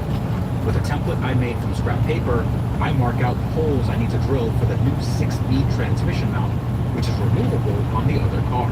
I drill the appropriate holes in approximately the right place and install large riv nuts, which are like rivets, but they have a captive threaded inside them to be able to take the bolt. It's an ingenious solution and also exactly what the factory does. But that's not the only thing we need to change for our transmission to work. The 5-speed transmission was shifted using 2 rods going from the passenger compartment to the engine bay. But the 6-speed uses 2 cables which, you guessed it, are mounted completely differently. And I'm going to need to modify the body of the car to make it all work. And the first step to that is removing the car's front subframe. I disconnected the shocks from the knuckle, being careful not to jam the tool this time, and then removed the control arms completely, which come off with only 4 bolts at the bottom. I then lower the car onto a pallet I found laying around, remove 4 more bolts, and then use the lift to separate the subframe from the car. Now, when I looked up how other people did this online, it was weird to me that no one actually did it this way. The preferred method ended up using an existing hole in the firewall and patching it up with some double-sided tape, but to me, that looked super janky and, more importantly, not factory. So I made a template I got from my 2003 parts car and made a series of very precise cuts. I also flattened the metal underneath so it was flush like the newer car. Then added rib nuts so the entire assembly could be bolted on and off. I ran the cables inside the car, but then discovered another big problem staring me in the face. 1 step forward and 4 steps back is probably where we're at right now, because I keep adding to this project. This is the fuel tank of our 98 Nissan Maxima. And the way the fuel system works in the stock car is that there's a feed line which feeds the fuel rail, but then the fuel rail sometimes gets too much pressure, and then that pressure bleeds off into a return line. That goes back to the tank. So now you have 2 lines going the entire length of the car.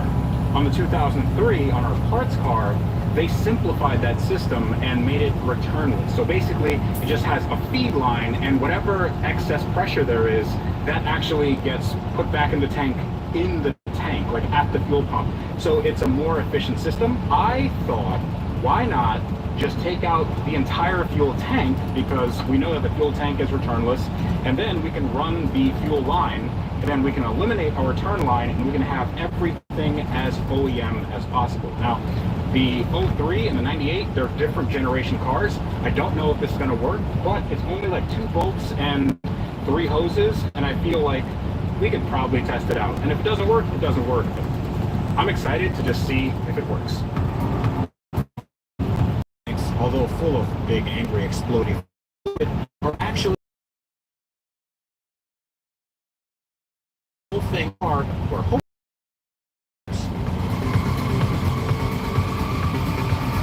Now this is where proverbially the rubber meets the road. This is the fuel tank from the 2003, and this is the fuel tank from the 98. Weirdly enough, the 98 is in way better shape than the 2003. You can see that right here, there is a lot of rust, so much rust in fact, that I can just, it just comes right off. But the fittings themselves are different in the 03 because the emissions is different in 2003. But that got me wondering, if I'm doing all this work, why don't I go 1 step further? And here's what I'm talking about. This is the engine bay for our 98, and it has been converted, sorta kinda, to the 385 6-speed engine bay. We've done the mount, we've put in shifter cables, but there's still some more work to do. Now, originally, this car had an ABS pump, an anti-lock braking system pump, that was sitting right here. And if you put the 6-speed transmission in here, it actually fouls on the pump bracket.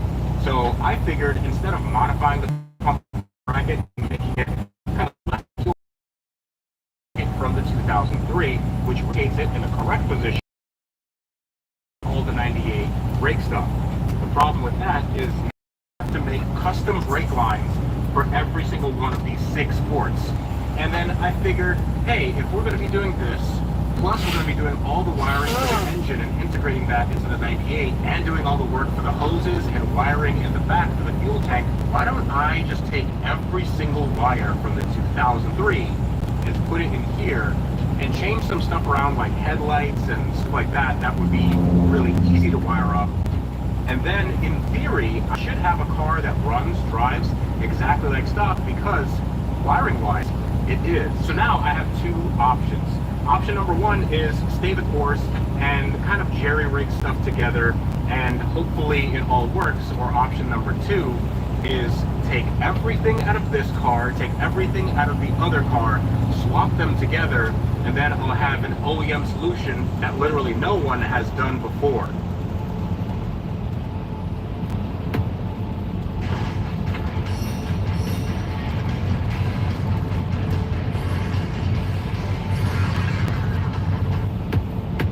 So the first step to a full wiring harness swap is removing the wiring harness from the car, starting with the engine bay. The fuse boxes get disconnected, followed by any grounds that are bolted to the chassis. And since the fuse boxes are located in roughly the same spots on the 2003 and 1998 cars, routing the new harness should be pretty straightforward.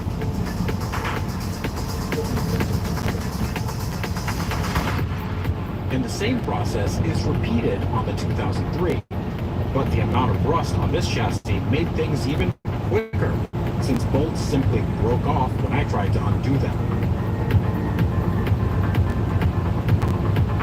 And speaking of rust, Jack is busy cutting out the only rusty part of my car, which ironically holds the engine to the chassis. My radiator support needed some major work. And although you can buy a new part for next to nothing, some bits of scrap steel mixed with some grease and it's worth the skill, and the result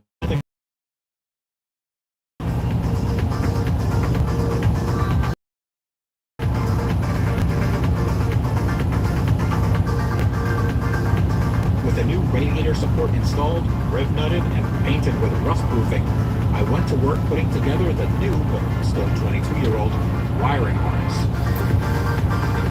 A clean install also means using as many of the factory brackets and clips as I can find, because there's a reason they were installed in the first place.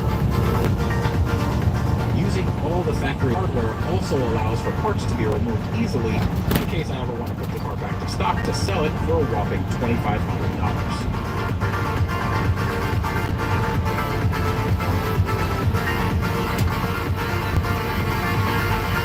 The brake lines were next on the docket, and fortunately, the firewalls of both cars were nearly identical, so that made things easy.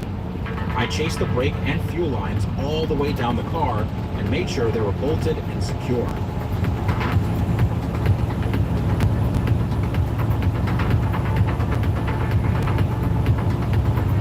And at the back of the car, every component, including the charcoal canister and the fuel filler, had to be converted to the newer style. But since the parts car was so rusty, I couldn't reuse any parts. So I bought everything new and assembled what looked, to me, like a factory fresh fuel system.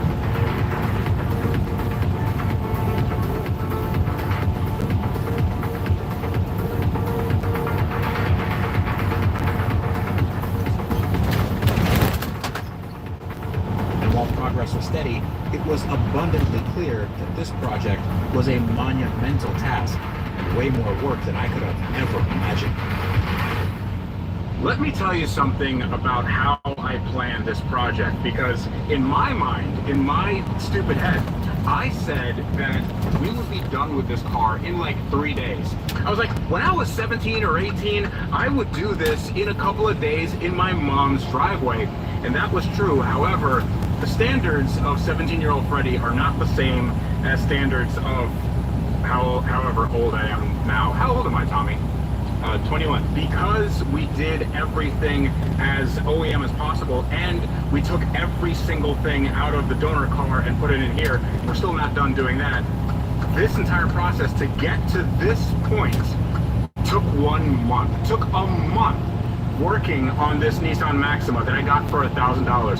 So I'm going to show you why it took so long, and it's not because we're just sitting around. This is like really, really hard days, like 12 to 16-hour days sometimes. So let's take a look. So this is the engine bay of the Nissan Maxima. It might not look any different from any other Nissan Maxima, but you'd be wrong, because right here we have the entire braking system from a 2003. We have the, well, it's not a distribution block, it looks like just a coupler from the braking system from a 2003. We also have the entire fuel system from a 2003 Maxima. It goes from the back of the car all the way up here, and it is a returnless system, meaning that there's only one hose going to the engine. And we also have a little adapter to a AN line, and that's all well and good. But right here is the ABS system, and that is wired in because the entire wiring harness is in this engine bay. Not only that, look down here. We have all the rust basically taken care of. Not basically, we definitely have all the rust taken care of because Jack worked really hard getting all this rust off, and then we also painted it with a rust proofing. But right here is something I'm kind of proud of. So the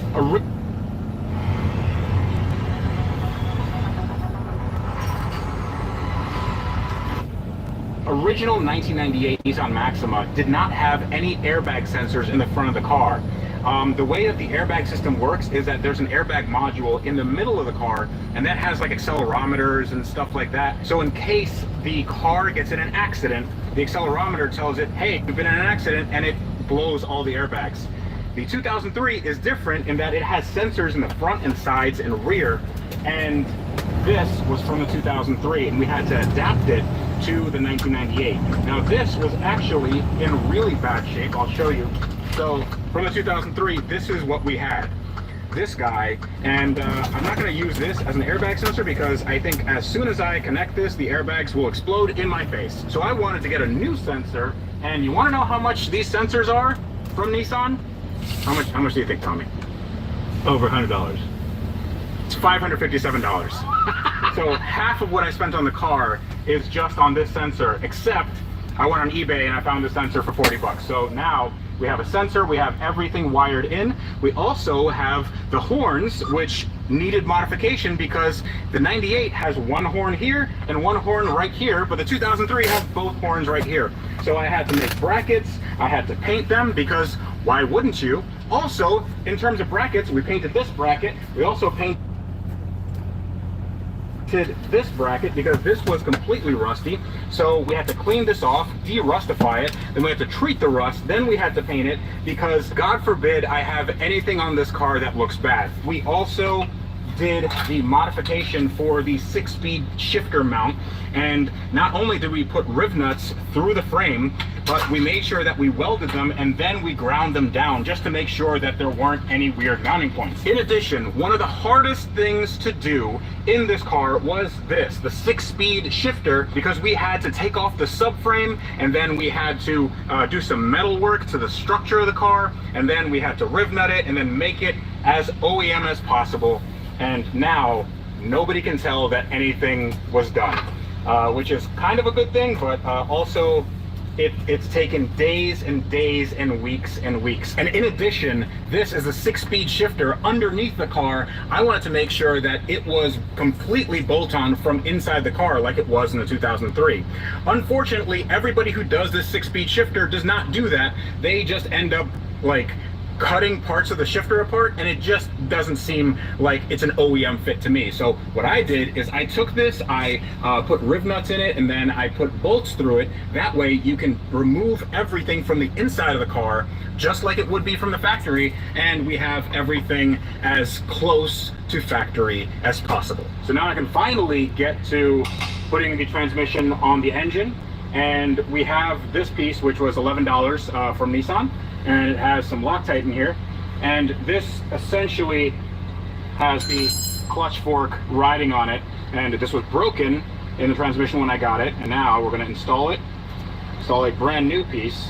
Once this is in, I put on the fork, I clean all this up, put some grease on this and the input shaft just a little bit so it slides into our input shaft hole here, and then I'm going to clean up the mating surfaces of the transmission, mate it to the engine, put on some bits and pieces, and then it goes in the car. I'm making this out to be very simple because it is. It's very simple. It just takes forever. Moment of truth, transmission is ready to go on the engine, and it actually, I mean, it's heavy, but it's not like super heavy. So I may be able to like kind of bench press this into submission here. So 1, 2, 3. Okay. So come up.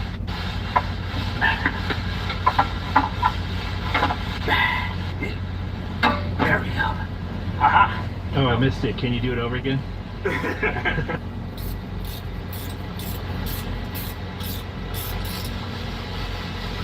This is quite possibly one of the rarest parts of any Maxima build ever. This is what's known as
sound really good. But not only that, you can see that it's all black. They didn't come like this from the factory. So I had my friend Jonathan from Luxury Choices powder coat this, and not only powder coat, he Cerakoted this. And what Cerakoting does, essentially, this is a coating that you would put like on a firearm. This lowers the ambient temperature around the exhaust quite a bit. And basically it allows for more performance and it looks really good. Of course, we're gonna be putting on a brand new OEM Nissan metal gasket. So put that right here. And doesn't that look awesome? I mean, it might go from a $2,500 car to like a $2,700 car. If I have to be truthful, I spent about $1,600 on this exhaust, so it's more money than I spent on the car.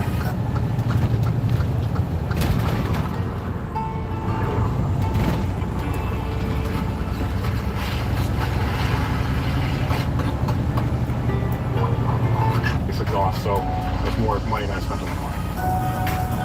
With the engine and transaxle happily married, I install the front and rear mounts so I can load the entire assembly into the car from below in one piece. I also replace the saggy factory rubber mounts with stiffer aftermarket polyurethane mounts, because everyone enjoys some added stiffness every once in a while. And with the assembled engine on a makeshift roller skate, I push it under the chassis with the hopes that I would never have to do this again, but the knowledge that I probably will. Jack then lowers the car, and I listen for crunching noises. I then bolt the cross member to the car, then the right engine mount, and finally attempted to connect the transmission mount, the same one that needed a ton of measuring, drilling, and fitting. I cross my fingers and hope for the best. We have all 4 mounts attached. They are bolted down as far as they can go. And nothing snaps, nothing is broken. And I believe now we can get up. Look at that. Hold on, let's give it a little shake. It's good enough. Yeah!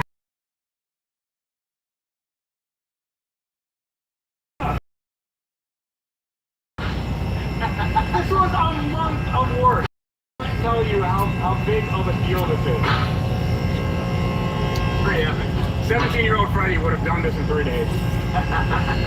I've fallen off, man. So next up is a problem that every single Maxima owner has, and it's the fact that the engine bay always looks really ugly because of this, the wiring harness. And our wiring harness is, well, it's no different because this has been modified. You can see right here, look at this. This has been, I don't know why you would do this. Well, I do, is because this is a 2012 engine and the car was a 2003 and now it's going in a 98, so it doesn't know where it is. And this is the wiring for the mass airflow sensor, and that has to go in here somewhere. Look at this. The wires are frayed. I can't believe this car ran. So what I'm going to do now is I have to go through this whole thing. Like I've sort of routed it in a way where it'll make sense. Like I'll have to put this stuff underneath, then like we'll make it sort of kind of clean. So I have a bunch of wire loom that should be the right size, and I have some electrical tape, and we can cut off some zip ties and we can put some new ones, and hopefully this should look a lot cleaner.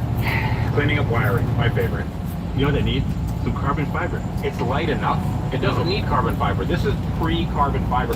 This car, fun fact, is less weight than my McLaren 675 LT. What? I don't believe you. We can actually do that maybe on a second channel after this is all done and over. If we put it on a scale, it will weigh less than the McLaren 675 LT. And if it doesn't? Then, well, just take this out of the video.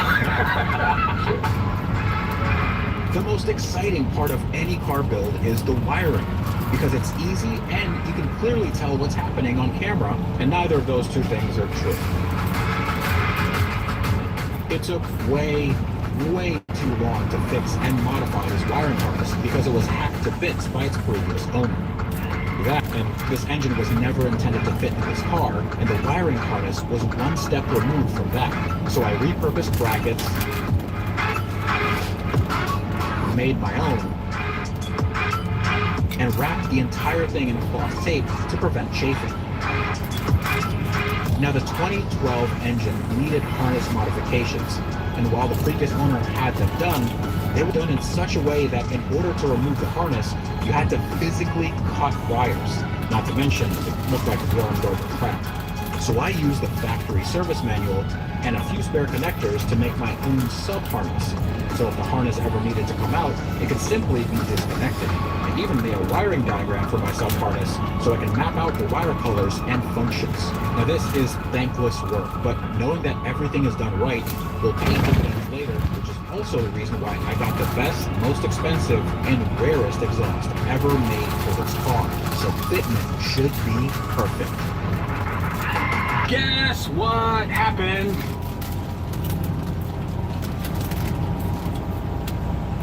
It's missing a part of the exhaust.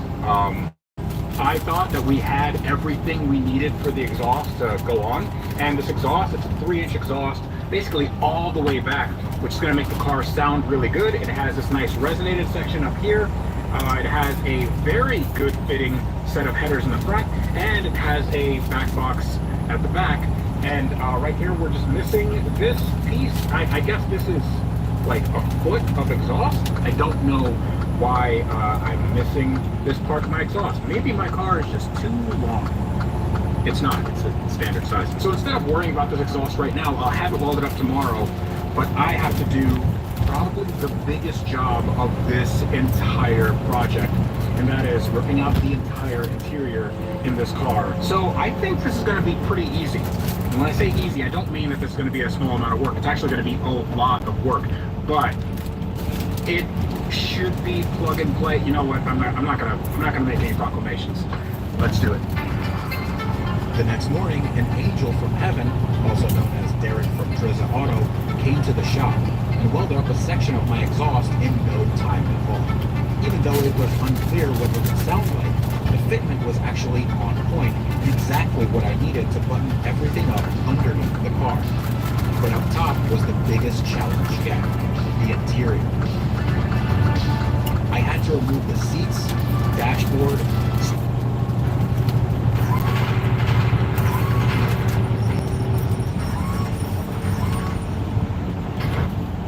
steering wheel, air conditioning, all the ductwork, and every single bit of wiring to make way for the new stuff. All of which was untested and meant for a completely different generation of car.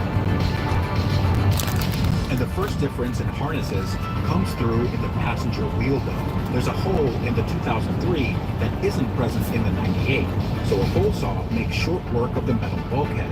And after some cleanup, the factory grommet in the harness can be pulled through easily. What isn't so easy, however, is the fact that the air conditioning and heating system, or HVAC system, is very slightly different. And since I'm using a newer harness, the sensors and connectors on the old HVAC no longer work. But in order to adapt everything in a way where it'll actually fit behind the dashboard, I have to make a Frankenstein mishmash of both. So I make sure to clean every part I install while it's off the car, because in normal use, these components are nearly impossible to reach. Now, one added bonus to doing it this way is that the 2003 has an in-cabin charcoal air filter, and the 98 doesn't. So it's an extra creature comfort I didn't have before. Weird flex, I know. And the same Frankensteining has to be done to the radiator fans because the plugs are different and terminate in a different spot between cars. I route the wires, wrap in cloth tape, and connect everything with factory clips and straps. And now come the headlights, and you guessed it, I have to convert the new wiring to UV-blue lights, which is fairly easy, as long as you can transcribe wiring diagrams, don't have an issue making your own, and check your work frequently because you're getting stir-crazy looking at the same mess of wires for hours. If you notice, I'm not soldering these connections, but using non-insulated butt connectors and marine-grade heat shrink because the vibrations and heat cycles that cars produce crack solder joints over time. And with the method I'm using here, it gives you a good waterproof crimp connection that allows the wire to flex and vibrate without breaking. And after the front bumper cover is installed, it's finally time to prep the engine for its first start. And now the first crucial step of putting fluids in this car. And I am excited and also a little bit scared because we took everything apart, put it back together, and hopefully there are no leaks. So I'm using this, what is called an airlift system, and this uses pressurized air to pull a vacuum in the cooling system. We're going to fill this entire system with coolant. All we gotta do is put some shop air over here, and this is going to make some noise, maybe.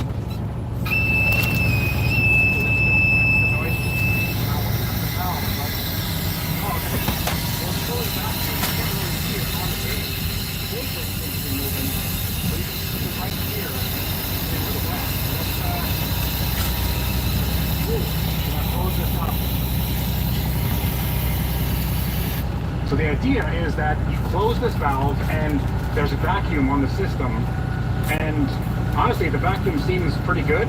I'm going to leave it like this for maybe 10 minutes and come back and see if the lines are all still very kind of sucked in like this, like imploding on themselves. And if that's the case, that means that we don't have any significant leaks and we can fill the entire system.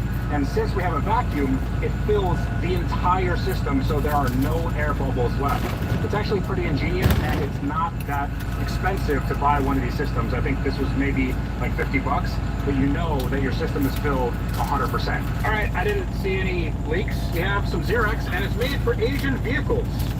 Turns out I actually had a lot of this stuff because we don't really work on Asian vehicles too much, but I'm excited that we actually are right now. I've connected it to the cooling system, which has a vacuum on it, and in theory, if I open up this valve like this, and then slowly open up the other valve, it should start sucking the coolant in.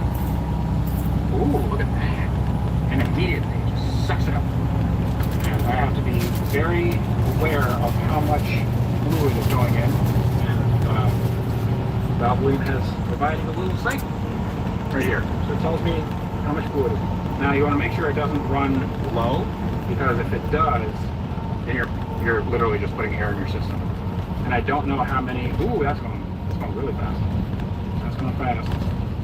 If we got about 1 quart, I'll stop. I'm very glad that I'm doing this on camera. This seems like a great way to show my skills of changing out bottles of coolant.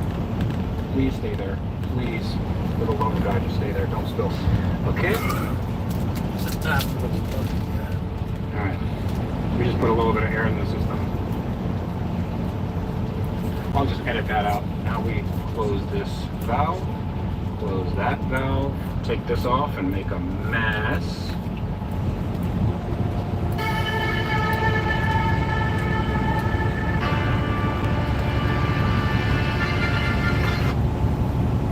That, okay, just open up the valve. It should get sucked back into the bottom. 3, 2, 1. And we pull this off. Shouldn't have any vacuum on it.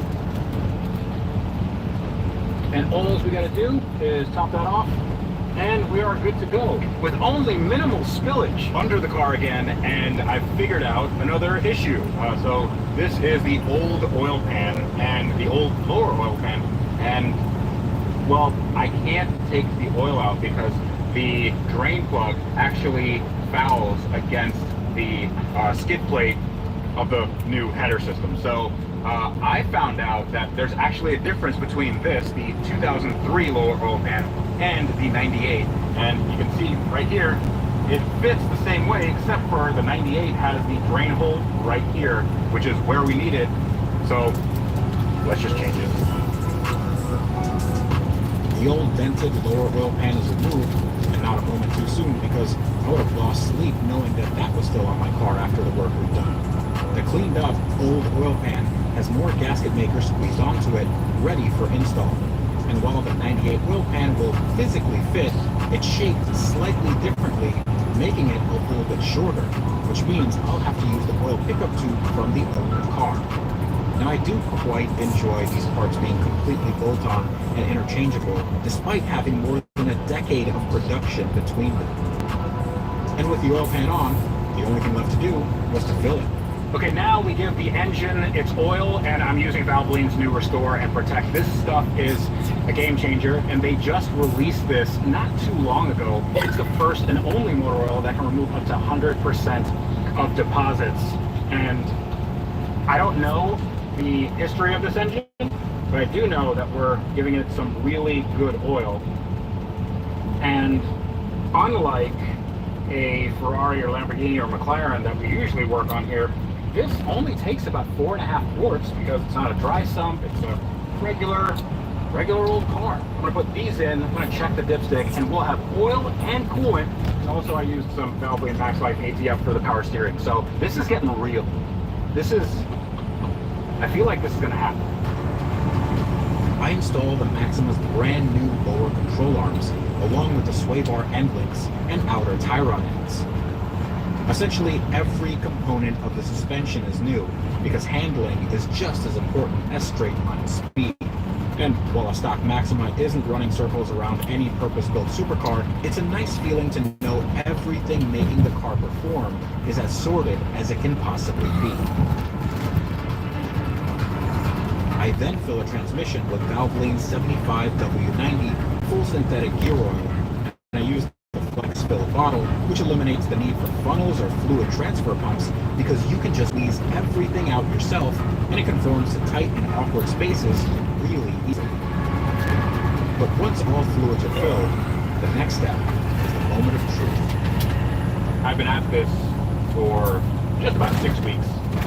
You can tell by my demeanor that I am ready for this to be over, but also I'm very excited because this is going to be the first time, literally the first time I've ever heard this car run after car trek. And now we have our brand spanking new engine. You probably shouldn't look on the inside of the car because it's a mess. It's a real mess. I don't think anything's connected. It shouldn't be connected. I'm going to connect the negative battery terminal. And I'm going to hopefully not start a fire.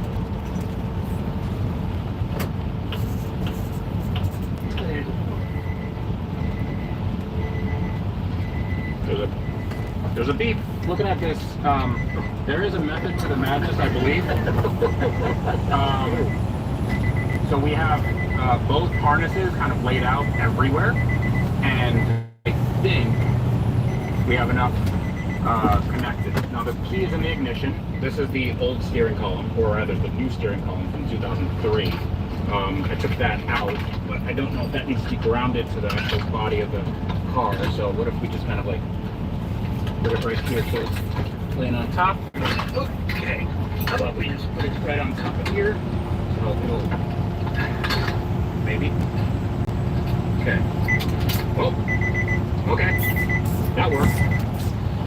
All right. Okay. We got gauges.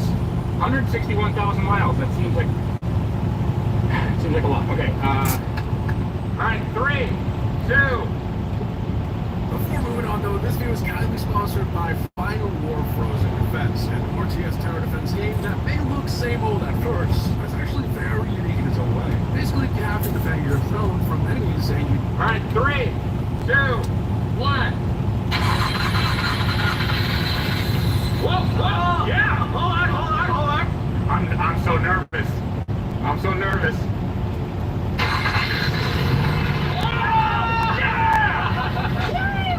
Yes!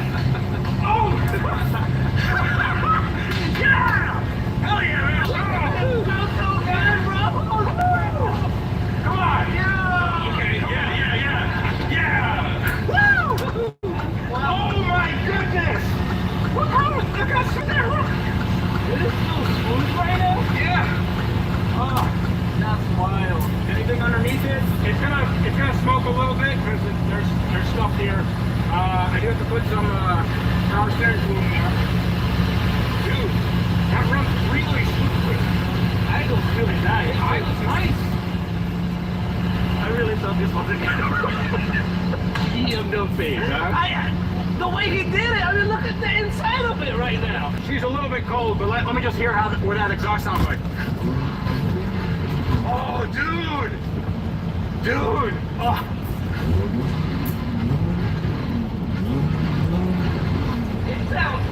that sounds amazing. That sounds so good. Okay, dude, I cannot tell you how nice it is to have a running Maxima. And this is, I mean, this runs much better than mine ever did. But it's because we put in a ton of work. So it does smell like burning, but it's just burning off all the stuff here. I think we open up the door here, let it get up to operating temperature, and then see what we got. And I'm gonna clean up in the interior. We're gonna put on some suspension. I have something for that. We're gonna put on our new tires. I'm super excited about that. I think it's time for our first drive.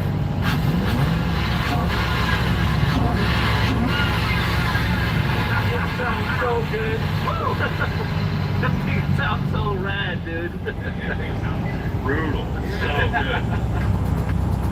The Maxima was alive after changing nearly every major component in the car, and it ran without any drama. If you can't tell by now, I love sharing these things with you guys, so consider subscribing to this channel. And if you want to see these videos before they're officially out, as well as a ton of other perks, consider joining The Garage, my new membership program that gives you guys access to behind-the-scenes pictures, videos, merch, giveaways, and memorabilia. And every membership goes directly to building these dream cars together. Now, I was getting more confident in this car's abilities and my abilities as a builder. And while I still had some big jobs to do, the light at the end of the tunnel was blinding. All I had to do was keep moving forward. So I installed the steering column, dashboard, and enough interior for a test drive before shifting my focus to another much needed upgrade for my new car. All right, so this is what I've been waiting for. And this was given to me by my good friends at BC Racing. Now, BC Racing makes some adjustable coilover suspension for a variety of cars. And just so happens they have a suspension for my car, which is the A32 Nissan 1995 to 1999 Nissan Maxima and Zafiro if you're in Japan. But this is really cool because my car right now has some lowering springs that are quite utter crap. So this will give us some very good stance, but also very good ride quality. Now, this is their VR series custom coilover setup. We got some paperwork here. Don't really need that. Maybe it's instructions. Definitely don't need those. We have our adjustable coilovers. This one is a rear unit. But what I love about the BC Racing stuff is that they are adjustable in both the spring and the ride height. And a lot of coilovers, when you have the ride height adjustability, you kind of adjust the preload as well, but not in these babies, because right here, the collar on the bottom, you can twist it in and out. And the more you twist it in and out, or go in one direction or another, that actually shortens and lengthens the length of the shock. And that can allow you to make the car go up and down in terms of height. You can go from soft to hard. I wish it was that easy in real life. The fronts are a little bit different because the fronts actually go into our knuckle hub assembly. So there's 2 bolts right here. And yeah, there actually is a little bit of play in this bolt because you can adjust the camber, so you can go bap. Now all I have to do is take the suspension off that car, put this on, and then bleed the brakes, bleed the clutch, and maybe do an alignment, and then we go for our first drive. I make it sound really simple. It's not that simple. Nothing in this car has been simple.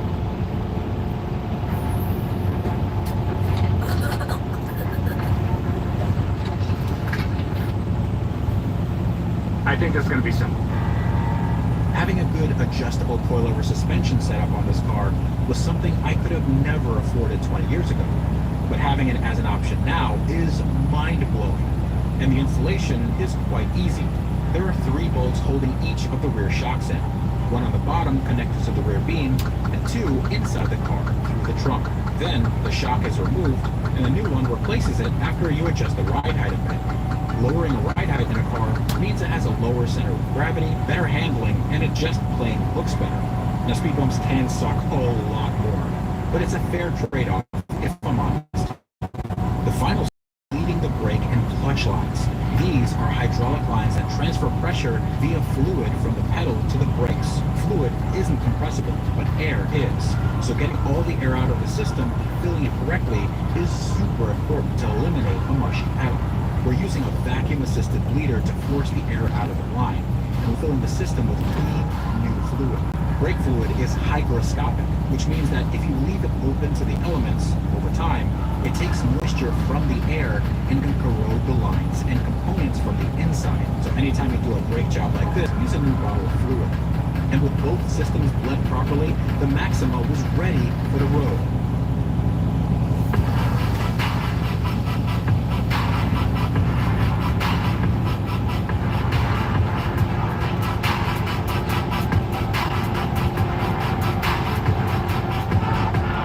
It's not the fastest car in the garage.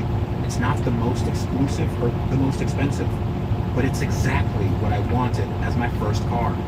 It's the car I learned to wrench on, the car that was modified on zero budget, and the car that made me appreciate the art of making something uniquely yours, even if other people don't understand it. Now you may be wondering why I spent months of my life working on a $1,000 car when I have a McLaren P1 to build in the garage. It's because I've never cared about how much a car costs. The thing that's most important to me is the challenge of the build and the story that I can build with it. And the story of my Maxima needed a conclusion. Okay, moment of truth. And if you notice, there's a lot that is disconnected in this car. The gauge cluster is sort of out here. We have all the center console stuff over here, and most of the interior is missing, but all the stuff that I need to make this car run is in. We have the engine in, the suspension, we have the exhaust, we have the Continental tires, and we have hopefully 300 horsepower at the front wheels, and driving both front wheels because this is a limited slip differential. And I forgot what it's like to drive a Maxima. I literally have not driven another 4th generation Maxima like this one in a very, very long time since we actually did car tracking. So it starts up so nice. It's so nice. All the gauges work. We have a full tank of gas. Does the horn work? Horn works. Clutch feels good. I'm gonna put it into reverse. And let's see. Reverse works. No problem at all. Now, some of the electrical bits are not strictly connected, like the window switches, those aren't here. Power door locks, power windows, and power mirrors have left the chat. We can do all of that later when we do the looks of this car, but today is all about the performance. And I can't believe I have my Maxima, my dream Maxima, with my dream engine. Oh. Listen to that. That is an exhaust. That is a really good exhaust. The problem with the VQ30 and the VQ35 is that it's really hard for these cars to sound good. Now, when you have an exhaust like mine, oh, it's smooth. It's really smooth. It sounds like an inline 6. It sounds more like a 2JZ from a Supra or an RB26 from a Skyline. Oh, that's good. I cannot believe that I got this Maxima running. We got the engine in. I cannot believe that I'm actually driving my 3.5 6-speed 4th gen Nissan Maxima. Oh, and it revs so nicely. Listen to this. This thing probably revs like 7,500. Now, I know the clutch manufacturer says that we need about 500 miles of break-in. I feel like we've already done that, so let's see what this thing can do. Now, there's no launch control in here, but you don't need it because in here, I'm 19 again, and my right foot is all you need. Let's hope the engine doesn't blow up. All right, 3, 2, 1. Whoa, whoa! Today, I lost my home, left with only a wooden raft. I once had a glorious seafaring tribe, but it was shattered in the storm that has been reported. Let us turn back time struggle to survive at sea, gathering every resource to sustain life and growth.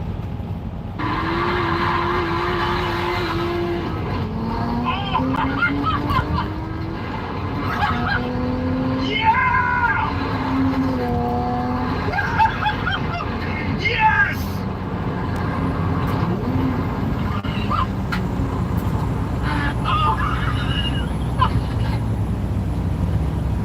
I can't tell you how good that feels. You got wheel spin in first and second and coming into third. I didn't want to. I was babying it a little bit, but let's see, in first gear, and I'm at the throttle.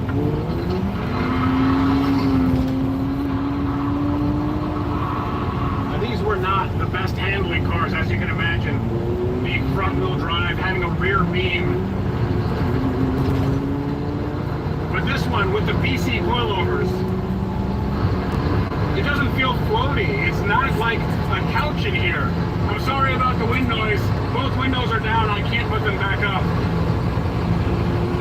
Oh, yeah! Oh, those brakes! Those brakes are really good! Now, I did this for a few reasons. Number one, I wanted to prove to myself that I could still do the same stuff I did when I was 19, but better, with the knowledge that I have working on all the cars and supercars and different projects that I've had over the years. But the other reason is where I'm going right now. You see, I wanted to prove to myself that we can build this car, but I also wanted to prove to myself what this car can actually do.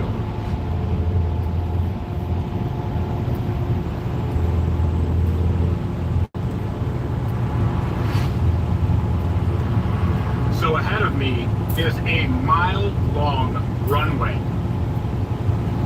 And that thing right there is the most powerful, fastest car Porsche made in the late 90s. So that car has a bigger engine, twin turbochargers, all-wheel drive, and right now it's worth between $75,000 and $100,000. And I'm gonna try to beat it with a $1,000 Nissan Maxima that I built myself.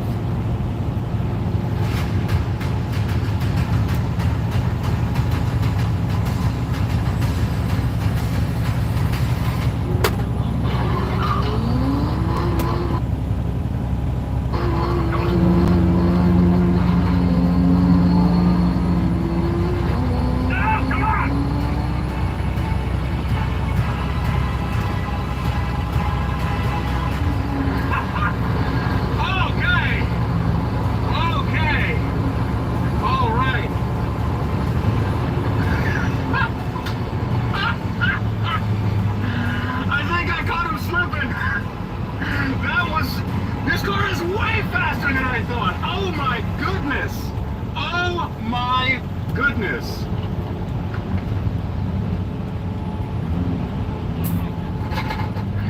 Dude. This is so quick. This thing is a rocket ship.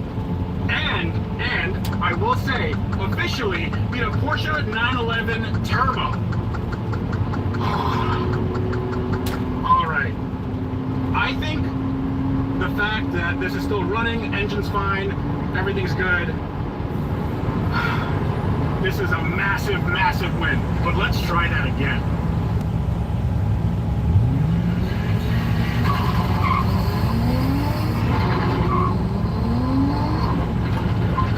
No, my throttle! My throttle! Where'd my throttle go? So look, that's full throttle. I'm gonna check to see if something didn't just break itself loose, because it was running really, really good, and then the throttle cut out. So I think maybe the fact that this is just trying to break itself apart, you know, that's this thing is fast, man. It's so fast. It wouldn't be a Nissan Maxima without having something break when you're racing it. Fun fact: when I took my car to the track for the very first time, I wheel hopped so bad that the kill switch in my car turned my car off. So I don't think that's what's going on here, but something's definitely going on. I'm gonna check it out. Okay, so the throttle is right there, and it seems like it's all connected. Yeah, I'm not quite sure what's happening here. But yeah, it certainly didn't like something. What if I don't give it all the beans? Like, what if can I just try to can I try to beat you with 75% throttle here? Then I'm gonna have to say that or shit. It could also, you know, it could be the MAF sensor. Maybe something with the wiring, or I mean, it can't be the wiring. It's not like any of this has been modified.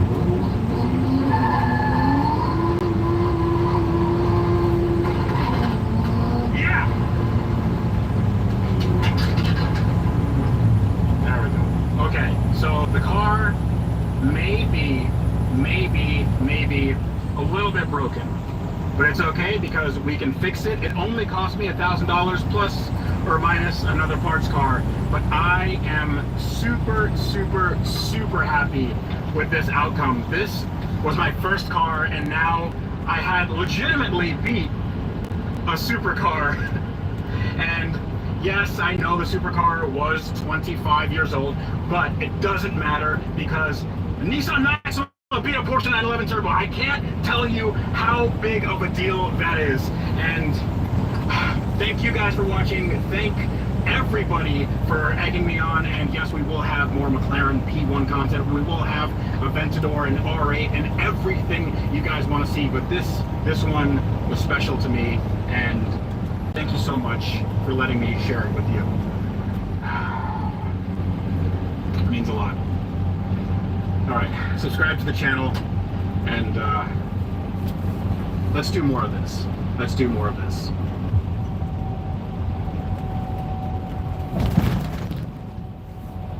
Worst breakfast for your waistline. Oatmeal's healthy, right? There's nothing good in it.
Is going to be joining us. She's a journalist. She's going to discuss with us the tech oligarchy and how the entirety of mankind, will be enslaved by a handful of misanthropic data hoarders. Spoiler alert, we don't make it. Speaking of misanthropic data hoarders, Doge has finally rooted out one of America's least efficient government workers.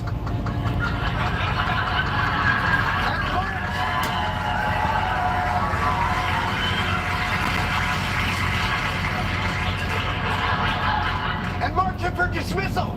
Elon Musk is no longer a special government employee. Friday was the billionaire's last day in charge of the Department of Government Efficiency. He's leaving.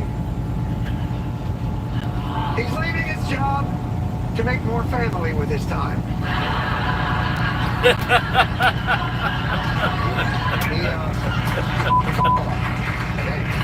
Or just as a mail order sperm farm. No, I don't know what he's doing.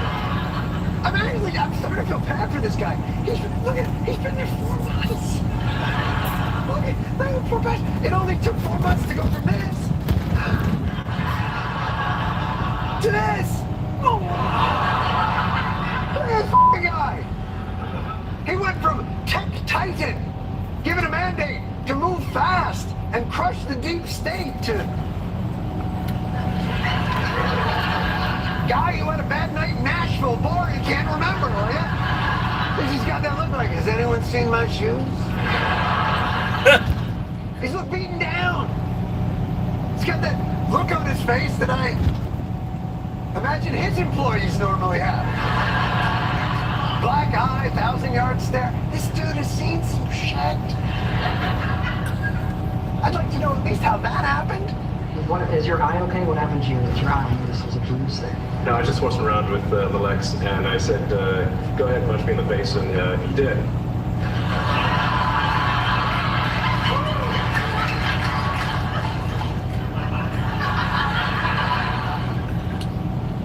So you're not going to tell us what happened?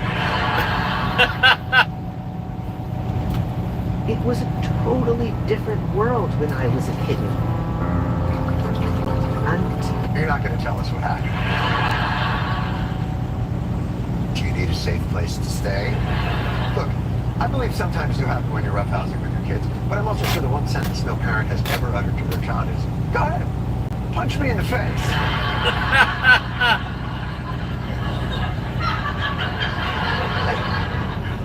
But Elon spent $300 million of his own money to get Trump elected, irreparably damaged his personal brand and almost all of his business, and is clearly suffering some kind of issue. But don't worry, Trump made sure that Elon got something in return. President Trump heaping praise on the tech titan, presenting him with a golden key. And I gave him a little special something we have here. Thank you. A very special that I give to very special people. I have given it to some, but it goes to very special people, and I thought I'd give it to Elon as a presentation from our country. Thank you, Elon. You couldn't just give him the fucking key. You had to make sure that everybody knows you give them to a lot of people. It's just not that special. You know, I got a bunch of these. I give them to special people. Who's the guy who brings me my Diet Cokes? I give him one for every Diet Coke. Anyway, enjoy your useless game. There was no need for Trump and Elon to commemorate this epic fail. This embarrassing display of theater. Look at these guys. Pretending like this is some kind of celebratory, victorious send-off for a job well done. Jesus, look, even Lincoln is looking down. You see him? Look at Lincoln. Look at Lincoln. Even Lincoln is looking down going,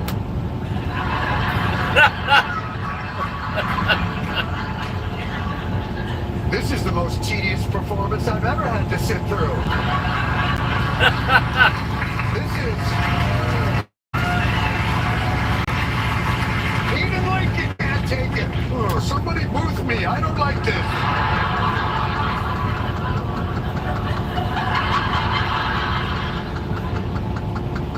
Too soon? Is that? F***ing Lincoln, for God's sake.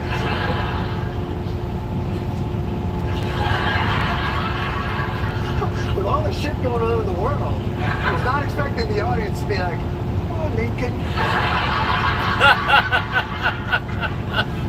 Just wanted to see you play. Of course, Lincoln wasn't the only one seemingly disassociating in the Oval Office. Of course, there might have been an explanation for that behavior as well. The New York Times reports that Musk allegedly used drugs far more than previously known. Look, whether Elon was using drugs on the job or not, I have no idea. I do know one thing about the television industry, though, especially the news industry, and that is, whatever unusual images we have of Elon's enthusiastic time in Washington, D.C., those images will now be repurposed and given a slightly different meaning and context, almost comically so, inside edition of Do Your Worst. Musk's departure comes as a jaw-dropping New York Times report claims he was taking a cocktail of drugs while on the campaign trail. According to the Times expose, Musk erratically behavior, including waving a chainsaw around and that notorious Nazi-like stiff arm, can be attributed to a daily mix of ketamine, ecstasy, psychedelic mushrooms, and Adderall. They claim he travels with a daily medication box that holds 20 pills.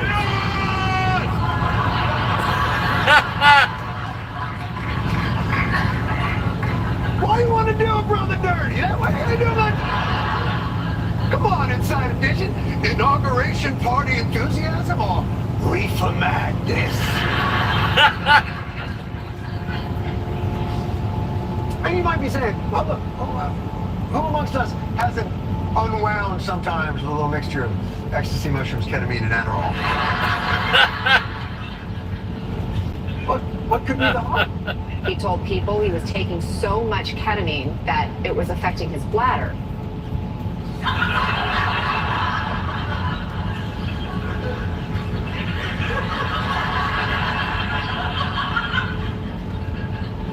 He told people that? This dude is a one-man anti-drug campaign. These are your pants. These are your pants on drugs. And I do love the fact, though, that the detail is he's the one who told him he had a bladder problem. That means things were so bad, he had to be like, oh, don't worry, it's nothing weird. It's just an overabundance of ketamine. This is how to get sick. Have you seen this guy? You know, the one that keeps telling us to Stop running on the treadmill. Well, you might want. It's nothing weird. It's just an overabundance of ketamine. Now, obviously, we on this program would have been delighted to offer an unedited forum for Elon to discuss his journey from hardworking efficiency expert to drug-addled child star mugshot. But he chose to go in a different direction by sort of speaking to your theater-loving parents' favorite news program, CBS Sunday Morning. This is true. This was his final Trump administration exit interview. I noticed that all of your businesses involve a lot of components, a lot of parts. Do the tariffs, the trade wars affect any of this? Tariffs always affect things a little bit. How revealing. Any follow-up? Wondering what your thought is on the ban on foreign students, the proposal. I mean, you were one of those kids, right? Yeah, I think we want to stick to, the subject of the day, which is like spaceships, as opposed to, presidential policy. Oh, okay. I was told anything's good, but no.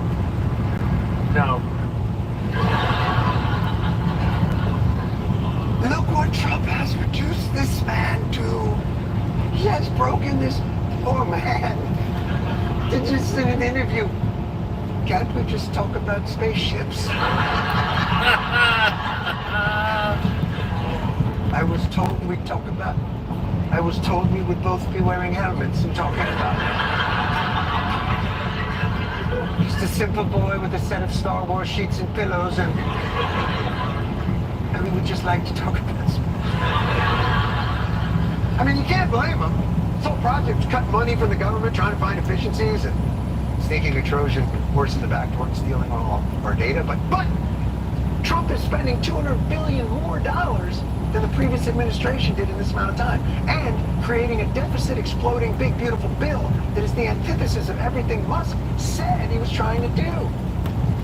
And now he's left softly complaining about it to a guy whose normal news segment is explaining to grandparents how to download the PDF.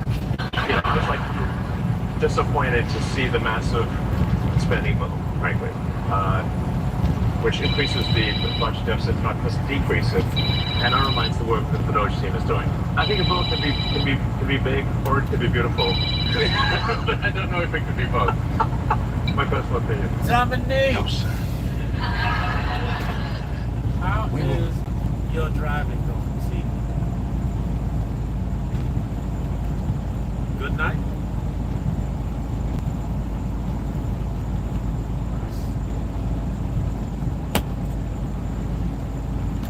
I was listening to the Daily Show. Yeah. I know, it's funny. I like my dose of news with a little laughter and some sarcasm.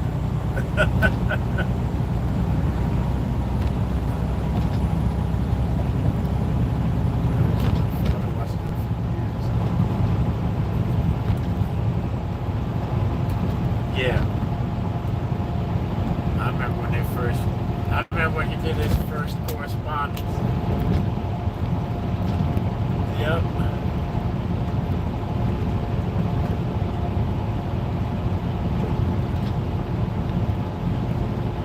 I was like, oh shit, they got a black dude on there, okay.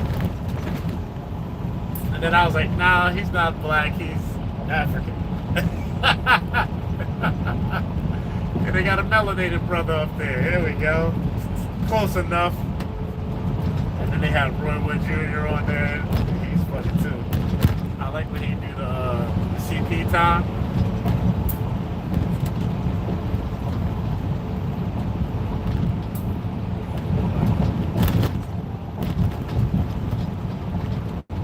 I used to watch Bill Maher, but I kind of stopped.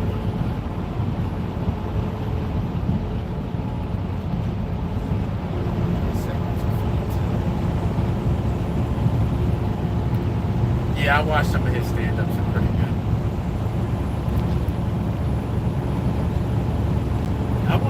I haven't been to a comedy show.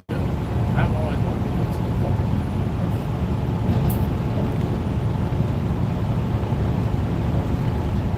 I want to go see Kate Kirkman. He's funny as hell. I'd like to go see Kate Kirkland, maybe Ari Spears.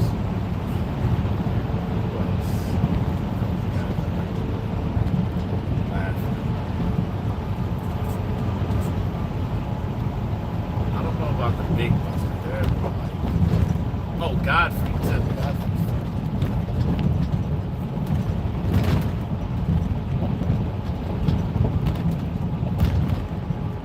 Tired?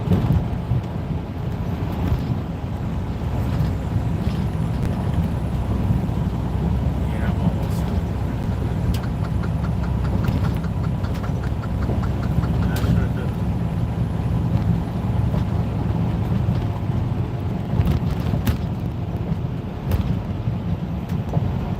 Yeah, it's time to call it a night. So y'all too much.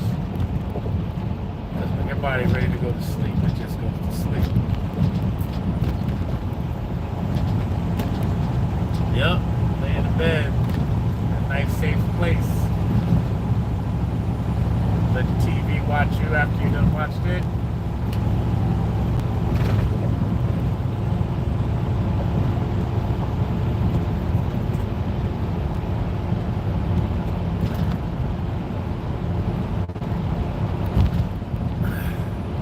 Well, full disclosure, I do not have an apartment. I don't have an apartment. So I pretty much work. I just work alone. I don't see the point of having an apartment, but I'd be there for 3 or 4 days out of the month. So I got 2 storage units, and when I come to town, I usually just rent a hotel room and chill with my son. So I'll get a hotel room for 2 or 3 days.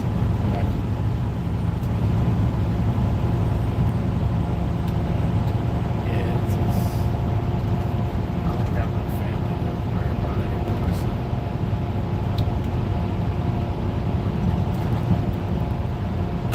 to worry about. I don't have to, I don't have to have a big house anymore.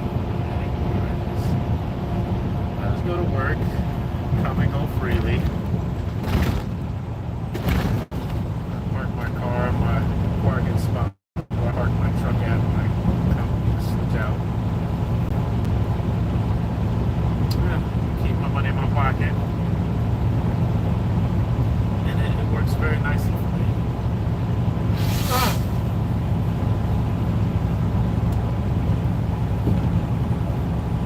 So the plan is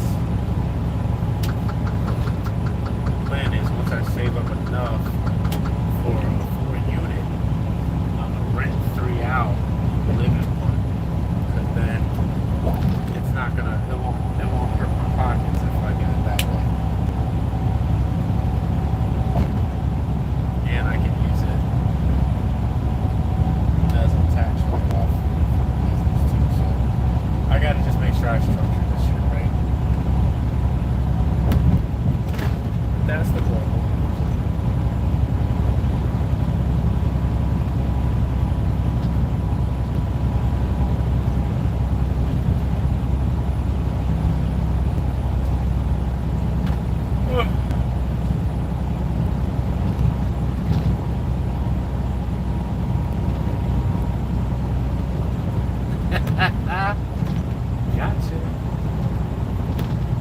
You said it, you talked it up.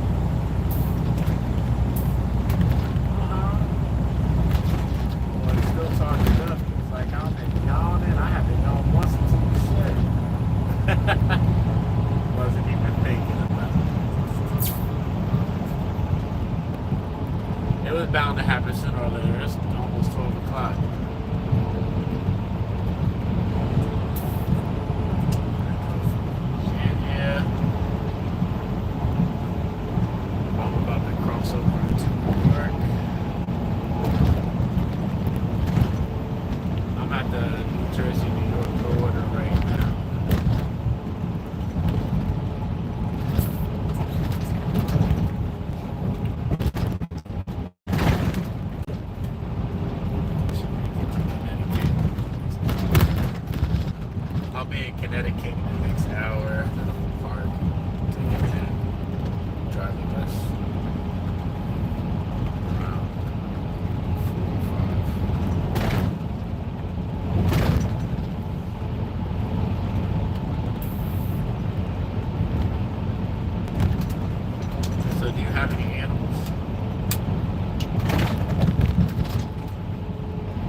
I get a fish, right?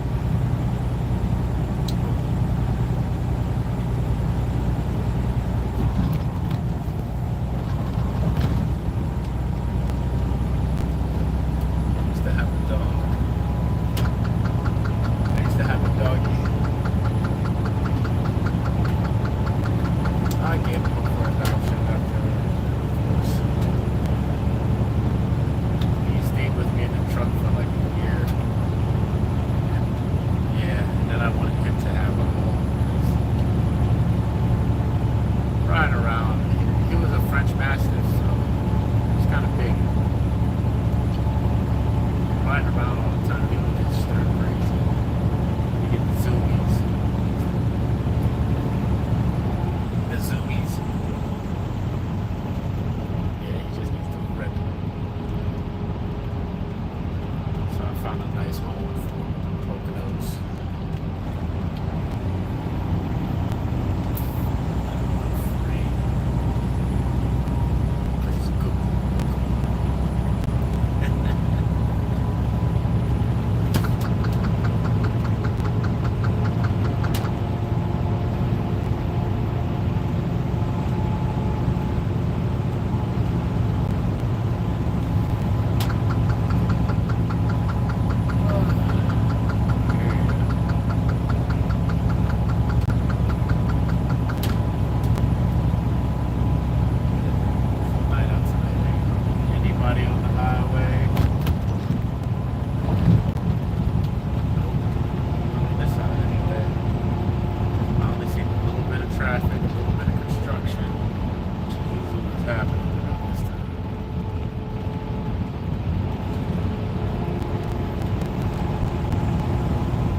much so I go I fly down to Cape of Prussia.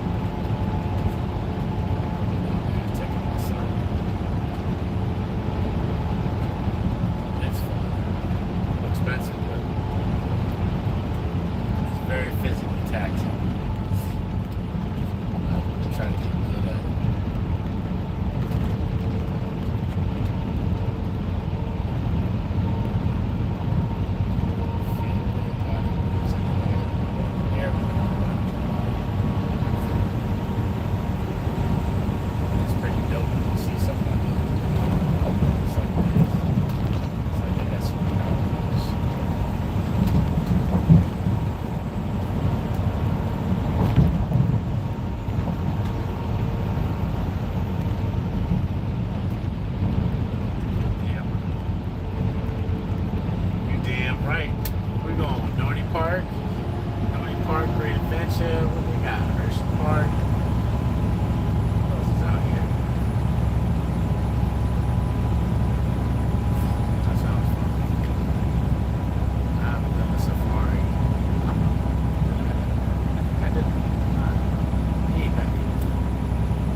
I like knowing what my partner is.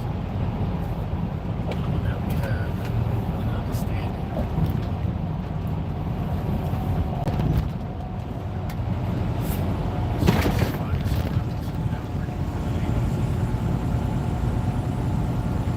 It's just finding someone that wants to do the work because it's not easy.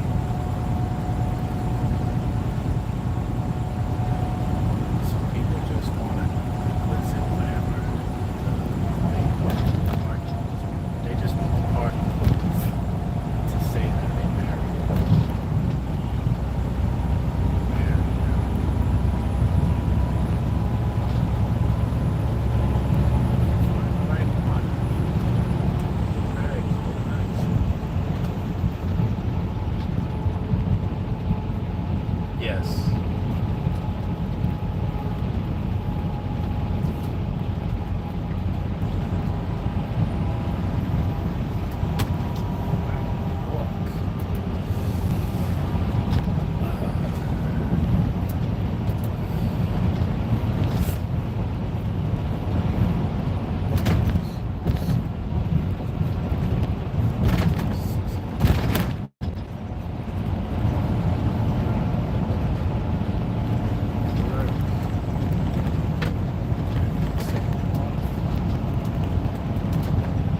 my keys, like I hear him jiggling.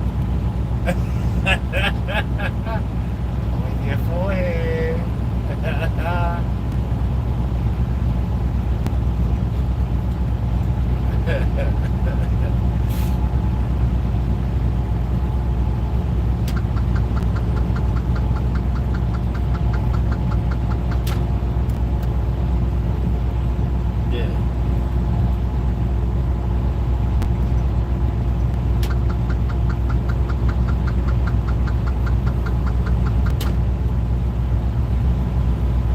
That's it. You gotta have a separate second line.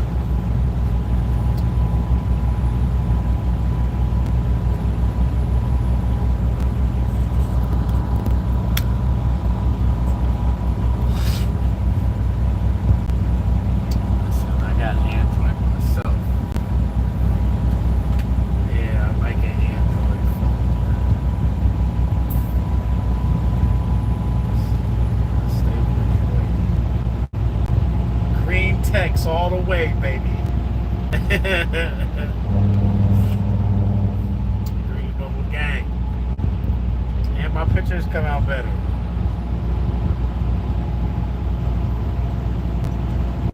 I hate when people with iPhones try to send me pictures and my pictures look terrible. Oh, blurred up. Like, what's wrong with this?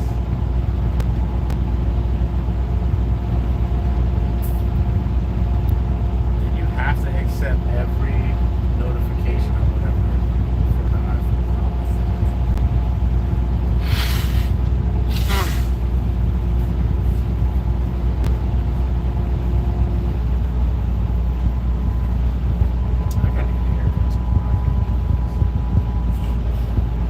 I gotta get a haircut tomorrow. I can't do this.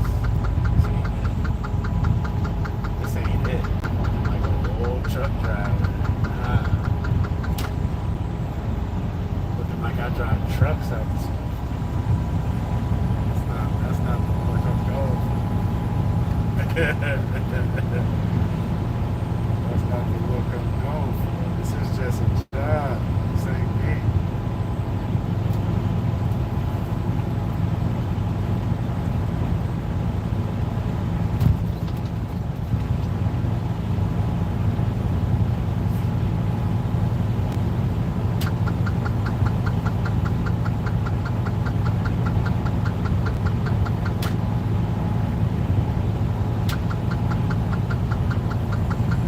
That's it. What time you gotta be at work?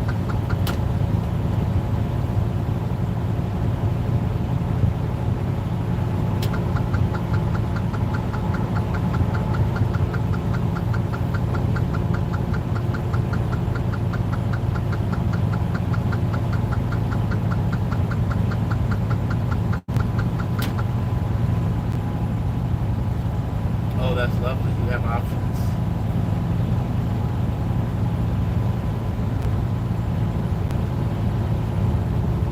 Take liberties. Yes. That's it. Sometimes that's how it has to be. Truth is what I say it is.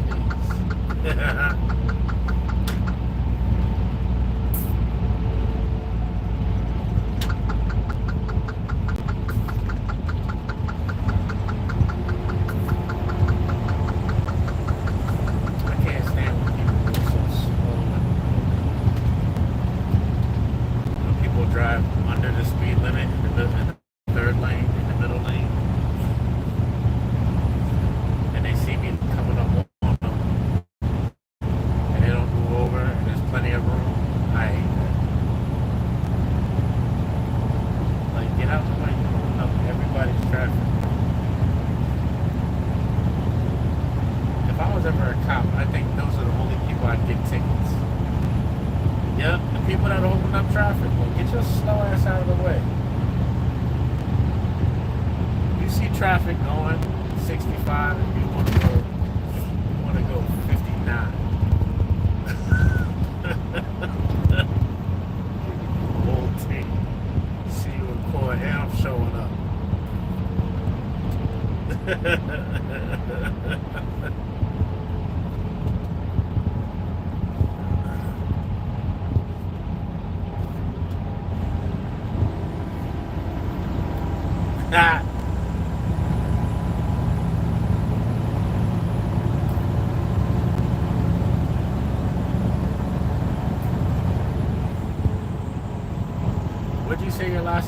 McAllister?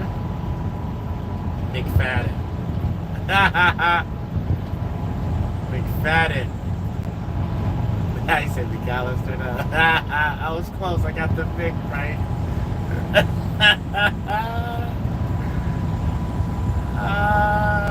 Mick Fallon. I was like, some of Irish names. Miss McFadden.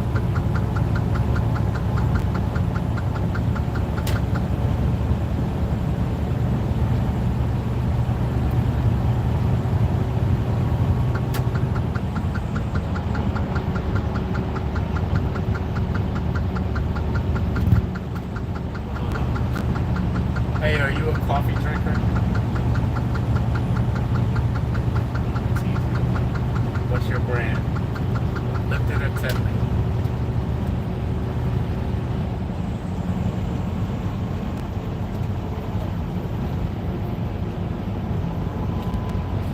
What is it? What's the Celestials?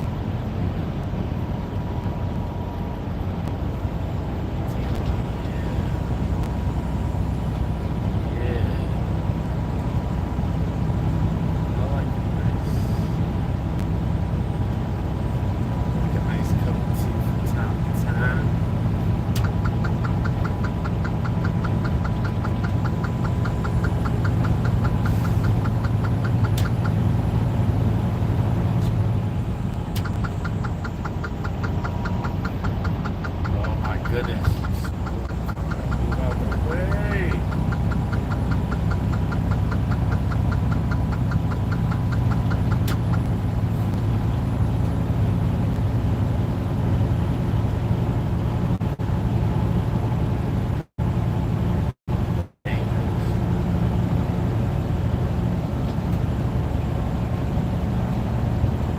Hey, watch it now.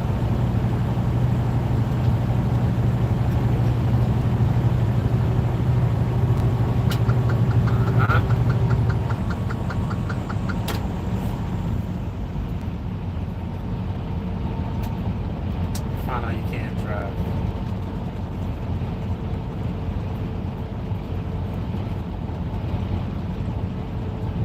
Listen, some of these truck drivers ain't shit.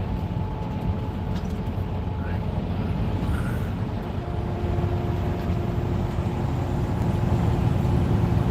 Yeah, some truck drivers, they just ain't it. Some should not be in a truck. Some people just shouldn't have this much vehicle under their control.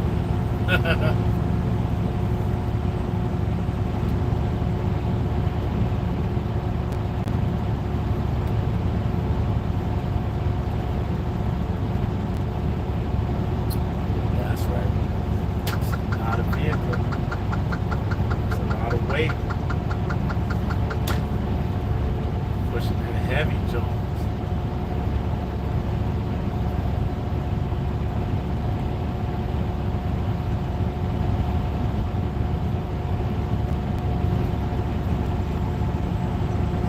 You sound like you're getting comfortable taking the layers off, getting that exhale in.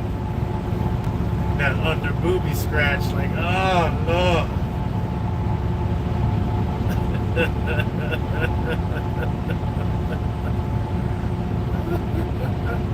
I'll do it. I ain't mad at you.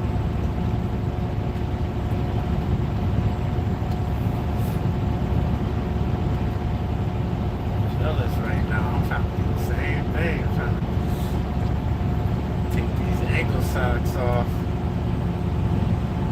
Get that itch around the ankle and the elastic is sitting all day. Like, oh.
have a brother that lives in San Diego.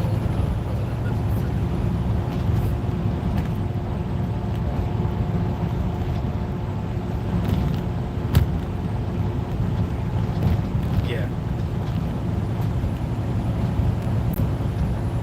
Older, younger.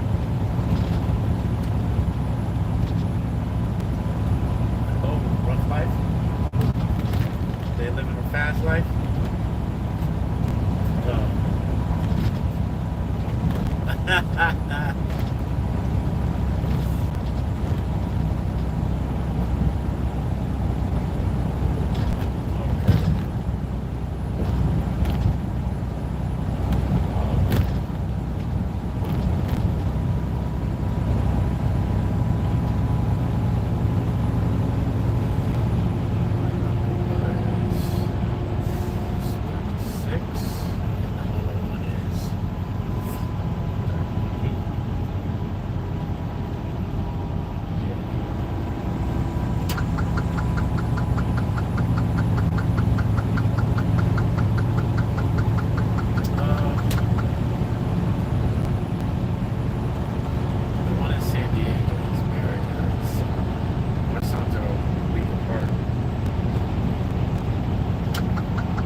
Yeah, like a week.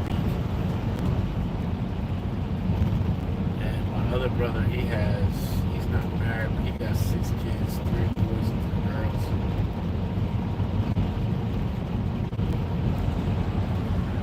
Yeah, my man thought he was bushing.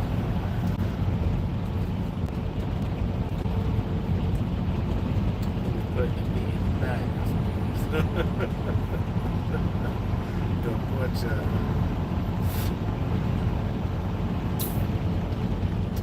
Chefing it up. Yeah.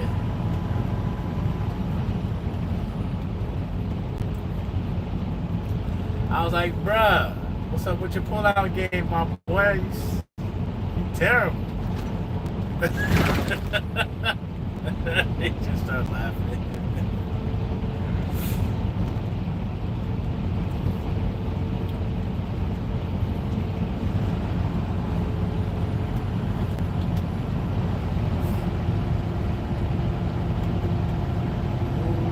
We out here.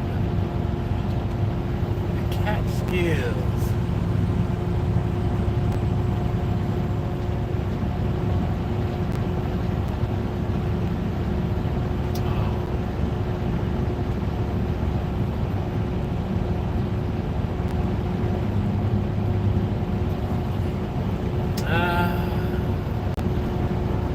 Divorced in your 40s, that's not fun. No fun.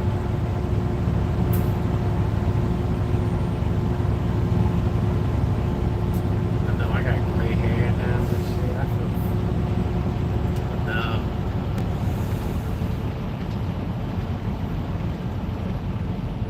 They always have.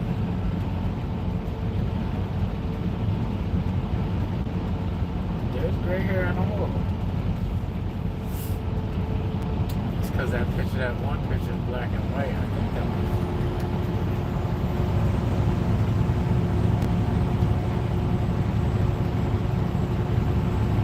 I mean, it's not like super loose. I don't know if it's super loose. It might be.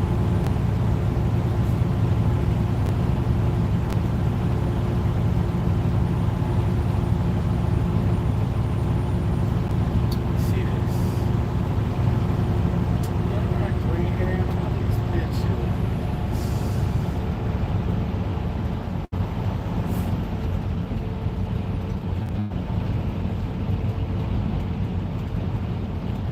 Just blend in good. That's oh yeah, that's weird. That is great.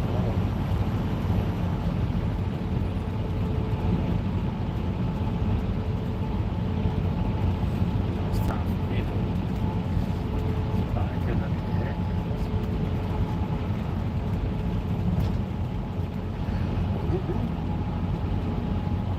haircut.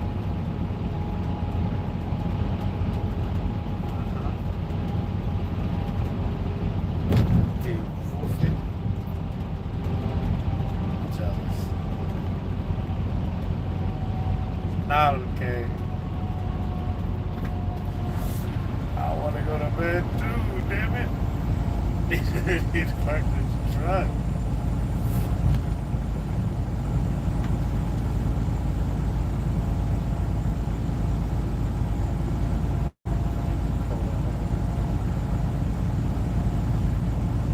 Oh, that's the best feeling.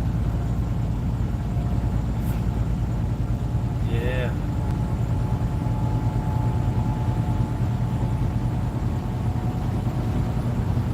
Haven't been in yoga in a while. I can go to the gym. Yeah. It's been about almost a week. Well, this year I'm going once a week. And the rest of the time I'll, walk or do like calisthenics or something. But I've been going to the gym just so pull-ups, dips, and maybe some squats. That's it. But I'll do enough to go to failure and I'll heal up the muscle. I used to go to the gym every day. Like damn near every day.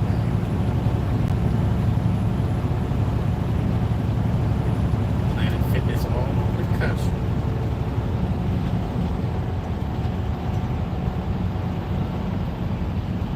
But now I'm trying a different approach.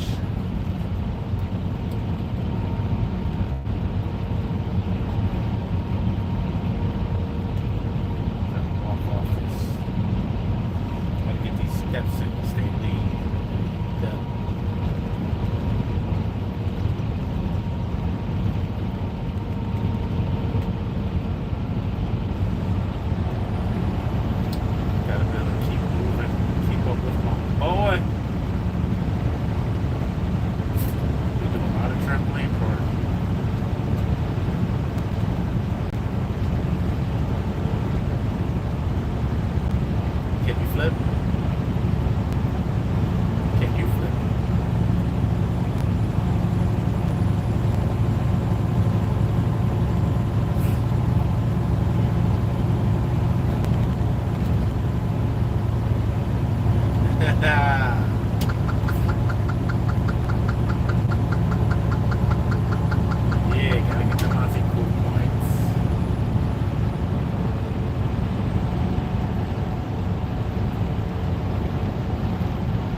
They say when the kids come out like the dad was stressing the mom out.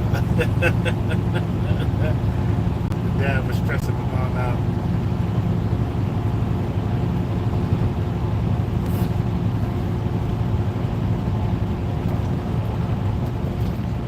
Oh, that's what's up.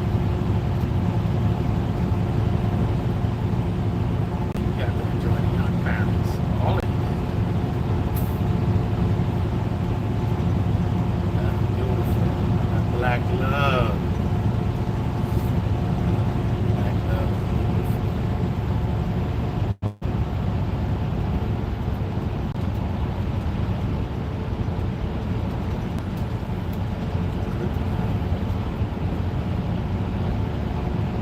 ain't work, right? Yup, he ain't lying.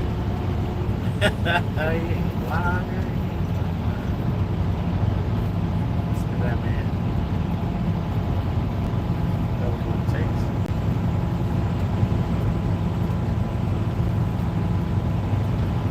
Sometimes you gotta let him go.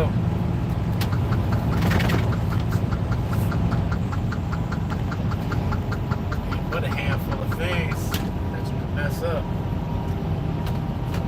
Some of them ain't no coming back from.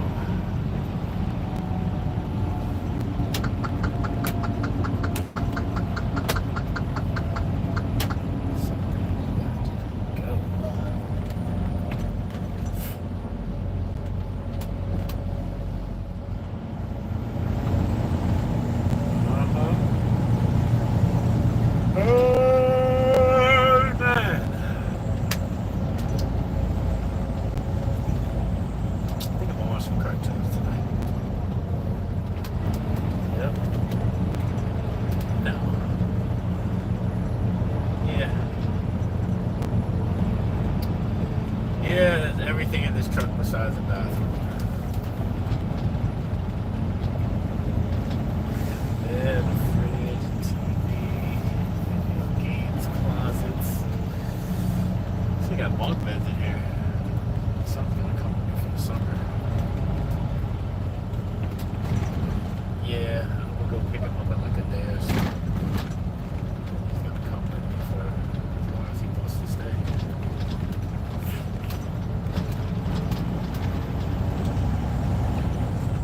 Oh yeah, he's been all over the country. Last year we went to Vegas, went to Idaho, went to San Diego, to Albuquerque, Texas, all up and down the East Coast. Not too many places he hasn't been.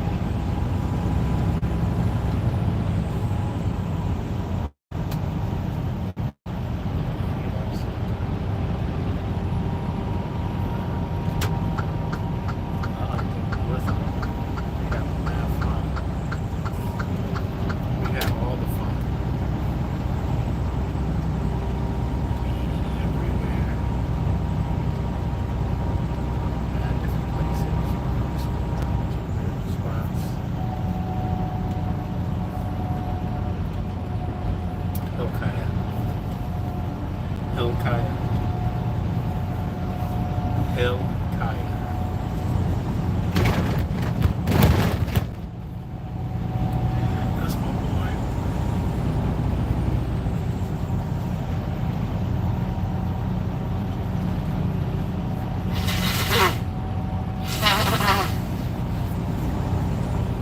Yes, ma'am.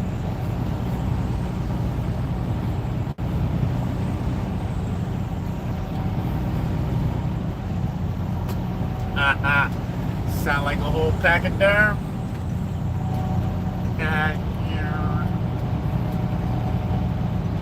I got I sneeze between 3 and 7 times.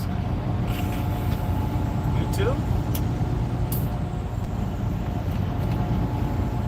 That fits. Rapid fire succession. Allergies in the spring. Actually, I get allergies in the summer too. My son gets bad allergies in the spring. Eyeballs are ready to come out his head.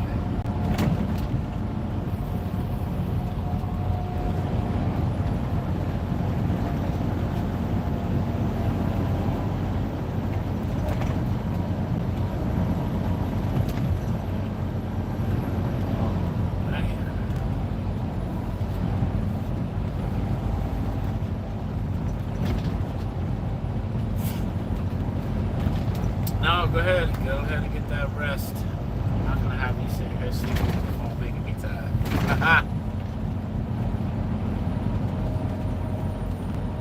Huh?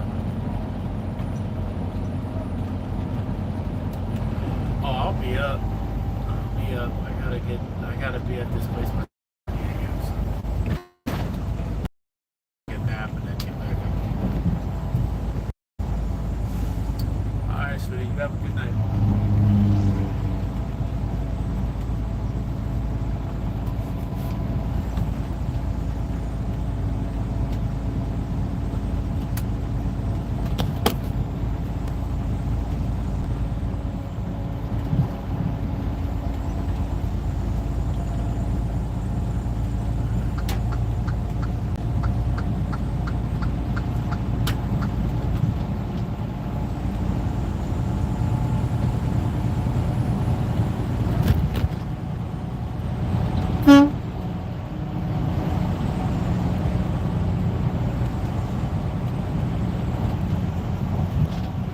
Stay in your lane, baby. Stay in your lane.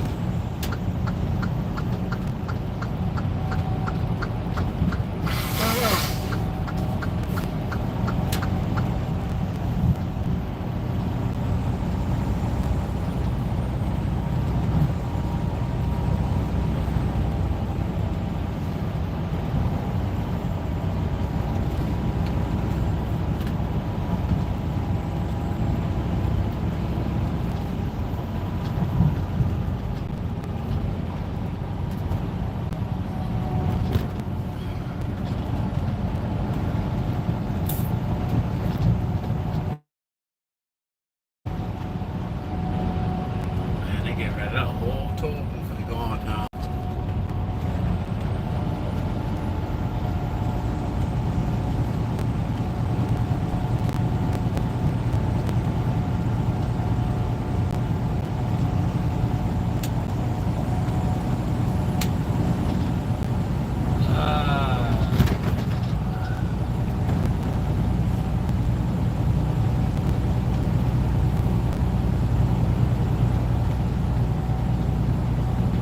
Will not be body shaming legislation.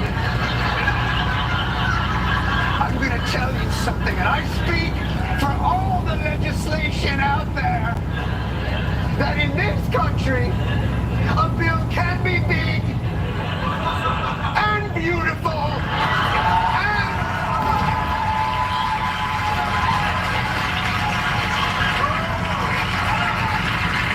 I promised myself I wasn't going to do this. And brave. Holy shit! Here's my favorite, by the way. So this actually is my favorite part of the whole interview. So Elon actually expressed some dissatisfaction with what was happening with the Trump administration. It was a turn of events that stunned the reporter on CBS Sunday Morning, who had no idea apparently that this was being recorded. Right after our interview, CBS News posted a clip of it to promote this very report. It was that part where Musk criticizes Trump's spending bill, and his remarks became news. It went all the way up to the White House.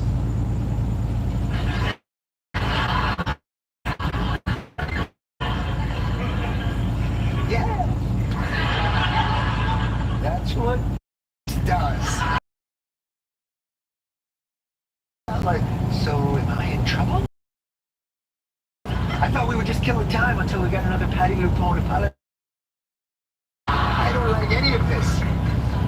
But let this on, and anybody in Trump's orbit, whatever your passion of political belief, or whatever your ideology is, you will go from reaching for mine stars to dissolving in a puddle of your own urine and shame and starting a fight club with your kid just to be able to feel.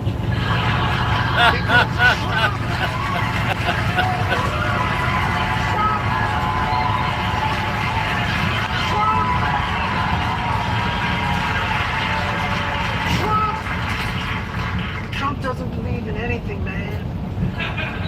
What, were you with him because of his commitment to rein in big tech?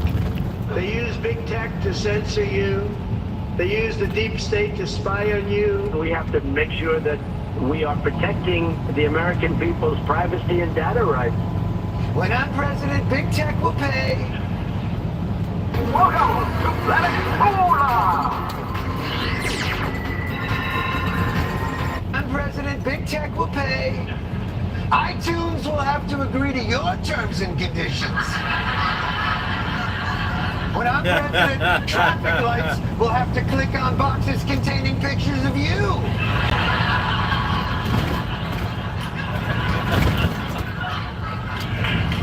Capture that. So how's that libertarian paradise vision going for you now? The Trump administration is expanding its partnership with Palantir. The company is reportedly going to build a master list of personal information on Americans. Power. Master list and surveillance power are coupled. No one's ever like, I've assembled a master list of puppies you can surveil for books.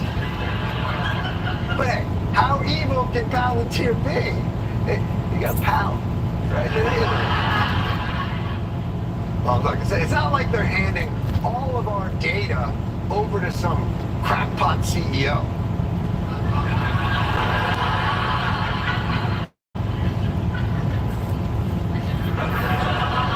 Well, let's not judge a book by its cover.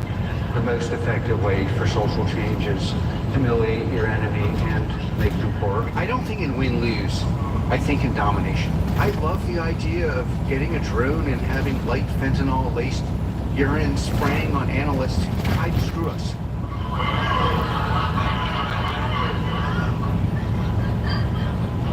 Well, let's not judge a book by its insides. Well, I've always said if there's anyone in the country who should have access to all of my personal data, it's the guy who wants drug-laced urine-spraying drones. Although if he is serious about that, he's going to need a source for drug-laced urine. I might know a guy. No? Here's the thing. The reality is this. The reality of Trump is he turns even his most fervent and enthusiastic foot soldiers upside down. Take Dan Bongino, ex-Secret Service agent, Fox News host, and guy who looks like he starts fights at Little League games even though he doesn't have a kid playing. He was very excited for the Trump era. Right now, we're in charge. This is how shit gets done. Trump ain't f***ing around. We are going to hold every one of these people accountable. It is time for total personnel warfare. Fire 100 people on day one. Fire 100 more. Fire 1,000 more. Fire everyone. We're good at flipping the script on dipshit on liberal commies. You know what's coming? What's coming? Does anybody know?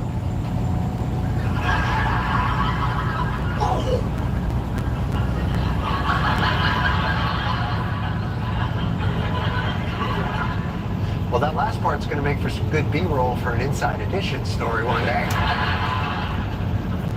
Anyway, Trump made that guy deputy director of the FBI because, of course.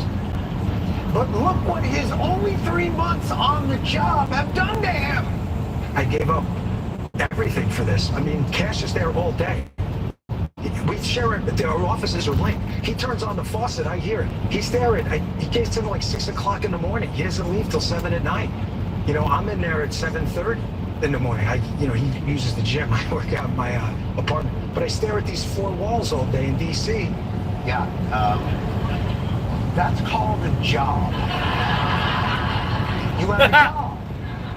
That's what they are. You go in at a specific time, 6:37, around there, to a specific room, mostly 4 walls. And you're there all fucking day. It's work. It's a job. And yeah, there probably is a dude in there that you hear all fucking day. He turns the water. Hey, look at that. He's chewing another fucking sandwich. Job. It's annoying.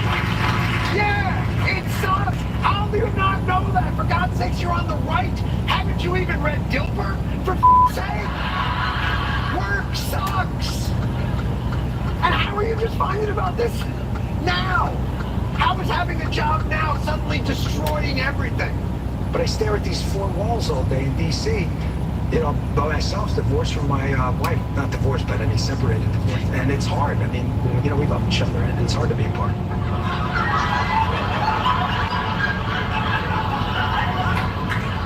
I mean, it's hard. I don't like it separated. I mean, divorce. I'm not divorced. I'm board. They're not separate. I'm separate together, but of course they're alone. But I go, who knows? I mean, some people, they leave for a while. Who the guys come over, they come bang and go, who the knows what's happening? I don't know what's happening. Why can't she go to Target? Why can't I just can I bring my wife to work? Would that be okay? We all miss our wives! What the f***?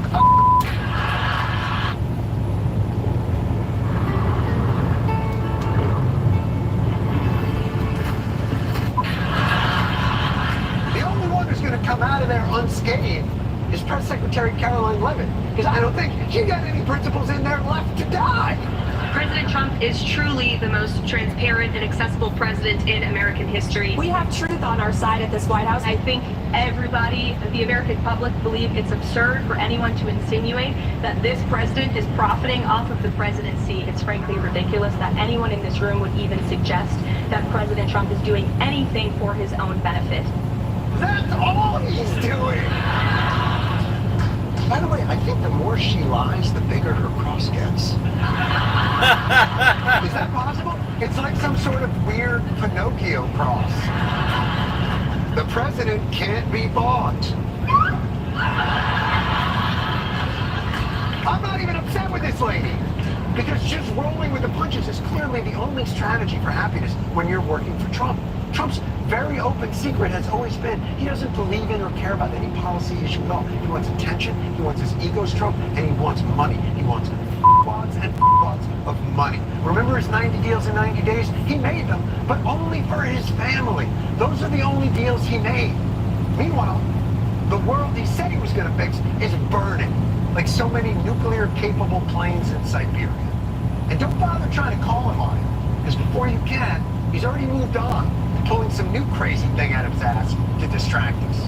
President Trump is reposting false claims about former President Joe Biden, saying that Biden was executed in 2020. Since then, clones, body doubles, and robots took Biden's place as president. You're saying that the Joe Biden, who doesn't even know where he is actually an incredibly advanced cloned robot? How much ketamine are you on? A lot.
2500 Turbo's got the Cummins in there. And $10,000 cold hard. White American cash. This ain't good money. To get in the win, go to my website, officialhawktoys.com. Anything you buy on my site, gets you automatically into the win. Let's start the show. The star of today's video is Mr. Markel Parks. He was once a standout football player who was being recruited by the Ohio State University. Wow. Now he's a felon on the run, wanted for murder. I'll go deeper into his criminal record at the end of this video. About an hour prior to this incident, the officers you're looking at right now attempted to stop this vehicle, but it fled, going the wrong way on two one-way streets. The teal, we're right here at this intersection. We were behind you. You took off on us. Down on Move-Area, you went the wrong way on a one-way. Ohio went the wrong way on Ohio went the wrong way changing in that same car that you were just in.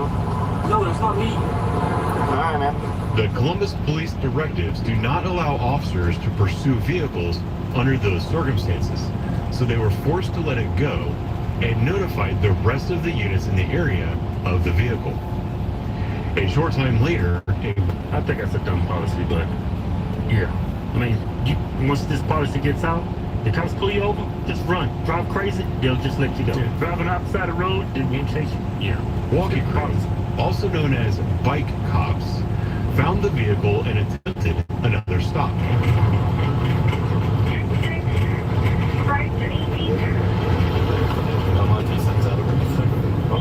Towards the hospital area, maybe that's where the vehicle is. Keep going away from us, let's go into the park. That's what I'm here now. This time, the vehicle ran a red light and fled to a park where a family gathering was being held.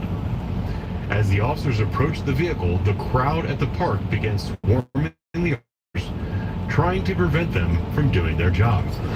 Copy, we have a bunch of crews rolling up now.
That's where they learned it from. Grandma. It started with her. Calm down! Calm down! Calm down! It was hard.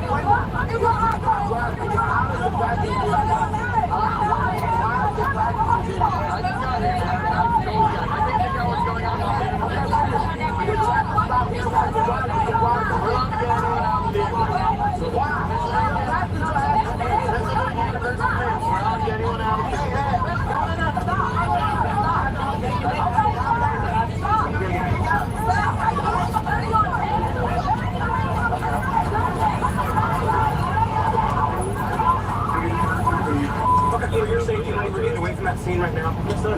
You're driving under suspended life for one. My turns are all the way back there. When you take off, how much you want? Can you move it? Move that? Yeah. As it turns out, the Columbus Police Gang Unit, also known as CIU, was also looking for Mr. Parks on this day. My secret weapon for staying cool and comfortable all summer. The icy shorts. I never expected summer shorts to feel this good. The perfect mix. Gang Unit, also known as CIU, was also looking for Mr. Parks on this day. I believe he was wanted for questioning at the time for his involvement in a homicide that occurred at a Waffle House near the Ohio State University's campus several months prior. A Waffle House. He was arrested during this incident and charged with driving without a license, failure to signal, and stop sign violation. He was taken to headquarters to be interviewed. I'm guessing the gang unit detectives interviewed him about the Waffle House homicide at this time. His driving was submitted to a grand jury, and he was indicted for failure to obey the order or signal of a law enforcement officer, a felony of the third degree. That kid's name is Marquil.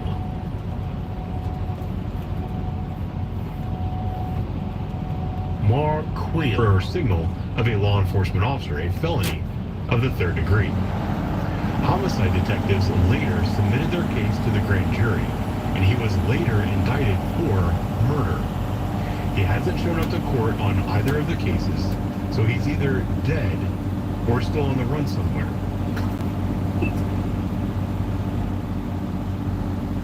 Wait a minute. You get indicted by a grand jury for murder, and they give you bail? Or maybe they had never gave him bail. He was still out on the loose, I guess. I don't know. It's a wild story. Yeah. Very wild. It's crazy how black women, those black women, they were actually defending this guy. Well, maybe they didn't know that he just killed somebody once before. Well, ignorance doesn't give you immunity. You think they had good reason to approach and confront the cops the way they did? Of course not. We're talking sub-Saharan women here. Yeah, like when the cops all you gotta see is a white man wearing a uniform. Right. Automatically they're upset. Yeah, like when the cops pulled up when they drove through the park. Yeah. Didn't you hear what they said? They said these cops won't let us have no fun. But they'll let you have fun. Stop breaking the law. Stop killing people. You can have all the fun you want. Stop robbing and killing. Yeah, man, you think he's dead or alive, but he's just on the run. He's probably just on the run. So he's probably dead. But, yeah. He's probably on the run, though, but I wouldn't be surprised.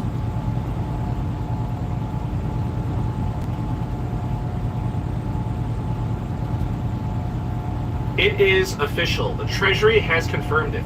The penny is being discontinued. So let me know what you think. Are you going to miss it? I'm going to let you know what I think, but first I'm going to show you what happened and what's to come. Okay, so let's begin here. On January 21st, the Department of Government Efficiency, so DOGE, posted this on X. The penny cost over 3 cents to make. It cost U.S. taxpayers over $179 million in fiscal year 2023. And then about 2.5 weeks later, on February 9th, here's what President Trump posted on Truth Social. For far too long, the United States has minted pennies, which literally cost us more than 2 cents. This is so wasteful. I have instructed my Secretary of the U.S. Treasury to stop producing new pennies. Let's rip the waste out of our great nation's budget, even if it's a penny at a time. Okay, so essentially, President Trump wants to put an end to the penny because he says that it's wasteful. Now, I want to ask you, do you know how much it costs to make a penny? Like, personally, I didn't, because, I hear it ranging from 2 cents, 3 cents, 4 cents, like which one is it? So I had to check and confirm. So I went to the most recent report by the United States Mint, which is their annual report for 2024. And here it is on page 10 of the report. So for fiscal year 2024, the cost to produce a US penny increased by 20.2%. It now costs 3.69 cents to create a penny. Unlimited 1.5% cash back is just the beginning. With no annual fee, Chase Freedom Unlimited. How to get cash back. Constant reminders of your moderate to severe Crohn's disease or ulcerative colitis may make it hard to be there when it matters. And the cost to produce a penny has been more than 1 cent for the past 19 years in a row now. Okay, so yes, it is true. The U.S. Mint is spending 3.69 cents to make a penny. So for fiscal year 2024, the U.S. Mint produced 3.2 billion pennies. So the government lost $85.3 billion spending 3.69 cents to make 1 cent. Okay, so here's a fun fact. There are approximately 240 billion pennies in circulation in the United States of America. So that's about 720 pennies for every American. Like, I can honestly tell you that I don't have my fair share of pennies. Like, I don't have 720 pennies on me. So probably one of you is holding more than their fair share. About 60% of those pennies in circulation are just sitting in coin jars, and this is according to the Federal Reserve. Now, a good question is revolving around the legality. Can President Trump and Treasury Secretary Scott Bessent do this? Like, do they have the power to make this decision? And the answer is yes. The Treasury Secretary does have the authority to make decisions about coin production. However, Congress could pass legislation to make the penny's discontinuation permanent. But I'll tell you this, the majority of Republicans and Democrats, like it's bipartisan, they're in favor of ending the penny. Legislation has already been drafted and introduced over the past many years. And this is just one example what you're looking at. It's the Make Sense, Not Sense Act that was previously introduced into the Senate. And then you have this one that was introduced into the House of Representatives. It's called the Common Sense Act. So listen, this is really happening, and I don't think that there's going to be much of a fight in opposition. Okay, so here's what's going to happen. So what happens next? In May of 2025, the government placed their final order for blank pennies, so that's going to be their last batch production. So the government's going to stop putting new pennies into circulation by early 2026. And for cash transactions, businesses are expected to round up or down to the nearest 5 cents. Now, I want you to understand that the elimination of the penny, it's not going to be anything new. It's not going to be anything revolutionary. So I want you to know that the United States has eliminated many coins. So I actually went down one of those crazy rabbit holes just looking into this. So for example, the half-cent coin, there was a half-cent coin. It was eliminated. Obviously, inflation made it obsolete. There was actually a 2-cent coin. There was low usage on this one, and it just faded away out of circulation. It's kind of like what happened to the $2 bill or the $half-dollar coin. If you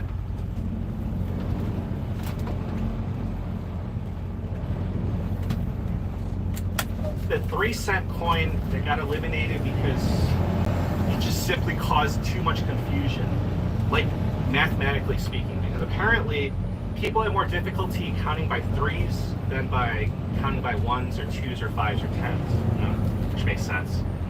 And there was a 20-cent coin. This also got eliminated because it caused way too much confusion, because it was close to the same size and appearance as the quarter. So yeah, I could see how that could be frustrating and worthy of elimination. So there are more coins than this, but we're just going to stop here. I don't want to take you down the entire rabbit hole. So I even checked the prices of these on eBay, And these are, if you actually see these or come across these, they're actually worth something. So if you see like a 3-cent coin at a garage sale or something, don't overlook it. Now, have other countries done this? And the answer is yes, and it's gone just fine. Canada got rid of their penny more than a decade ago. Australia eliminated theirs. New Zealand, they even got rid of their 1, 2, and 5-cent coins. Cash transactions, in those countries, they just round up or down, and digital payments stay exact. So in those countries, again, there are no protests or rebellions or chaos. Okay, so me personally, like, how do I feel about this, getting rid of the penny? Personally, I'm just being honest. I don't like pennies. My thing is that some pennies are just so disgustingly dirty. Like when I receive